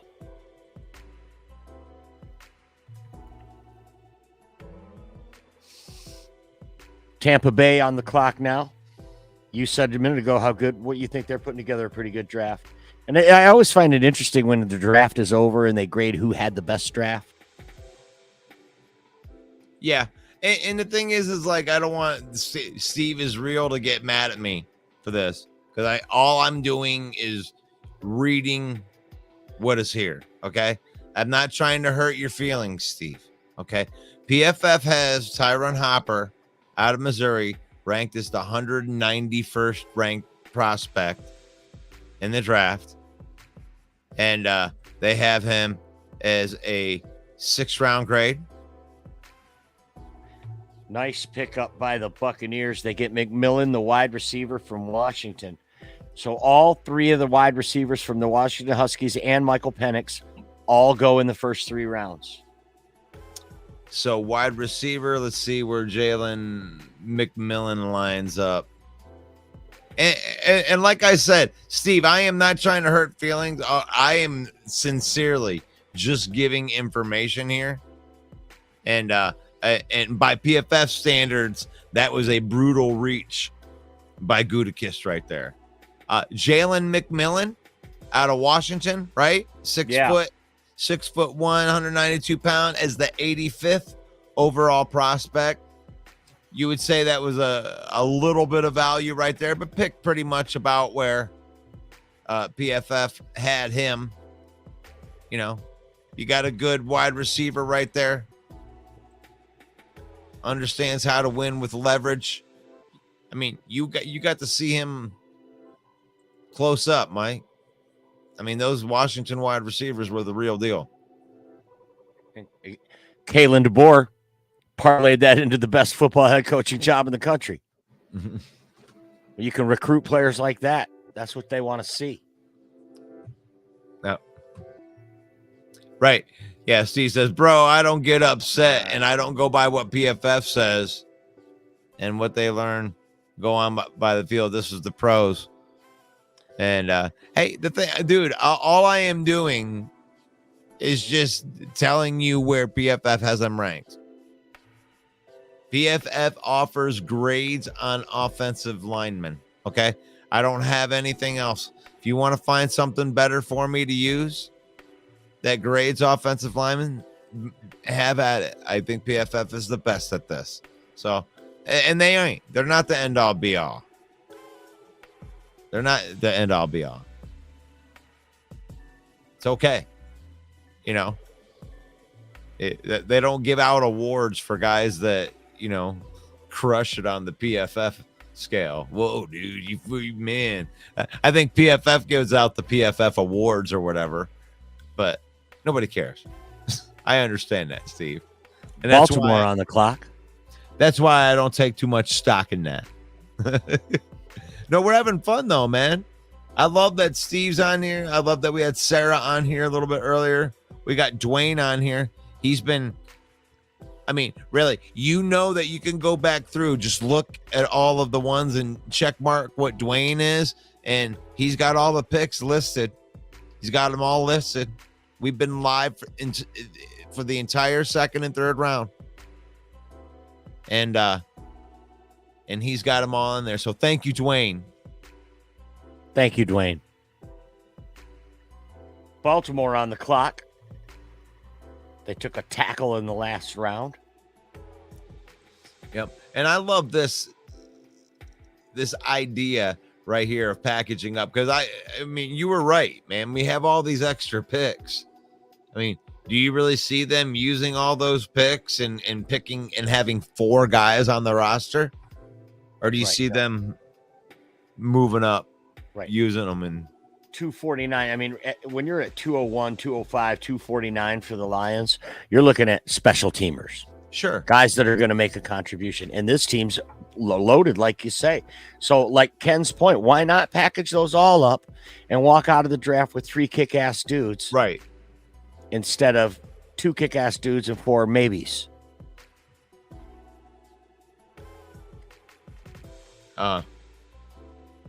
Aiden's mad that they didn't take the Iowa players. Oh, I'm sorry. I mean, there's a lot. I mean, you're a Michigan fan. I'm a Buckeye fan. Aiden's an Iowa fan. He's a huge Aiden is a huge Jack Campbell fan. Yes. And I am so excited. I actually private messaged you, Aiden, today. And I told you how excited I was about Jack Campbell this year. I think that Jack Campbell is going to become the leader of this defense. I think that Aiden Hutchinson is going to be happy to follow one Jack Campbell and his leadership on the field by the end of this season. And I have nothing but good things to say about him. He is carving into that role, and I think that he's going to be everything that they thought he was going to be when they drafted him. I can't wait to see him play. And don't worry, Aiden. Eric All hasn't been drafted yet, but he will be. The tight end from Iowa, he's going to go.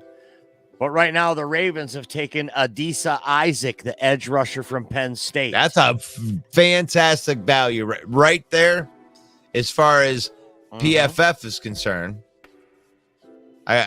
I think that he was one of the highest ones that were available. And that's the Baltimore Ravens. The rich keep getting Yeah. richer. And speaking of that, Howie Roseman on the clock now with the Philadelphia Eagles again, making the NFC even tougher every pick he makes. And look at those freaking Ravens. They do it again. I know, man. That 38th ranked prospect by PFF. And you're just talking about a guy that was projected as some of them had him as a first round pick, second round pick. That's where he was at, you know. But he finds a home at a place that values defense.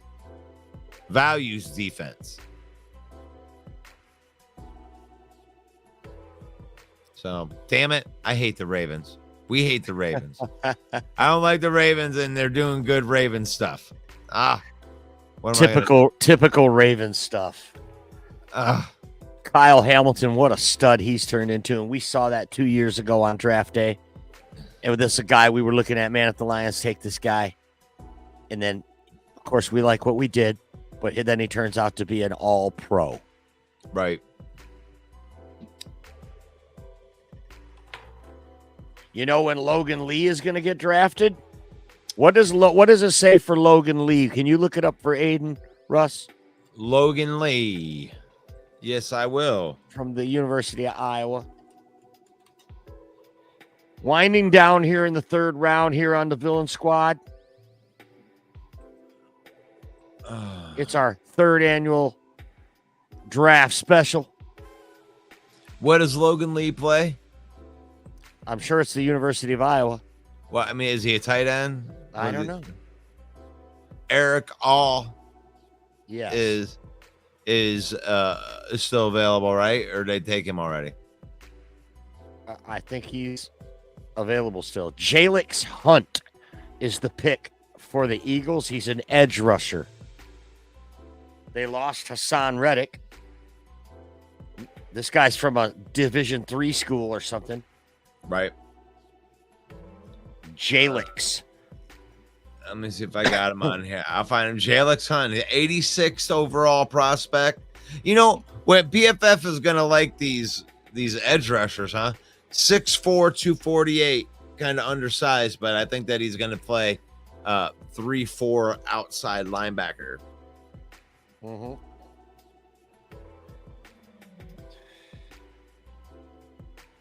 You know, yeah, we can't find Logan Lee, Aiden. He's not ranked high enough to be showing up in the computer, so we're gonna move on from it. Buffalo on the clock now. What does Logan Lee play? Yeah, we don't know. Oh, okay. He sounds like a superhero's or like true identity or fake identity. Let me see if I even got him on here. Logan By day. Oh, okay, I got him. He's Logan Lee. Yeah, there you go. You got him? I got him. All right, Logan Lee, 6'5", 291. He's the 195 ranked prospect, interior defensive lineman. Oh, it looks like he is more of an edge defender in a 3-4. You know, he's one of the the defensive ends in a 3-4, and you still got the two linebackers. Oh, you're like, no, I'm saying, yeah. So when do you think, Aiden says, when do you think that he'll get drafted?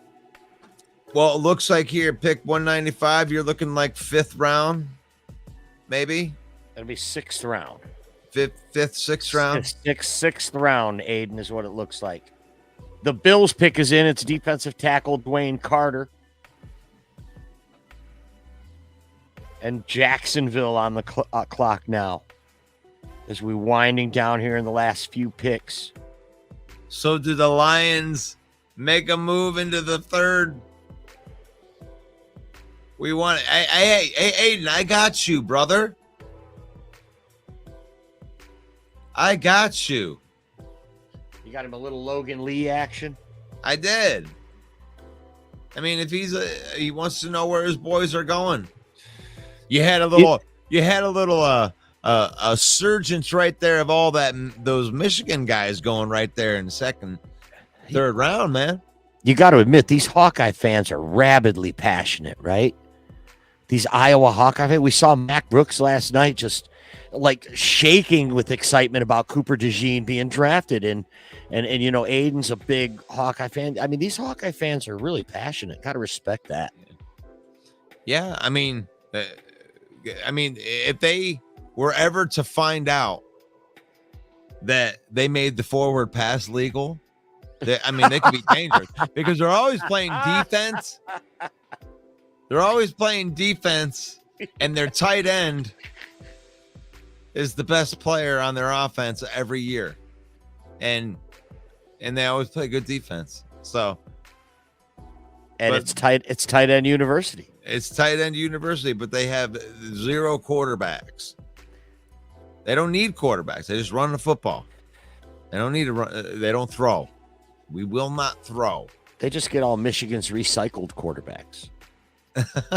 Every Michigan quarterback leaves the portal and goes to Iowa now. But you know what? There's something that's good to that philosophy. You know, Harbaugh won a national championship with that. Play defense, run the ball down your throat. You know, I got a quarterback that can throw the football. I don't care.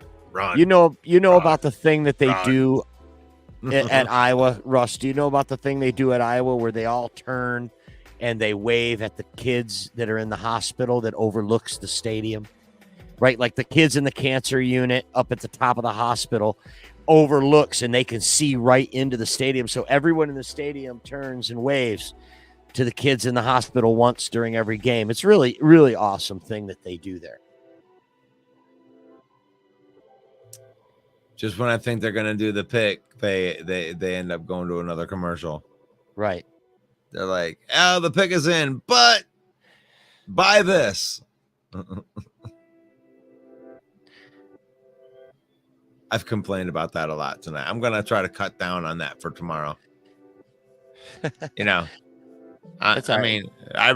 just be okay with the fact that they're selling, you know, addiction commercials, you know, higher education. There's Purdue.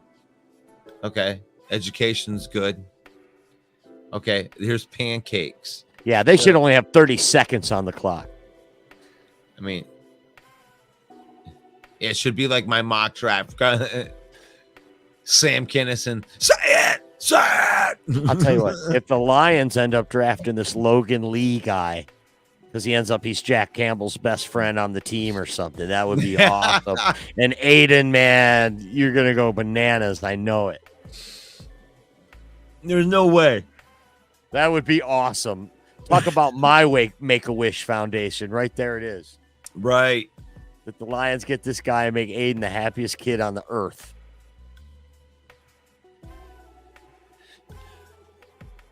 Let's see if they have under safeties. Do they have one from? Jeez, oh Pete, the Jacksonville Jaguars are just dragging this thing out. Of course they are. They're the Jacksonville Jaguars.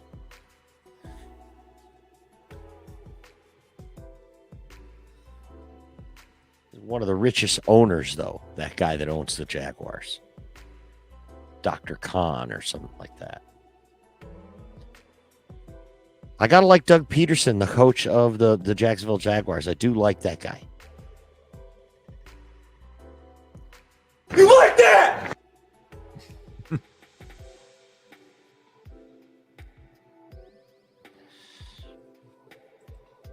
The Jaguars pick, Dwayne tells us, is a corner, Jerrion Jones. Jerrion Jones. From Florida I love State, right down the road, Tallahassee to Jacksonville. He doesn't got to go far. He's a corner. Jerrion Jones. Jerrion Jones. Jerrion Jones from Florida State, the 6-foot corner. Red shirt senior. A lot of these guys that have been here for a little while. You know? Jerrion Jones. I got a Jerrion Jones. I got a cherry on Jones, baby. Ooh. It looks like he was injured this year, but it looks like that he's an outside corner because he took most of his snaps. Well, no, actually, no. He took most of his snaps from slot in 2023, and he took it from outside corner in 2022 and 2021. So it looks like you got a versatile corner here. It says quick and balanced footwork in his back pedal. Quickness is the calling card in his game. He shows it in his hips and his acceleration. He's a reliable tackler. Smart from the slot. The cons is he's got limited long speed, likely why he's being pushed to the slot. So, looks like he's going to be a slot corner in the NFL because you need to be fast if you're going to be from the outside. We are into compensatory picks now. Ooh. The actual third round should be over, but the Bengals take defensive tackle McKinley Jackson. There you from Texas A&M. Listen to these defensive tackle numbers: 6'2", 326. That's prototypical size for defensive tackle right there. That's John Randall. It's Dwight Freeney. Aaron Donald right there, 6'2", 326. Pittsburgh on the clock, putting together a nice draft. Now they get a compensatory pick. Yep. I can't wait to listen to the press conferences. They probably got a compensatory pick for taking Justin Fields. Come on, man. Come on, man. Come on, man. Poor Justin. Poor Justin. Really can't play no football? It's like they trade the poor guy out of the division, and then they completely do everything they should have did while he was here. Right. Like, there you go. Oh, wait. He's like, give me some wide receivers. Like, Justin, you're traded. Okay. All right. We signed Keenan Allen. Oh, there's DJ Moore. Oh, there's we're gonna draft Roma Dunze at pick 9. Like, you assholes. And those damn Rams pick next. They get another They get another pick in this draft. You assholes. I'll tell you what. I hope Justin Fields kicks your ass. The Cincinnati Bengals have gone to the well now on the defensive tackle position a couple of times, trying to replace DJ Reader.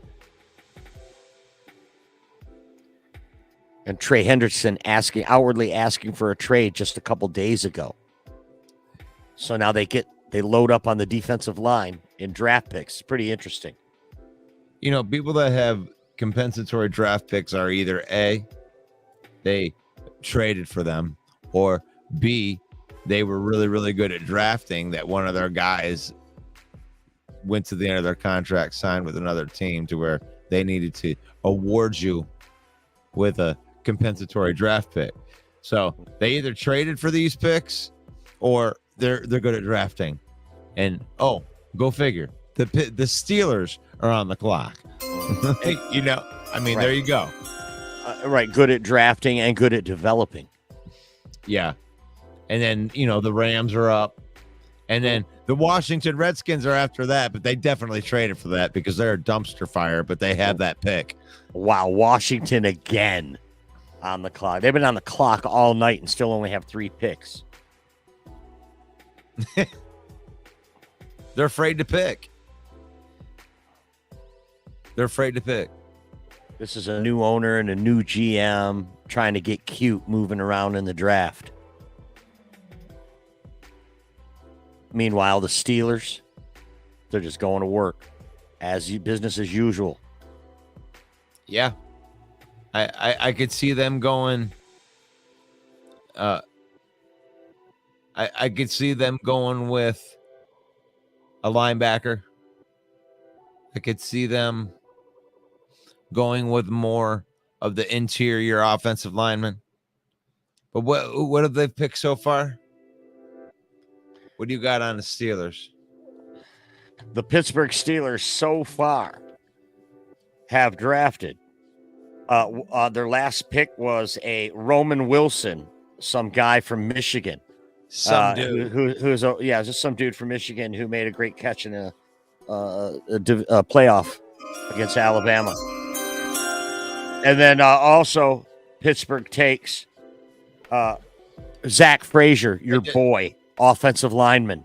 And before that, they take Fa'atanu from Washington on the offensive line. Killing this draft. Yep, and they just did it again. Now, Peyton Wilson, wow. And now they select Peyton Wilson, the linebacker from NC State. This was, according to PFF, this was the best value that was left on the board as far as the value. Mm-hmm. He is the. I want to hold on a second. I got to see this to be sure. That means the Rams are now on the clock. Peyton Wilson is the 30th overall prospect, the 30th ranked overall prospect at pick 98, 6'4" linebacker. I mean, you're talking about, you can't teach that.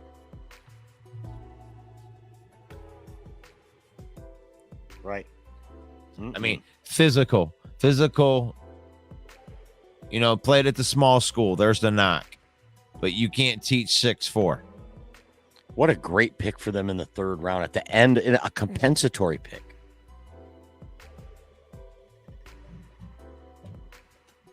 Steelers doing Steelers stuff. Gritty, tough dude. It kind of reminds me of Jack Campbell, a poor man's Jack Campbell, like the small school version. If he went to Iowa, he probably would have been a first-round pick. And they take a safety, Cameron Kinchins from Miami. Oh, that's a good pick. That's a good pickup. And on the clock,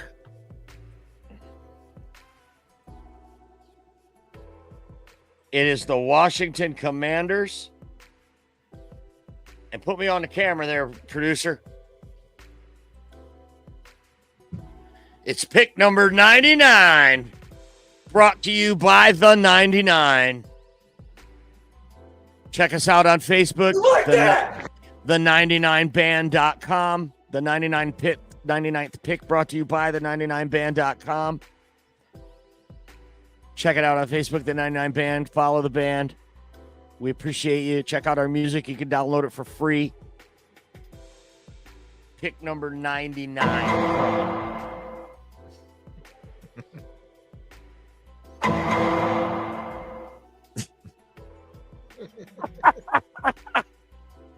Acknowledge me. Oh man, that's funny.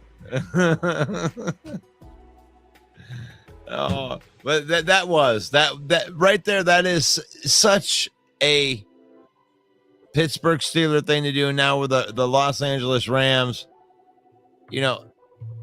Snead just doing a good. Doing a good job. Kinchins, you get safety in the third round. I mean, he's the 109th prospect. I mean, you're right here in this pocket. I don't call it a reach. You're not reaching there. To me, if it's out of place, then I kind of, lift my eyebrow to it. Like these ones that were in the 200. Mm-hmm. Sorry, Steve. I'm not.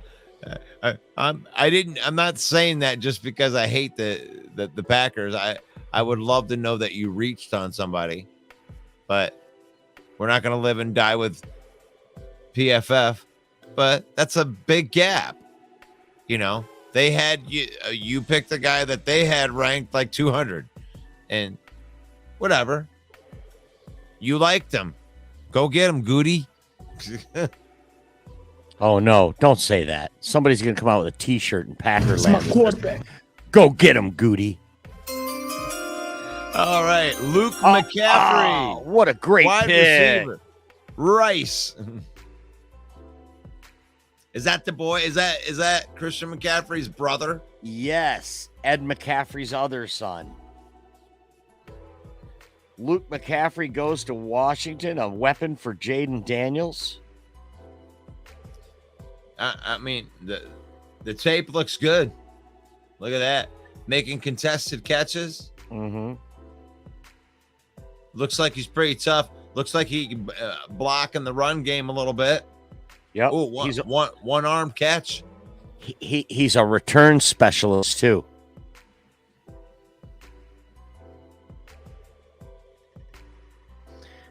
Great night, Ken. Thanks for hanging out with us, Ken. Love it. Yeah, we're getting close. We're almost there. Just a couple more picks. See, this is our marathon thing. You know, we love it. We love this. This is how we started doing this, and we're gonna make it through the whole thing.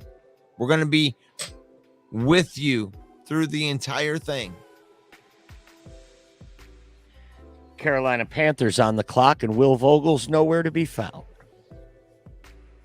I wouldn't want to represent that dumpster fire of a team. Russell Wayne in rare form tonight. Hey, the thing is, we're Lions fans, man. We're going into Lions Villain Squad page. We're going into the Detroit Lions News podcast with Joe Chapp and the boys. And we do have some people that struggle, that, you know, matriculate in from the other fan bases, but I don't care. Packers suck. We're going to kick your ass this year. I don't care who you draft. You ain't going to stop Jahmyr Gibbs. We got the best offensive line. We're going to run the ball down your throat. Run it down their throat. Run it down their throat. Yeah, that's what's going to be happening all year long. God, if our defense is average, we're going to crush people next year. Night, Steve. Take care, buddy. That was the last pick tonight. Is the Carolina Panthers. No. It's the last pick. This is the last pick of the night. Waiting on the result. Do you have the result? I do not have it. I don't. I thought there was a couple more picks. I have a couple more No, compensatory. I got one more pick. This is the last pick. It says the next pick is round 4. Oh, that was the last pick. Round 4, Carolina starts it. Carolina's not on the clock until tomorrow. All right. So That's a McCaffrey's brother is the last pick in the 3rd round by the Washington Commanders. I don't have a fancy thing for Rakeshaw. But I'm happy with what the Lions have done. I mean, you went up and got 2 secondary pieces. Secondary is what a lot of people would call the biggest area of need. And now it is not. It is definitely not an area of need anymore for the rest of the draft. Maybe they may go safety.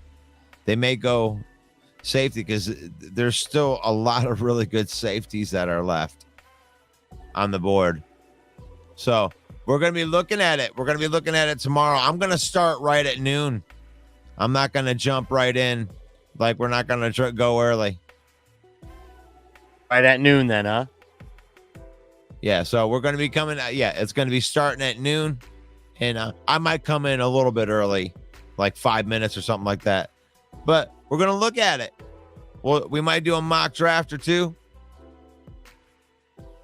Just with the 4th and 5th rounds. We're waiting a long time, guys. Still another 60 picks left. We're not picking for a while. So, pack a sandwich. Maybe get a yogurt. ready. Yep. We're going to go in for day 3 tomorrow. Hey, it's faith, family, and football in that order. So we appreciate anybody that puts the link, that link that's in the description, the giving link. When you use that, my church is awesome. They do a great job with outreach in Genesee County. And if you use that link, that's what you're helping, is the outreach in Genesee County. They do a good job with that. And we appreciate them. So it's faith, family, and football in that order. The family and football, well, that's easy. That's what we're doing. Let Holmes cook. You my fams. You my fams. If you can hear the words that are coming out of my mouth, you're my fams. and we appreciate you. We use football to spend time with our family. We don't let football use us. And may the Lord bless you. May the Lord keep you. May the Lord shine his face upon you until we meet tomorrow, day 3 of the draft. Peace out. Go to bed.